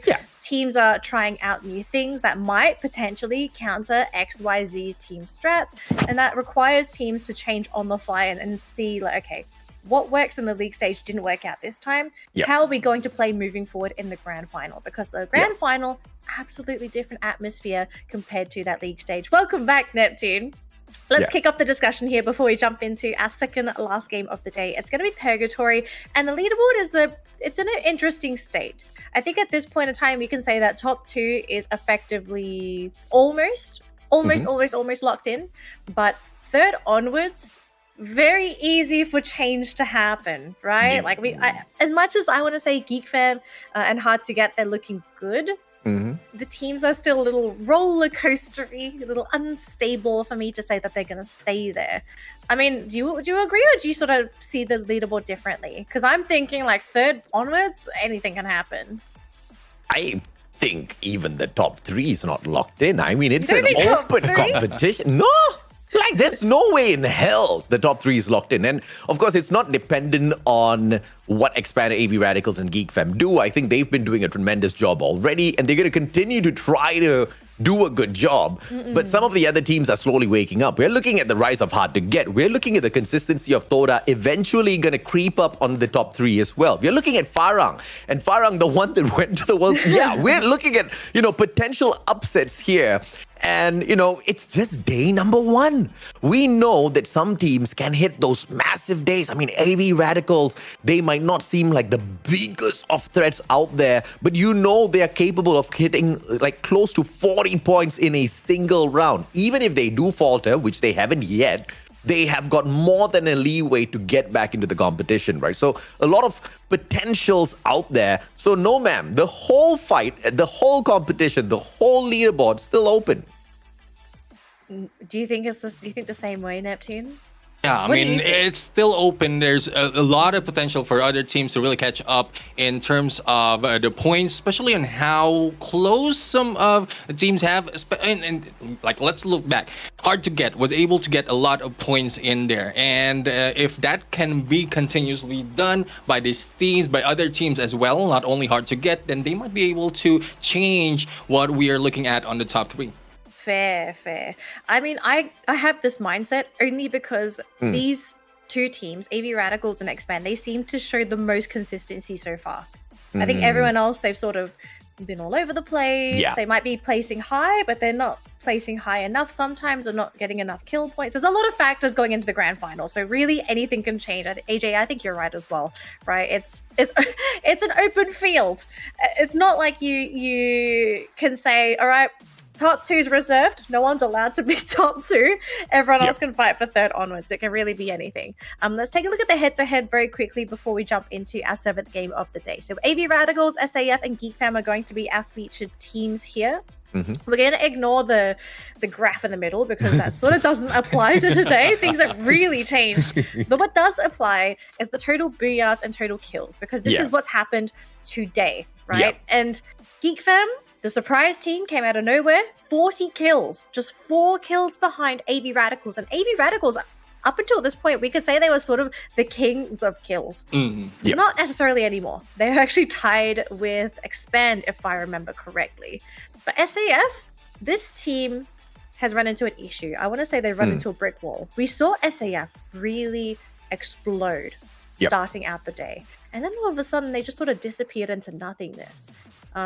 What do we suspect is the problem here with SAF? Is it maybe them running into the issue that wrong place, wrong time, too early into the game and just getting eliminated? I think you hit the nail right on the head, right? They exploded and they're breaking into multiple pieces and scattered around the field. Smithereens. Yeah, together we stand strong, divided we fall. That's what happens when you explode, which is why I don't want Hard to Get to aim for massive numbers of points. Like, do decently, man. I mean, just keep your heads down. Don't have to aim for the stars. It's you can calculate your moves at the end of the day, and teams that aim for these explosive rounds, they kind of underestimate their opponents a little bit too much. And the moment you do that, you are going to get punished. And unfortunately, that's what we see for some of the teams out there. Yeah, SAF in particular, but maybe we're going to see the rise of this team again, Neptune. Maybe they've exploded. Now they've already asked the maintenance crew to put them back together so that they can explode again, ready for the next explosion. Yeah. Best time to explode would be now, because if they can get something like 25 points, that's just going to shoot them back up that leaderboard. Like we've already seen, right? Any team that's sitting in towards the middle of the pack, 20-something points, boom, you are top 6. It's almost guaranteed at this point. But we'll have to see. It's really down to the players and who wants to dominate on Purgatory. Because remember, I may have jinxed it the last time, but the X factor really is the water. You don't know where it's going to be, if they're going to get water at all. Yep. I think that's also the downfall of SAF in there from the previous match that they have. Right? Because they were on the wrong side of the river. Right. McGlory swam to the circle and then... You mean he drowned, unfortunately. Yeah, about SAF, like speaking of exploding, I mean, they've been practicing using that grenade launcher and grenade. Yes. Probably it's like getting Thank back goodness. against them. I mean, this is the signature play. AJ's been screaming for McRory and be like, McRory, where are your grenades? Why are you not using the grenades? It sounds like my dad. He's ranting. I mean, you gotta be an Asian dad sometimes when you realize that some of these boys need the push, right? I mean, some of them are super cheeky, all right? They are young boys. They need that little bit of shove. Not everybody has got a brand behind them. Not everybody has got like a coach to kind of urge them to do a little bit better. So yeah, I take that responsibility sometimes. I'm the Asian dad. Yeah, you gotta stop telling the players to stop being like me, I think people call them hippies, the people that don't want to do what everyone else is doing. Yeah. Don't be a hippie. If it works, it works. Just do it. I mean, I don't want to generalize. I like hippies. So, but, Not those kind of hippies, but okay. You see what I mean? So, at the end of the day, I'm the kind of guy who likes doing what 95% of the population does not do, right? And that's going to be something that gets you up to the top. But you got to be really careful with that as well, Danny. Yes, you do. And then you get people like me where something's meta, I will refuse to do it for no apparent reason. I think it's my ego speaking. I don't know what's really going on in my brain. Clearly something's broken up here, but whatever. I mean, okay, speaking of doing, right, if there's something that you guys want to do is you can play and progress. What you can do right now is gain 1% for every BR and CS and LW game, up to 10% daily. That's crazy, man. I mean, people look for these experience points, upgrades, and bonuses all the time, Neptune. And now's your time to do it because the 8th and 9th of October, that's exactly when you get this boost between 5 p.m. today until 12 a.m. the 9th of October. So you got to make good use of these experience points boost, Neptune. I mean, I would agree. I mean, at some point you can grind, but with this boost, you will be grinding it a little bit better. You'll get a lot more in return. Yeah. It's free as well. You don't have to pay any monies. It just requires participation. So do it within the event period, guys. You've got starting from what time again today? 5 p.m. 5 p.m. So now, right now. I was like, wait, wait. But you need to be watching and playing at the same time because we don't want you falling off of the grid like when we start off the games now. Yeah, just watch the stream on your parents' phone. It's okay. Just tell them it's for a good cause. I mean, don't. Yes, we know we are taking a little bit of extra time with you guys. You're wondering where's the match. We've got a little bit of a remake in the background. So obviously, we want each and every single player to have the best environment to play with. So if any one of them has got any complaints whatsoever, we make it a priority to redo the room so that everybody has that equal playing field. No complaints once anybody loses prematurely, and of course, no extra bits of advantage here or there. But some of the teams, they've been making some of their luck out there, especially like Expand, right? I mean, we see Sem9, a team that started off hot, and then just like hot water, you lose your heat over time. As opposed to Expand, that started off the day, they got 4 points. 4 points. I mean, if you're staying at the hotel, 4 points, that's good. If you're getting 4 points in a battle royale match, that's very bad, right? If you Expand, they woke up. They're following their team name. They literally call it Expand. They start from 4 and they just slowly expand the point score. It's getting bigger and they're doing a fantastic job at doing it. So kudos to them. Very, very smart team name. Yeah. Sometimes it has to represent the brand, you have to manifest it. And they're manifesting Expand at this point of time. But AV Radicals, I think we need a little bit more manifestation here. They need those radical points. That's what we're so used to. The 30 points after a round, 18 kills, Booyah as well, whatever.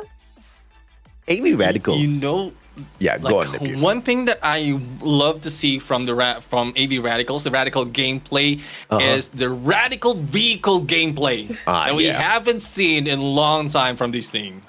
I mean, I just want to see improvements, and we've been looking at, which are the teams that are going to go into the second set of maps better. AV Radicals have started the second set of maps worse. They scored 10 points at Bermuda game 1, and then they scored 4 points in game 2. I mean, if you thought that was bad, they scored 15 points on Kalahari in round number 1, and then they scored 12 points in Kalahari round number 2. Now, I don't know if you can notice a pattern here, but they weren't doing like perfectly well and, overboard like they usually do in the league stage. But, they're slightly slipping off, man. They're slowly slipping off the radar here with the downward performance, and all of the other teams are catching up with their upward trend. But is it enough, though? I still feel like AV, at this point in time, as long as they're still getting 10 points, they're sort of untouchable. Unless you see like 2 teams pull off 20 points in a single round, then maybe you see something different. But we kind of don't know what's going on. What we do know is that the match is finally ready. So we are finally flying over Purgatory. It's going to be 40 seconds until our teams drop in on this map. Hot drops, very likely, as this is our second game of the day. Some teams are in dire need of points. So sometimes it's going to call for some very desperate measures. But what we're not desperate with is talent, because we have amazing casters to cover this game. We've got AJ and Neptune as our casters for game number 7. Gentlemen, the floor is yours.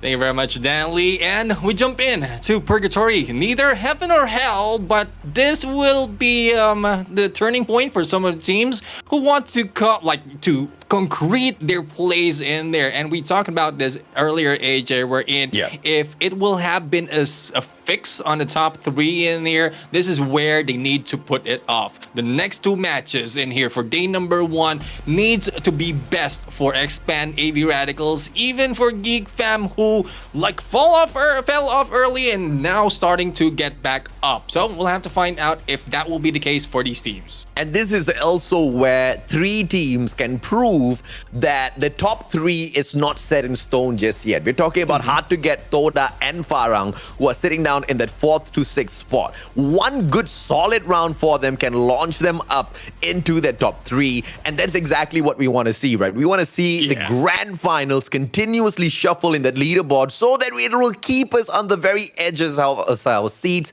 as we go into game after game. But speaking of the edge of your seat, the players of Expand and Sem9, they're dropping in here a little bit too close to each other, but thankfully Sem9 detours towards Central. Fire Brigade will see the players of Toda, and once again, Toda splits away their team 1-3, one on that revival point, just in case things go south down at Sentosa. Yeah, the thing is, you're already imagining your teams to go south if you're preparing to revive them. So, not quite sure if that's a good idea. And you are putting 3 of your members against 2 teams in that island. So, we'll have to find out. Because, we talked about this from background. If you imagine yourself on a certain situation, I'm pretty sure that will be happening most of the time. So, if Todak, that is what they're imagining, then that might be happening as clearly as we saw it in there on their drop points. There could be a different play totally, going on here for the side of Toda. Maybe they know that dropping onto that island, specifically between 2 big teams, is a super risk. And they're sending out 1 player to do the scouting first. This is the second time you're seeing this. We might just see Toda maybe switch their spot, their hot drop here on this map tomorrow on the final day where it truly matters, because you don't want to take those chances. And if you can scout out an empty spot a little bit earlier, that sort of information will mean life or death for you, and also mean if or not you're going to go to the World Series, Neptune. Yeah, exactly. And if that is the case, then that is a good start. You don't have to wait for the end of the game. You're starting within game to study your next plan of approach. And speaking of approach, Farang right now going in, approaching Anxiety with Jesbo in there for the kill. Too bad was able to get that elimination as well. 2 points, 3 points already for Farang. As 2 is left, Führer will get back in here, and Kanoho will just be waiting for the rest of the teammates. But it's a little bit too risky for Viewer because there's no other compound, and this might be... Oh, I was just about to say that he will be waiting, but he goes in fire against them. Yeah, man. I mean, no trigger discipline at all. Führer should be caught out now. Time Turner just buys him a few extra seconds.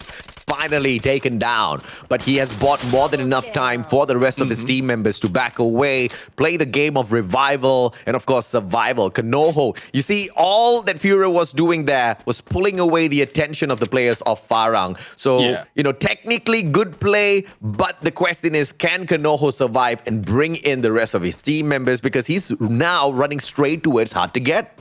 Hard to get right now. A team that has a good, given us a good show from the previous match, but Anxiety might have made this mistake leaving Kanoho, and there's no question that Kanoho is a good player. Just this move coming from him, and it's a good thing he had sights against hard to get, but no. It's very difficult for him to really rush in. There's no backing out at this point, and this might be a risk that cannot be taken. There goes the takedown. Elimination of Anxiety from the get-go, and Anxiety out from this match. Hard to get will say thank you very much for that extra kill point. That was a bonus. I mean, just beautifully handed to them on a silver platter, which they will take. And hard to get wants to aim for another solid round. Back to back, we are seeing 2 teams that we speculate could make a little bit of sound here and the top three. We're talking about Farang as well as Hard to Get. Toda, one of the three, hasn't been spotted out just yet. And I'm still waiting for Toda to wake up because so far, these fishes have only showed up at Bermuda, which is a little disappointing.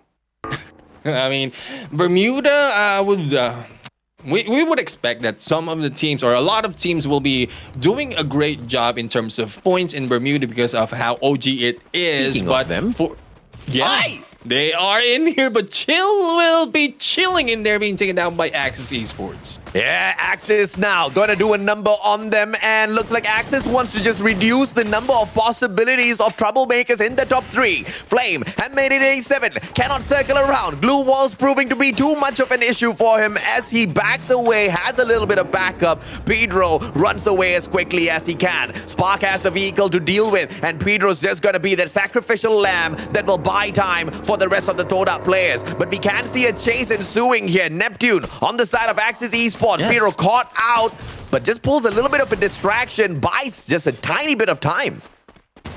There goes Yune on him. There goes a takedown.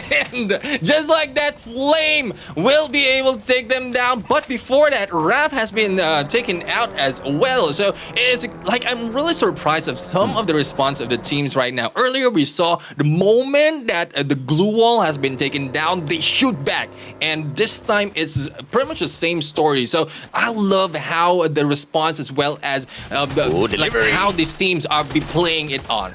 Jesbu, Mac 10, double time turner pulled out, but into the time turner of his opponent. Jesbu flies straight on into. Let's go, circles around, but into his blue wall. Jesbu outplays him with that headshot. Mac 10 supremacy.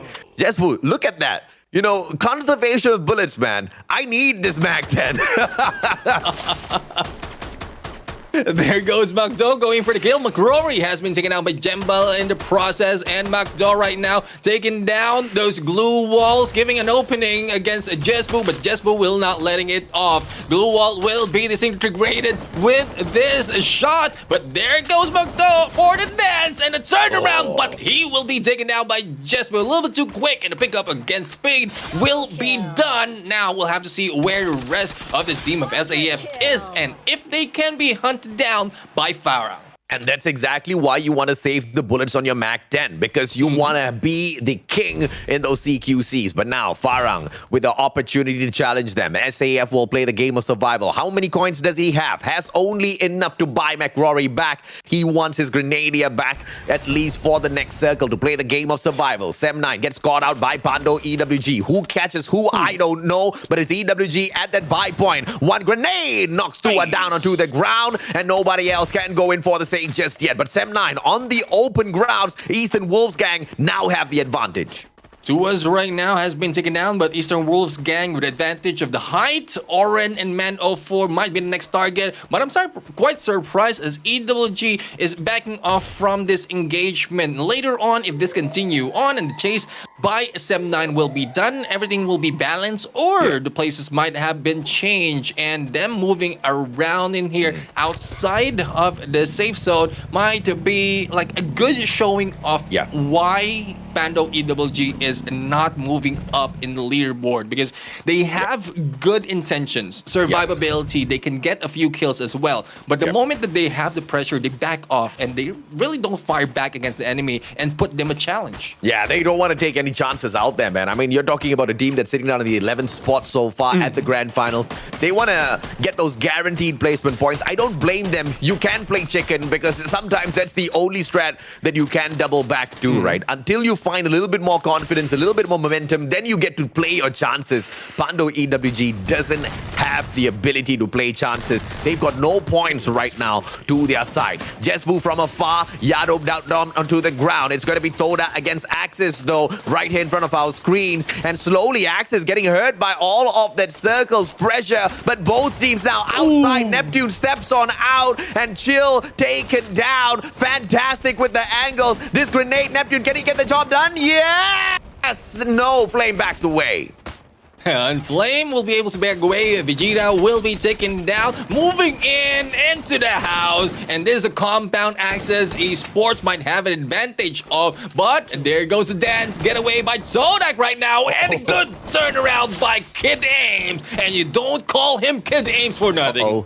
Yeah, Toda, final guy. Is this nade gonna be the final one? Neptune Mistro does not take him down. Kid Ames recovers his health. Neptune steps on in. And Main 7 in hand, but Kid Ames has got the Mag 7. And you know, this auto shotgun can do a number on you, especially if it is in the hands of Kid Ames. But how much more time can he buy for himself? This is gonna be a 1v2. It's gonna be an all-out shotgun fight. 3 different shotguns to play with, but Kid Ames has got the M1887 as well. Turns the corner. Neptune responds. Neptune tries to slice him out, but Kid Ames pulls out yet another glue wall, exposes his body to bait that shot whilst he recovers. Turns the corner! Kid Ames! That's what I'm talking about!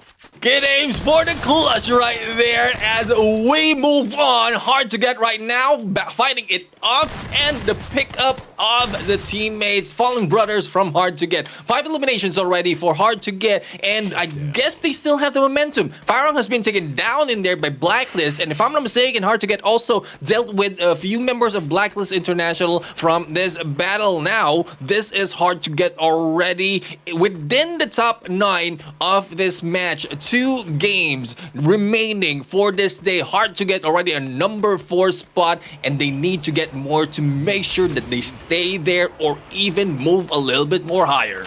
Too Fast has the circle, but they're losing player after player. Now Cobra all alone. But what this slithering snake can do, you cannot underestimate. But 2 teams chipping away at him at the very same time. Earlier on, we saw Kid Ames play the game of survival. He managed to get out 1v2, no problem. Easy peasy, lemon squeezy. But now how does he get his team right back into this matchup? And does he have enough time? Because not only do they make their way back in, if he succeeds, they need to loot up. That's the more difficult part, Neptune.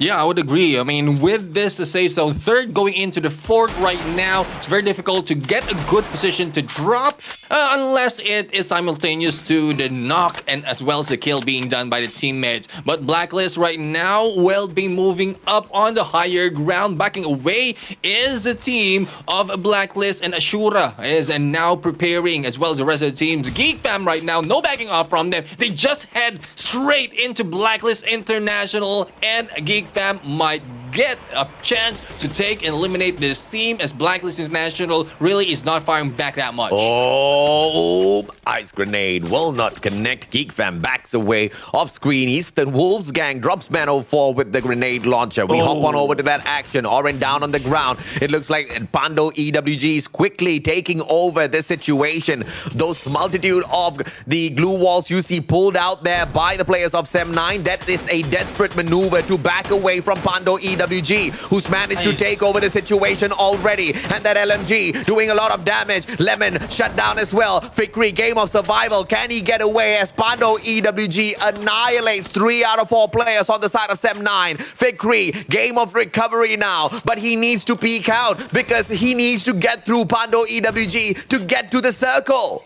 Yeah, get in the circle, cross the waters, the most difficult thing that can be done by Fikri right now, and going against 4 members. Though Fikri has the accuracy, but not so much of the time needed to do that. Fikri right now being rushed by JC, sighting him, and the shot is on, and Fikri right now will pull out the time turner. Glue wall will be out by Eastern Wolves gang, and as quickly as that, the moment they get close, elimination of this team. And we are now left with 8 teams, AJ. Blacklist and the players of Geek Fam going ham against each other. Why are we not seeing that fight? And Blacklist International gets eliminated. That is why. It's about to end. Heavy Radicals, on the other hand, long shot. Manchai taken out of the equation. Hard to get. Tries to run out of the circle. Batman, the final one in here. But he needs the rest of the DC universe to save him from this game, especially from the blue zone. Kid Ames now has to move on in as well. Cobra, remember, we said we need to keep our eyes on him. And the guy now is going to be one of the vicious players inside of the next circle. He doesn't need to move, but he's all alone. Game of numbers not on the side of Expand. A lot of storylines storylines can go multiple ways here, but one of the main ones is going to be with AV Radicals looking to secure that number 1 spot for them. But the problem here is Geek Fam looking for the exact same, and they have an opportunity, Neptune. Opportunity to take down SAF, hard to get a Todak, and those going solos. And Geek Fam is just waiting onto the edge of safe zone, gatekeeping everyone else. Let's go, trying to go and grenade them. Todak eliminated by Cobra from his side. That's a 1v1 that happened in there, and we'll have to see who else will survive. Bando EWG eliminated there just by Raymil as they cross that water. We are now down to 5, and let's go. And McDo just waiting for that opportunity, or probably just waiting for time for them.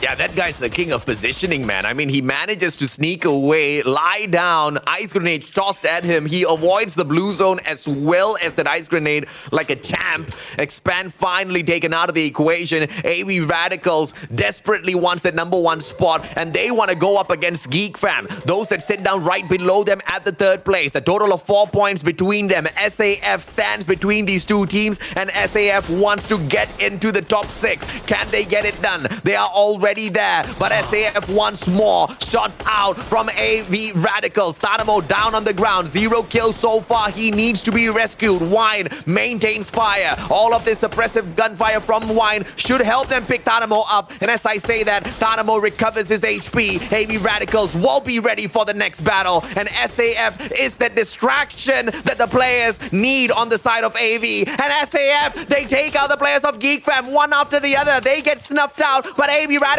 now have the numbers advantage, Neptune.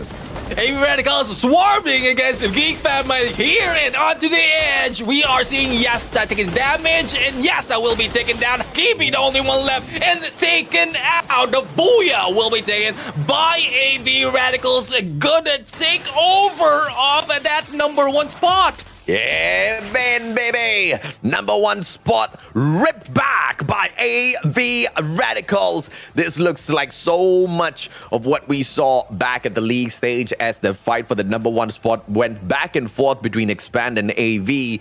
But the one team that we did not expect to see in the mix of this battle for the number 1 spot is Geek Fam, who very, very cool, calm, collected, got into that final circle. But unfortunately for them, the Filipino brothers of AV Radicals, SAF, intervened at the perfect time. That was the perfect distraction that AV Radicals needed before they got into that fight with Geek Fam. If it was just Geek Fam versus the players of AV without SAF in the mix, things could have been a little different than Neptune.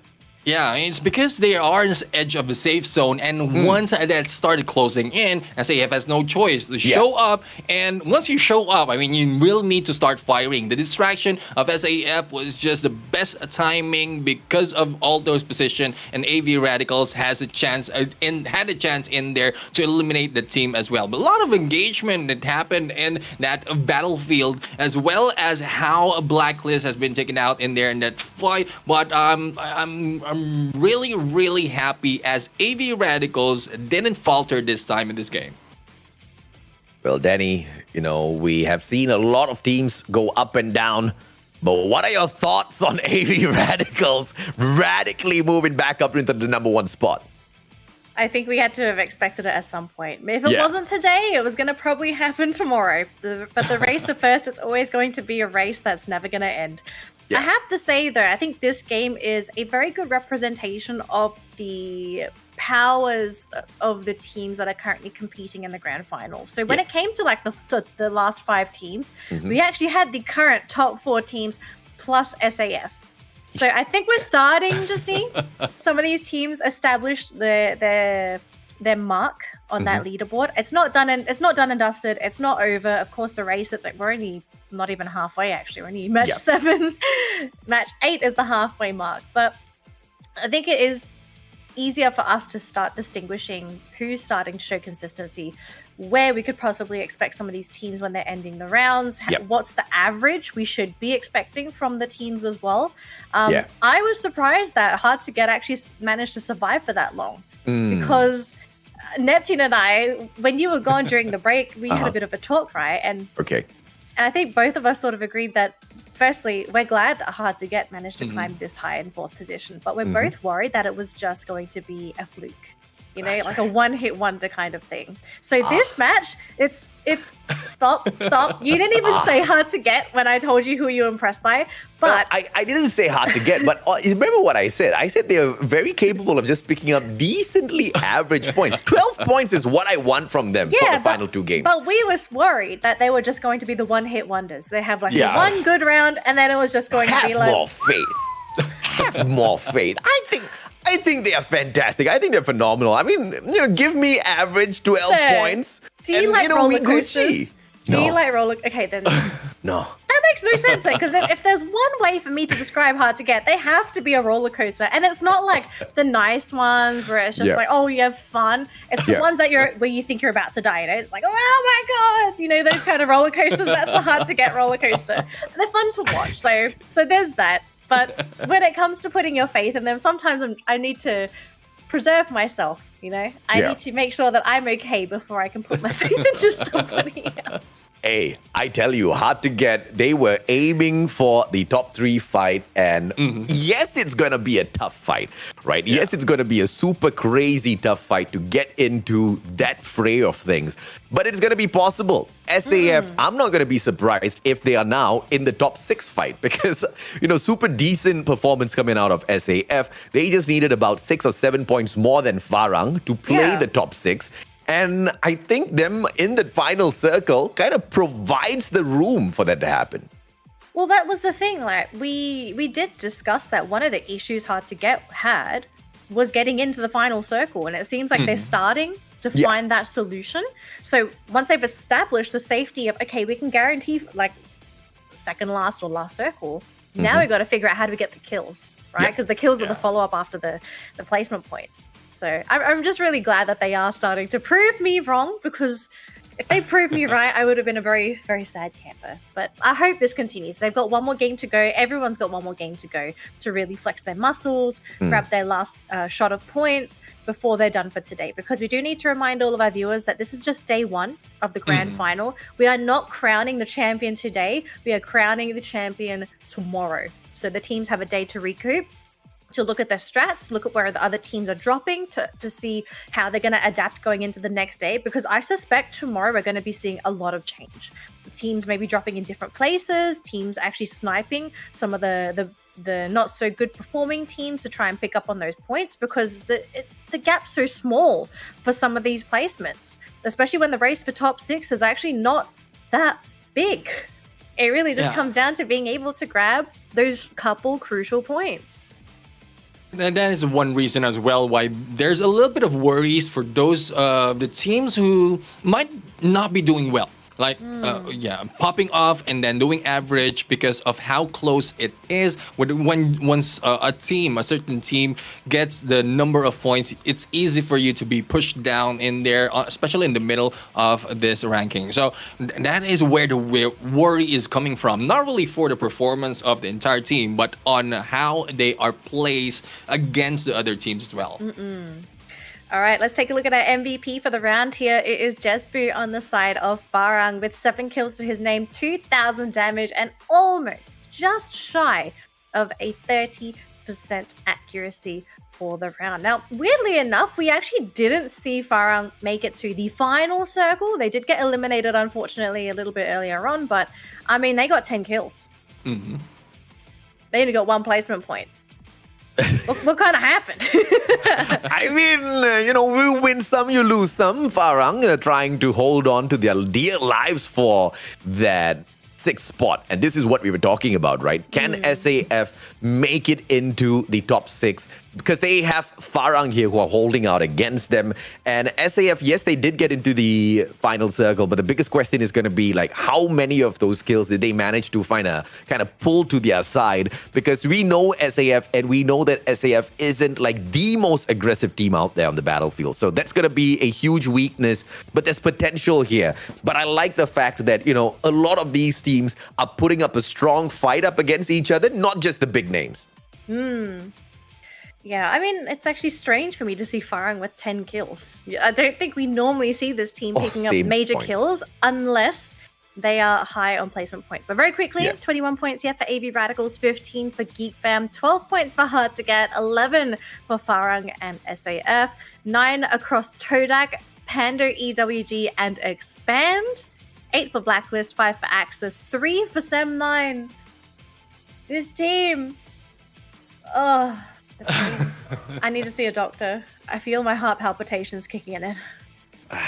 Don't even think a doctor can help you at this point. It's like a chronic illness. I mean, if you're a fan of Geek Fam, though, you are happy. I mean, like, decent performance out of them. And AV Radicals picks up the #1 spot again.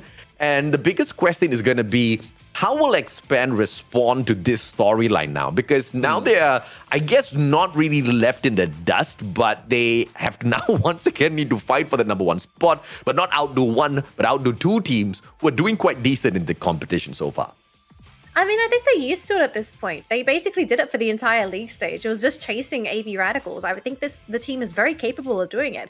And of course, with just an 8-point difference between the two of them on the leaderboard, it's going to come down to Alpine. And I mean, guys, it's a head-to-head. They're both Alpine teams. They both do well on this map. I think this is going to be a really exciting map to end the day. But we'll talk about AV Radicals and Expand a little bit later on, because weirdly enough, 3rd to 6th, no changes. Everyone's going to stay put. But we did see one change, or at least a couple here. So SAF is able to bump themselves up one place. Anxiety, unfortunately, bumped down twice. Panda, EWG, and Blacklist, both teams actually taking over Anxiety. I think at this point, gentlemen, are we looking at a cutoff here for a team that likely won't make it the top 6? Because I think for me, I gotta say, Anxiety, this team is just not moving. Yeah, for Anxiety, like they have been pushed down in there this time, 2 slots. And with the performance that they have, there's not so much of a showing that they can do the same as Hard to Get from what we've seen earlier. So as saddening as I want to say this, Anxiety really is not doing that well, and this might be the end for them unless they turned it around and other teams just bombed out. So it's a huge ask though, but Anxiety, they need to step up. Right. I mean, you're putting your faith into other teams doing badly, and that's you want to be in control of your fate. You don't want to leave it to somebody else. Yeah. I mean, fingers crossed. Maybe they sort something out tonight. We can see Anxiety make that climb tomorrow. But yeah, I think after today's performance, there's a lot of people out there that are going to be having a lot of question marks when they look at Anxiety and think, oh, can this team really do anything? Hopefully they're going to prove us wrong. But we do have one more map to go, gentlemen. It is Alpine. So I think we're going to bring this discussion back to the race for first place, because we're also looking at the 2 top dogs for this map. 8 points. What do you feel is going to happen? Do you think that we're going to be seeing Expand be able to close the gap with the 8 points, or is AV Radicals actually going to be able to pull a fast one and keep Expand knocked down? Well, I mean, if we look at history a little bit for assistance here, it was Geek Fam as well as Expand that picked up massive number of points on Alpine the last time around. Expand hit the Booyah, but they were beaten by Geek Fam, who got 1 point more than them because of the massive 18 kills that they picked up at Alpine, right? So yeah, maybe we can expect these two to just continue to climb up. But AV Radicals bombed out prematurely. They were not in the final circle, hence why Geek Fam as well as Expand were able to pick up so many of those kills. So the question now is going to just be on whether or not AV Radicals can survive to that final circle. Because then we might find someone else. Yeah, Neptune, what do you think? Yeah, I mean, for AV Radicals, we initially told, we initially seen that Alpine is a map for AV Radicals. I think the bombing out from that Alpine map might be the fluke that we want to see, and this time they might be moving up in here in terms of points. I mean, it's just a different contrast from what AJ mentioned. I'm just looking forward to AV Radicals really popping off this time, bringing in a lot more of kills, similar to what they have on the highest kills that we got in this competition. Yeah, maybe just bring in the classic AV Radicals, right? The magic, the trigger fingers. get those kills and maybe just have enough points to stay ahead of Expand. Very likely. Finally, we're going to look at the head-to-head here before we jump into our final map of the day, which is going to be Alpine. Now, total kills, it's going to be led by Expand here with 50 kills, 46 kills for Geek Fam, so trailing very closely to Expand. And then we have Farang sitting on 35 kills. Now, we know for a fact that Farang, they're more of a placement points team. They're not necessarily bloodthirsty. They're not vampires, right? They're not as hungry as Expand and Geek Fam are when it comes to those kills. But I want to hear your thoughts on Expand, gentlemen, on Farang, gentlemen, because I think this team, we were hoping that they were going to be top 3 material, but that hasn't really been the case here. I mean, they're not too far away from really proving themselves in the competition. I think they still have time, because overall, if you look at the trajectory of Farang, 65 points, I mean, yeah, it's a little questionable as to where is their dominant play versus, a team like AV Radicals that is at 100 points right now already, Expand on those 90s. And you got to really look deep inside yourself if you're Farang, right? And ask yourself, why in the world did you bomb out at Kalahari and Purgatory? Because, it's not once, but they did that twice. So Kalahari and Purgatory, especially Kalahari. Exactly. Yeah, I'm just dumbfounded. It might just be the grand final shakes, you doubt yourself when you go into those grand finals. I think everyone does, right? Everyone gets some kind of adrenaline, you feel shaky, you think you're making the right plays, but it might just be the nerves kicking in, and you kind of do things that you wouldn't normally do. But it looks like we're ready to jump into Alpine here. 20 seconds to go before the players drop right in. Neptune, AJ, take it away for match number 6 for day 1 of the grand finals. Thank you very, very much. Ladies and gentlemen, boys and girls, the final game of the day.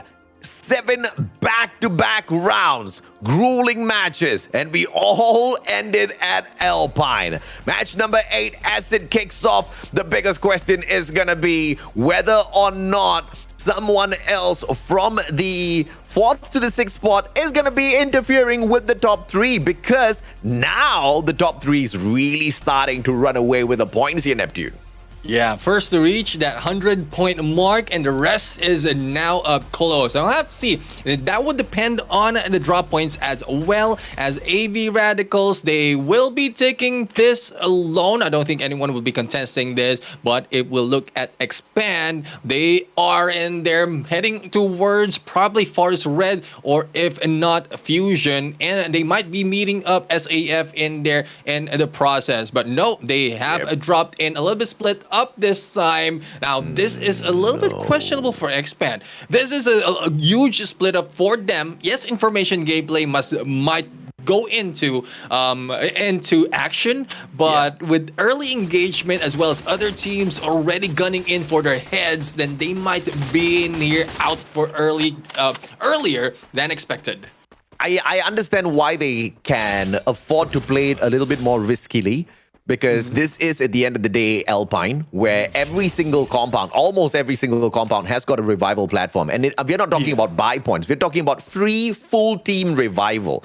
So, you're playing your chances here if you're Expand. If that's the strategy you want to go for, good on you. But it's also because when you drop into Alpine here, Neptune, there are so few of those loot areas to kind of go and explore for yourself. And they want to split themselves up. So you got to win some, you got to lose some. But you're betting a lot on luck here.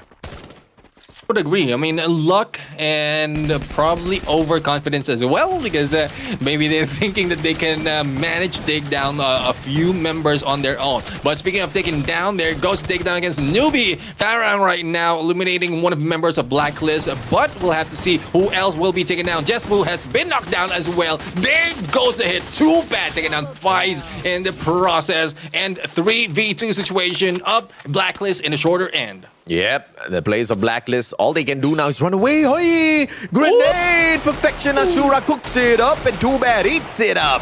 Jembal joins the players of Farang, and Jembal now returns fire. Ashura does not get to finish off Too Bad just yet. A good save coming through, but Jembal hasn't really done anything much just yet. Ashura finally finishes off the player that he was eating up earlier on, and Farang now on the back foot as Blacklist turns the tables on them. And tables has been turned right now. We'll have C. Jembal with the height advantage, getting information as to where Ashura will be popping off, and good use of that fence, of that wall right now to hide off your presence in this area. Spade, on the other hand, will be moving in onto the flank, probably spotting one, and Ashura might be in a pinch right now, seeing there onto the buy point, and that is expected already. No one will be able to get that buy just yet. Jembal right now will be coming back, and Spade as Jembal and Spade right now will be pushing in against Ashura as the 3 members of Blacklist in here will be back in play. You know that meme, how things have changed? You know, that's the game of numbers, 3v2, how things have changed, all because of that one solid nade played. But now as Blacklist hunts down the second last player of Farang, make that third last, because it is Jembal who's brought right back into the mix. Pedro engages Blacklist International newbie, spots Spade out. Spade jumps right back out, has got the shotgun, snuffs out newbie and Ashura back to back. Spade, give me a break. This guy is playing it on another level, Neptune.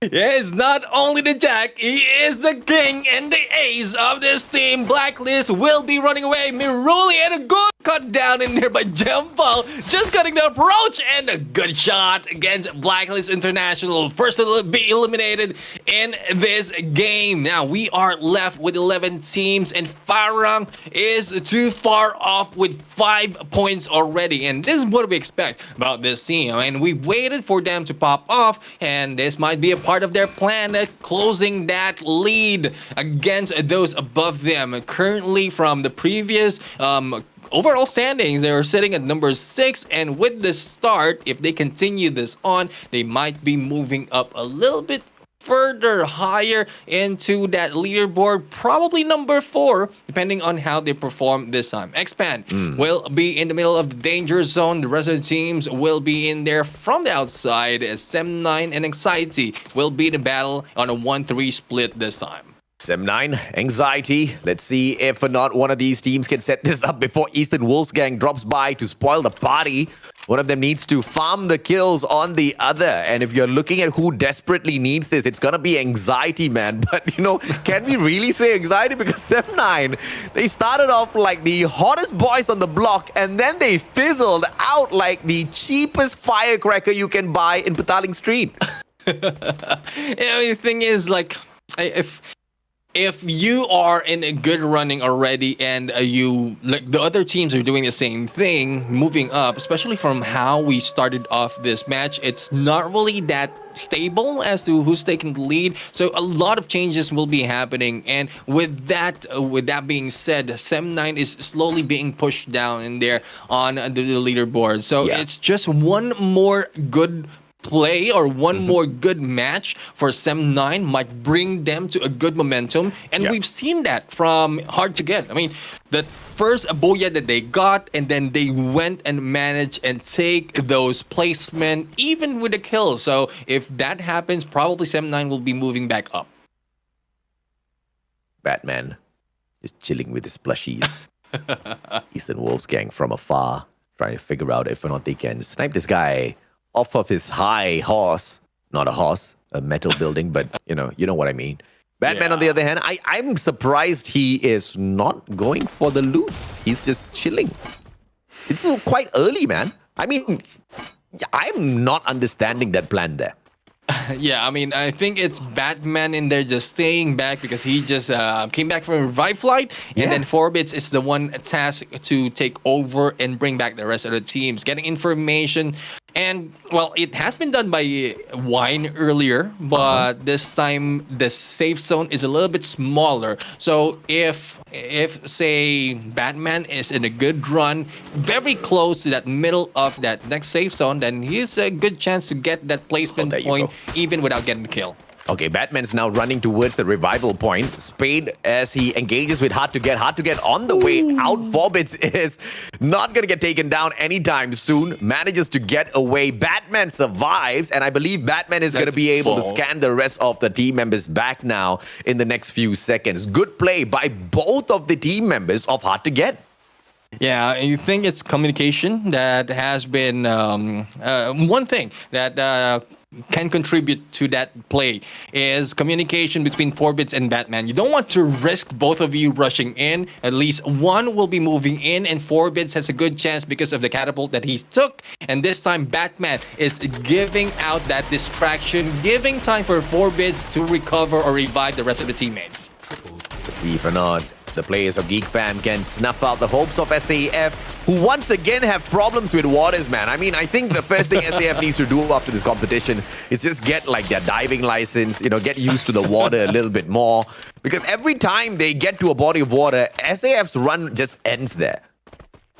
Yeah, I mean, well, it's because they're so explosive. They utilize those grenades and even grenade launcher. Once you dip that in water, then it will be no use. You can throw it, but not so much of damage, though.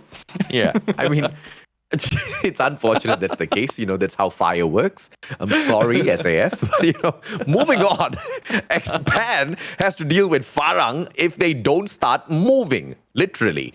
No pun intended there at all with that sentence, because I was about to go on to a different point and then I saw them out in the battlefield. Sem9 knocks Jay-Z down onto the ground as they're flying out in the air. Come on, Sem9, give them a break. Let them land first. Well, free kills. What can you say? Sem9 is taking advantage of free kills that they can get near out of the angels falling down from the heavens. And good plan for hard to get, but unfortunate for them, it's not like that open area anymore compared to what we have. And I'm quite surprised that these teams have been falling off from the revive close to those compound there, where other teams are just waiting, because we're just in the second phase of the safe zone going into third. But how it ended up because of the map itself, it's not that huge though. So there's not so much of breathing space that you have even from the revive.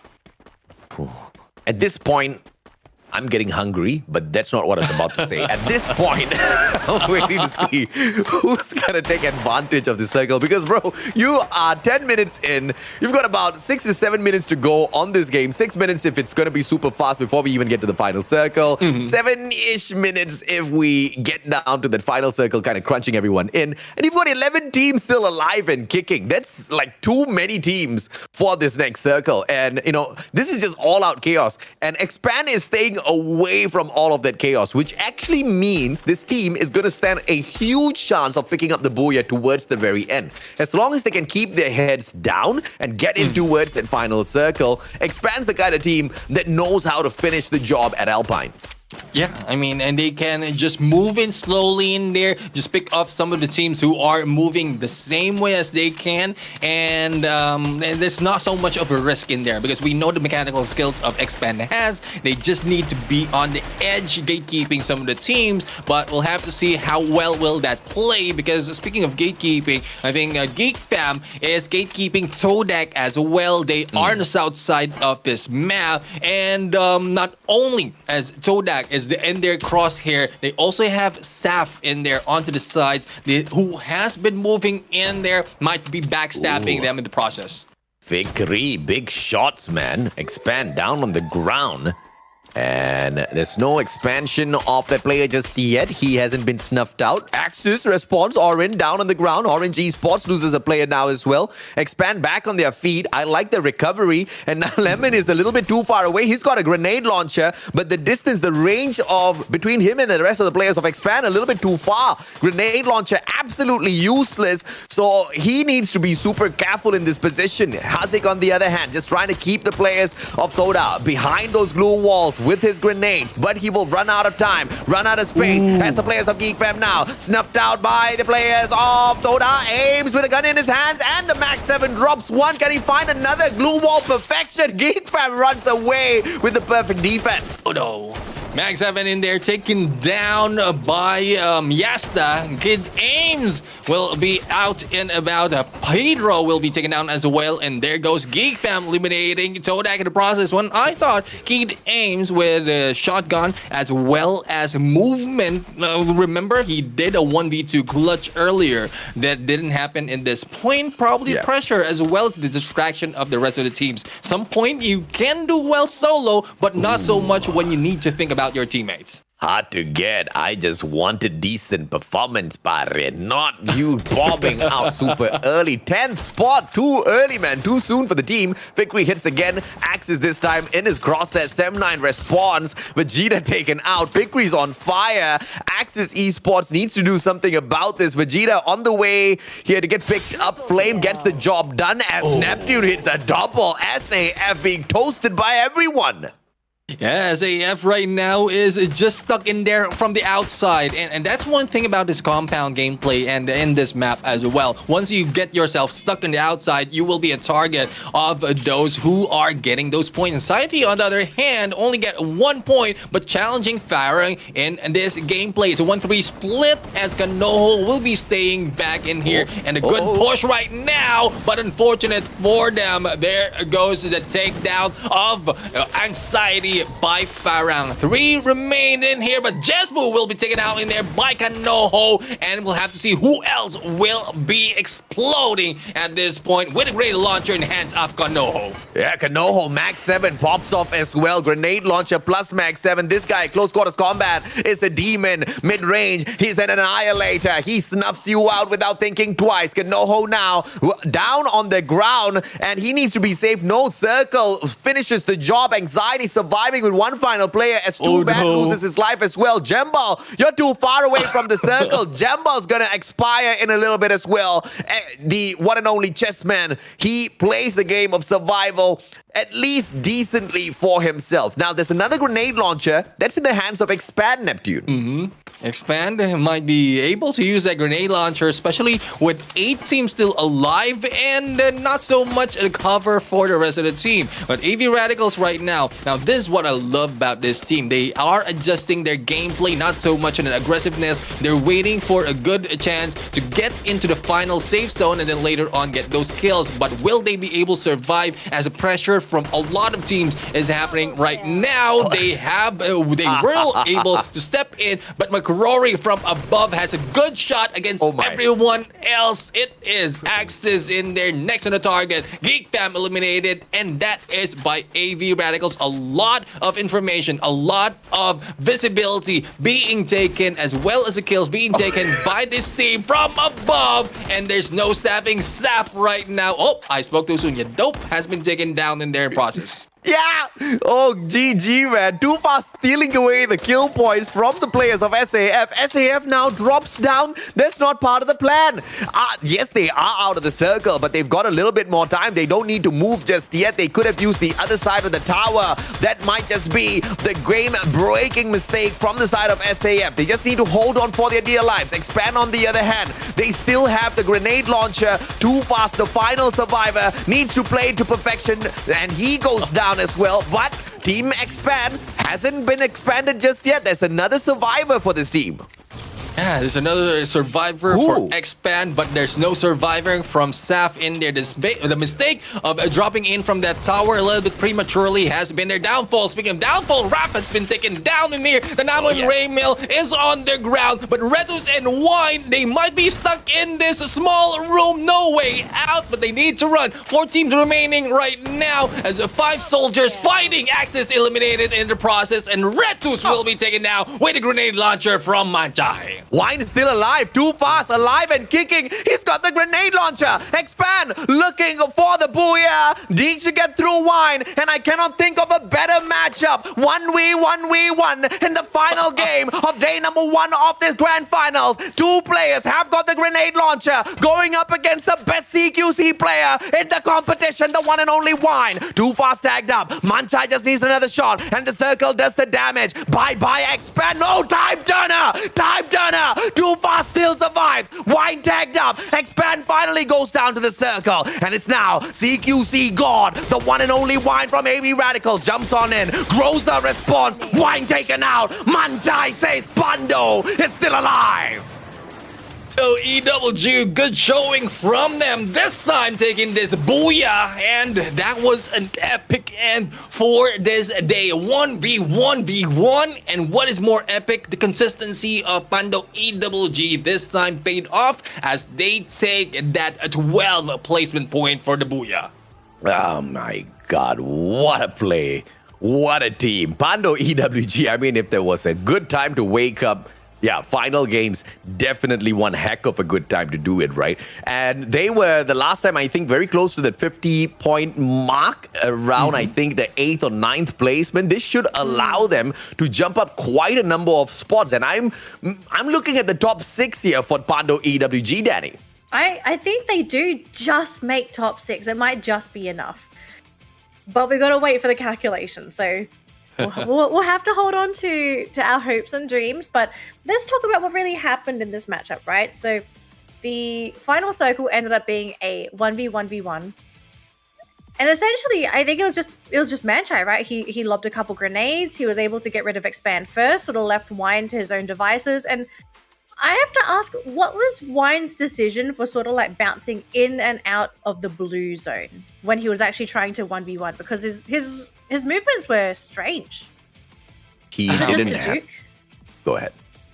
Yeah, I mean, Wine's movement is always strange because we keep questioning how he rushes things.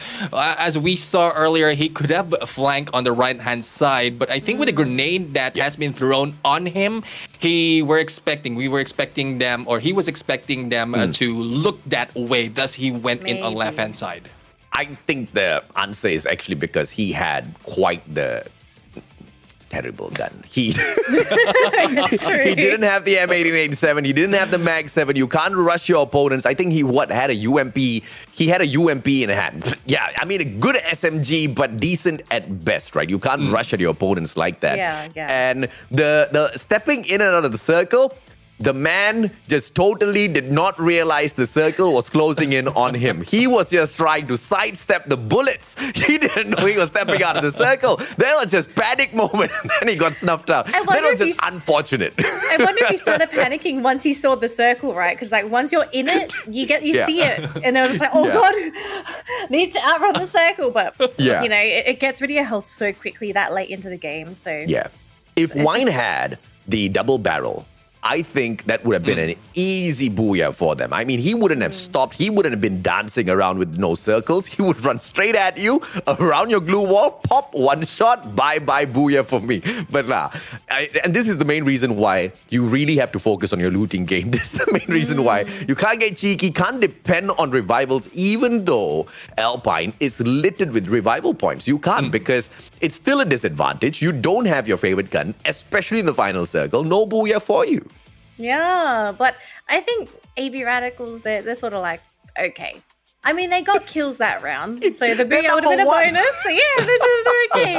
I mean, they saw Expand getting eliminated in 3rd place. So I think after that, they just thought like, okay, we're fine. You know, Expand is, I think at this point, 0 chance of Expand actually being able to take over, right? Because it had to have been an 8-point gap close. And I think AV actually ended with more kills as well, right? Unfortunately, that is the case. AV Radicals, as usual, popping off.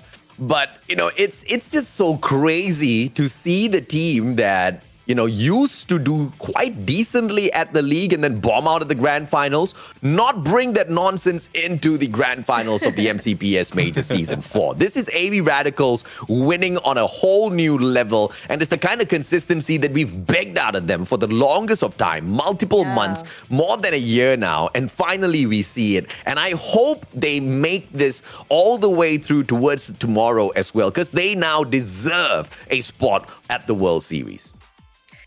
Do they deserve it though? I mean, if you don't make top 2, I'd still be questioning whether they deserve to be at the Worlds. Because ultimately, you have to play your very best. And if someone plays better than you, then they did better than you. I don't know. I'm actually still concerned about AV. I feel like the team's still kind of bounces up and down in terms of playstyle. And we're seeing teams catch up. I think the biggest contender right now is actually Geek Fam. There's a good chance that Geek Fam could actually steal a spot from Expand or AV. It really depends on their performance going into tomorrow. So I'm really worried that, you know, could you imagine a world where AV just misses out? I can. I definitely can, and I will believe it even more because we've been watching this crazy tournament from the very start. So much of quality that even Pando EWG can squeeze in an MVP. Come on. Pando has been keeping their heads down throughout the majority of the league, throughout the majority of our grand finals here as well. Finally, in the final match, they wake up and they say that we are going to sneak ourselves into the top 6 as well. I mean, I don't want to ask for a break. I think it's been a fantastic day, but give me a break. I want to see more out of them. Hopefully tomorrow we see Pando EWG do this a few more times. Yeah, it could be the beginning of the end for some of these teams. I don't think this is going to be the beginning of the end for EWG. I'm hoping this is when they kick into gear, AJ. It might be a little bit too late for today, but yes, you're right. We've got 8 more games happening tomorrow. The maps are going to be exactly the same. Bermuda, Kalahari, Purgatory, Alpine. 8 games to go. But firstly, let's wrap up today. Final MVP for today is going to be Farang here with 9 kills to their name, 7 assists, 5,000 damage, and 13 match points. Now, I have to say, pretty interesting to see Farang yet again make an appearance as MVP for nailing a lot of the kills, but their placements so far have been very questionable. At least it's better than previous ones where they got only 1. So it's an upgrade. It's an upgrade. Is it enough to keep them in top 6 though? That's the big question. It should be. I think it's decent because you hit 13 points and you bombed out super early. This is the kind of insurance package not a lot of people can afford. So I'm glad to see Farang. I'm glad to see Farang not really struggle in the competition, but I'm shocked that they're not dominating either. That was what I was thinking as well. I thought that we would see Farang end up being top 3, top 4, top of the leaderboard team.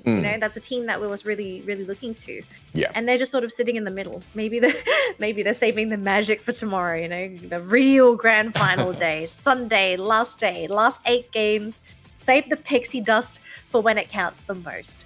Now, final game. This is game number 8 for today. Pando EWG ending the day with 19 points with the Booyah and 7 kills to their name. AV Radicals, they do get second place here with 17 points. Axis Esports with 15, Farang with 13, Geek Fem and Expand with 12 apiece, SAF with 9 points, Anxiety with 7, Sam9 with 4 points, Blacklist International with 3, and finally Todak and Hard to Get with 2 points. Now, unfortunately, not a great way to end for Hard to Get.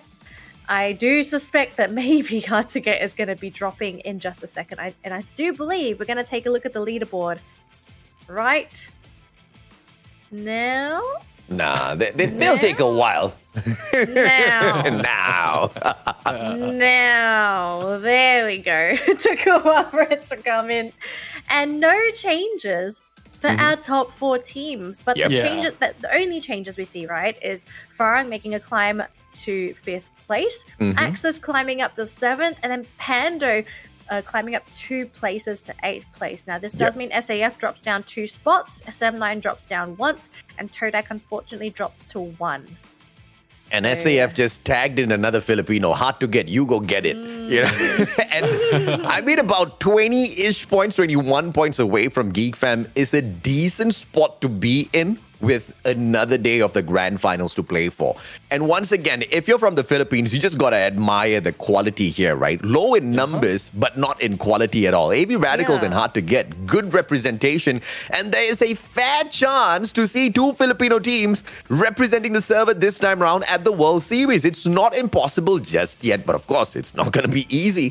Slim, very slim, but I think it is very possible of Hard to Get just come out of nowhere. Oh, yeah. Come swinging, come burning, pick up all those points. But one thing's for certain, though, if you take a look at this leaderboard, though, top 3, it's going to be hard for Hard to Get to penetrate top 3. There's a 20-point gap between that. Yep.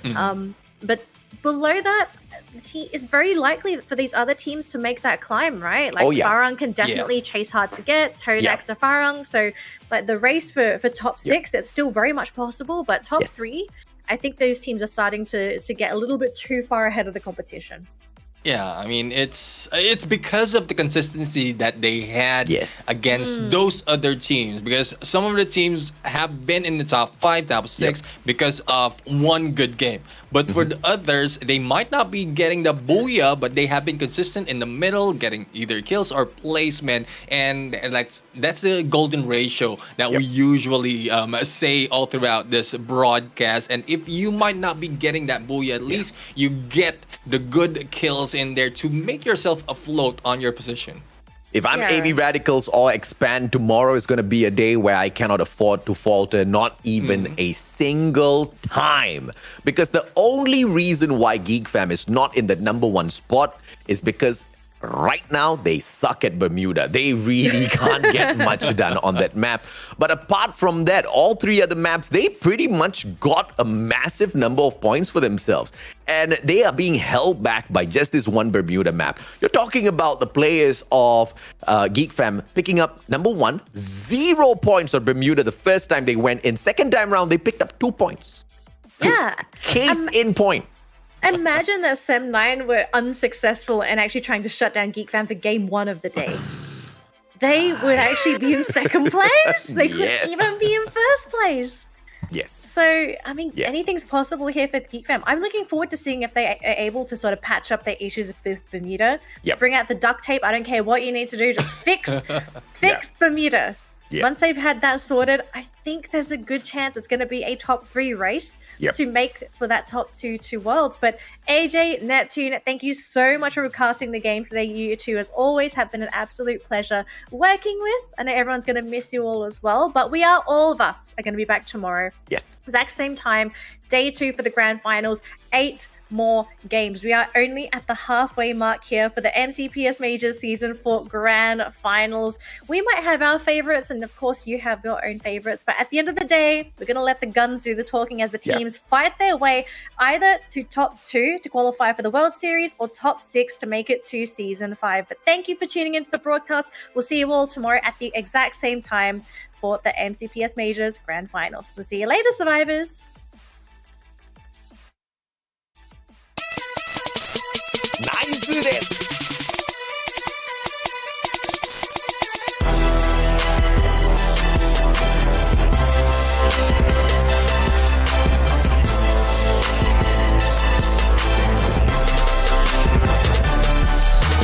To be eliminated as GeekFam continues to survive. The king has returned. Will be the champions, GeekFam. Cobra wins it out. Blacklist International with the booyah for Who round 5. managed to bag it all the way through that Blacklist International? And then 5.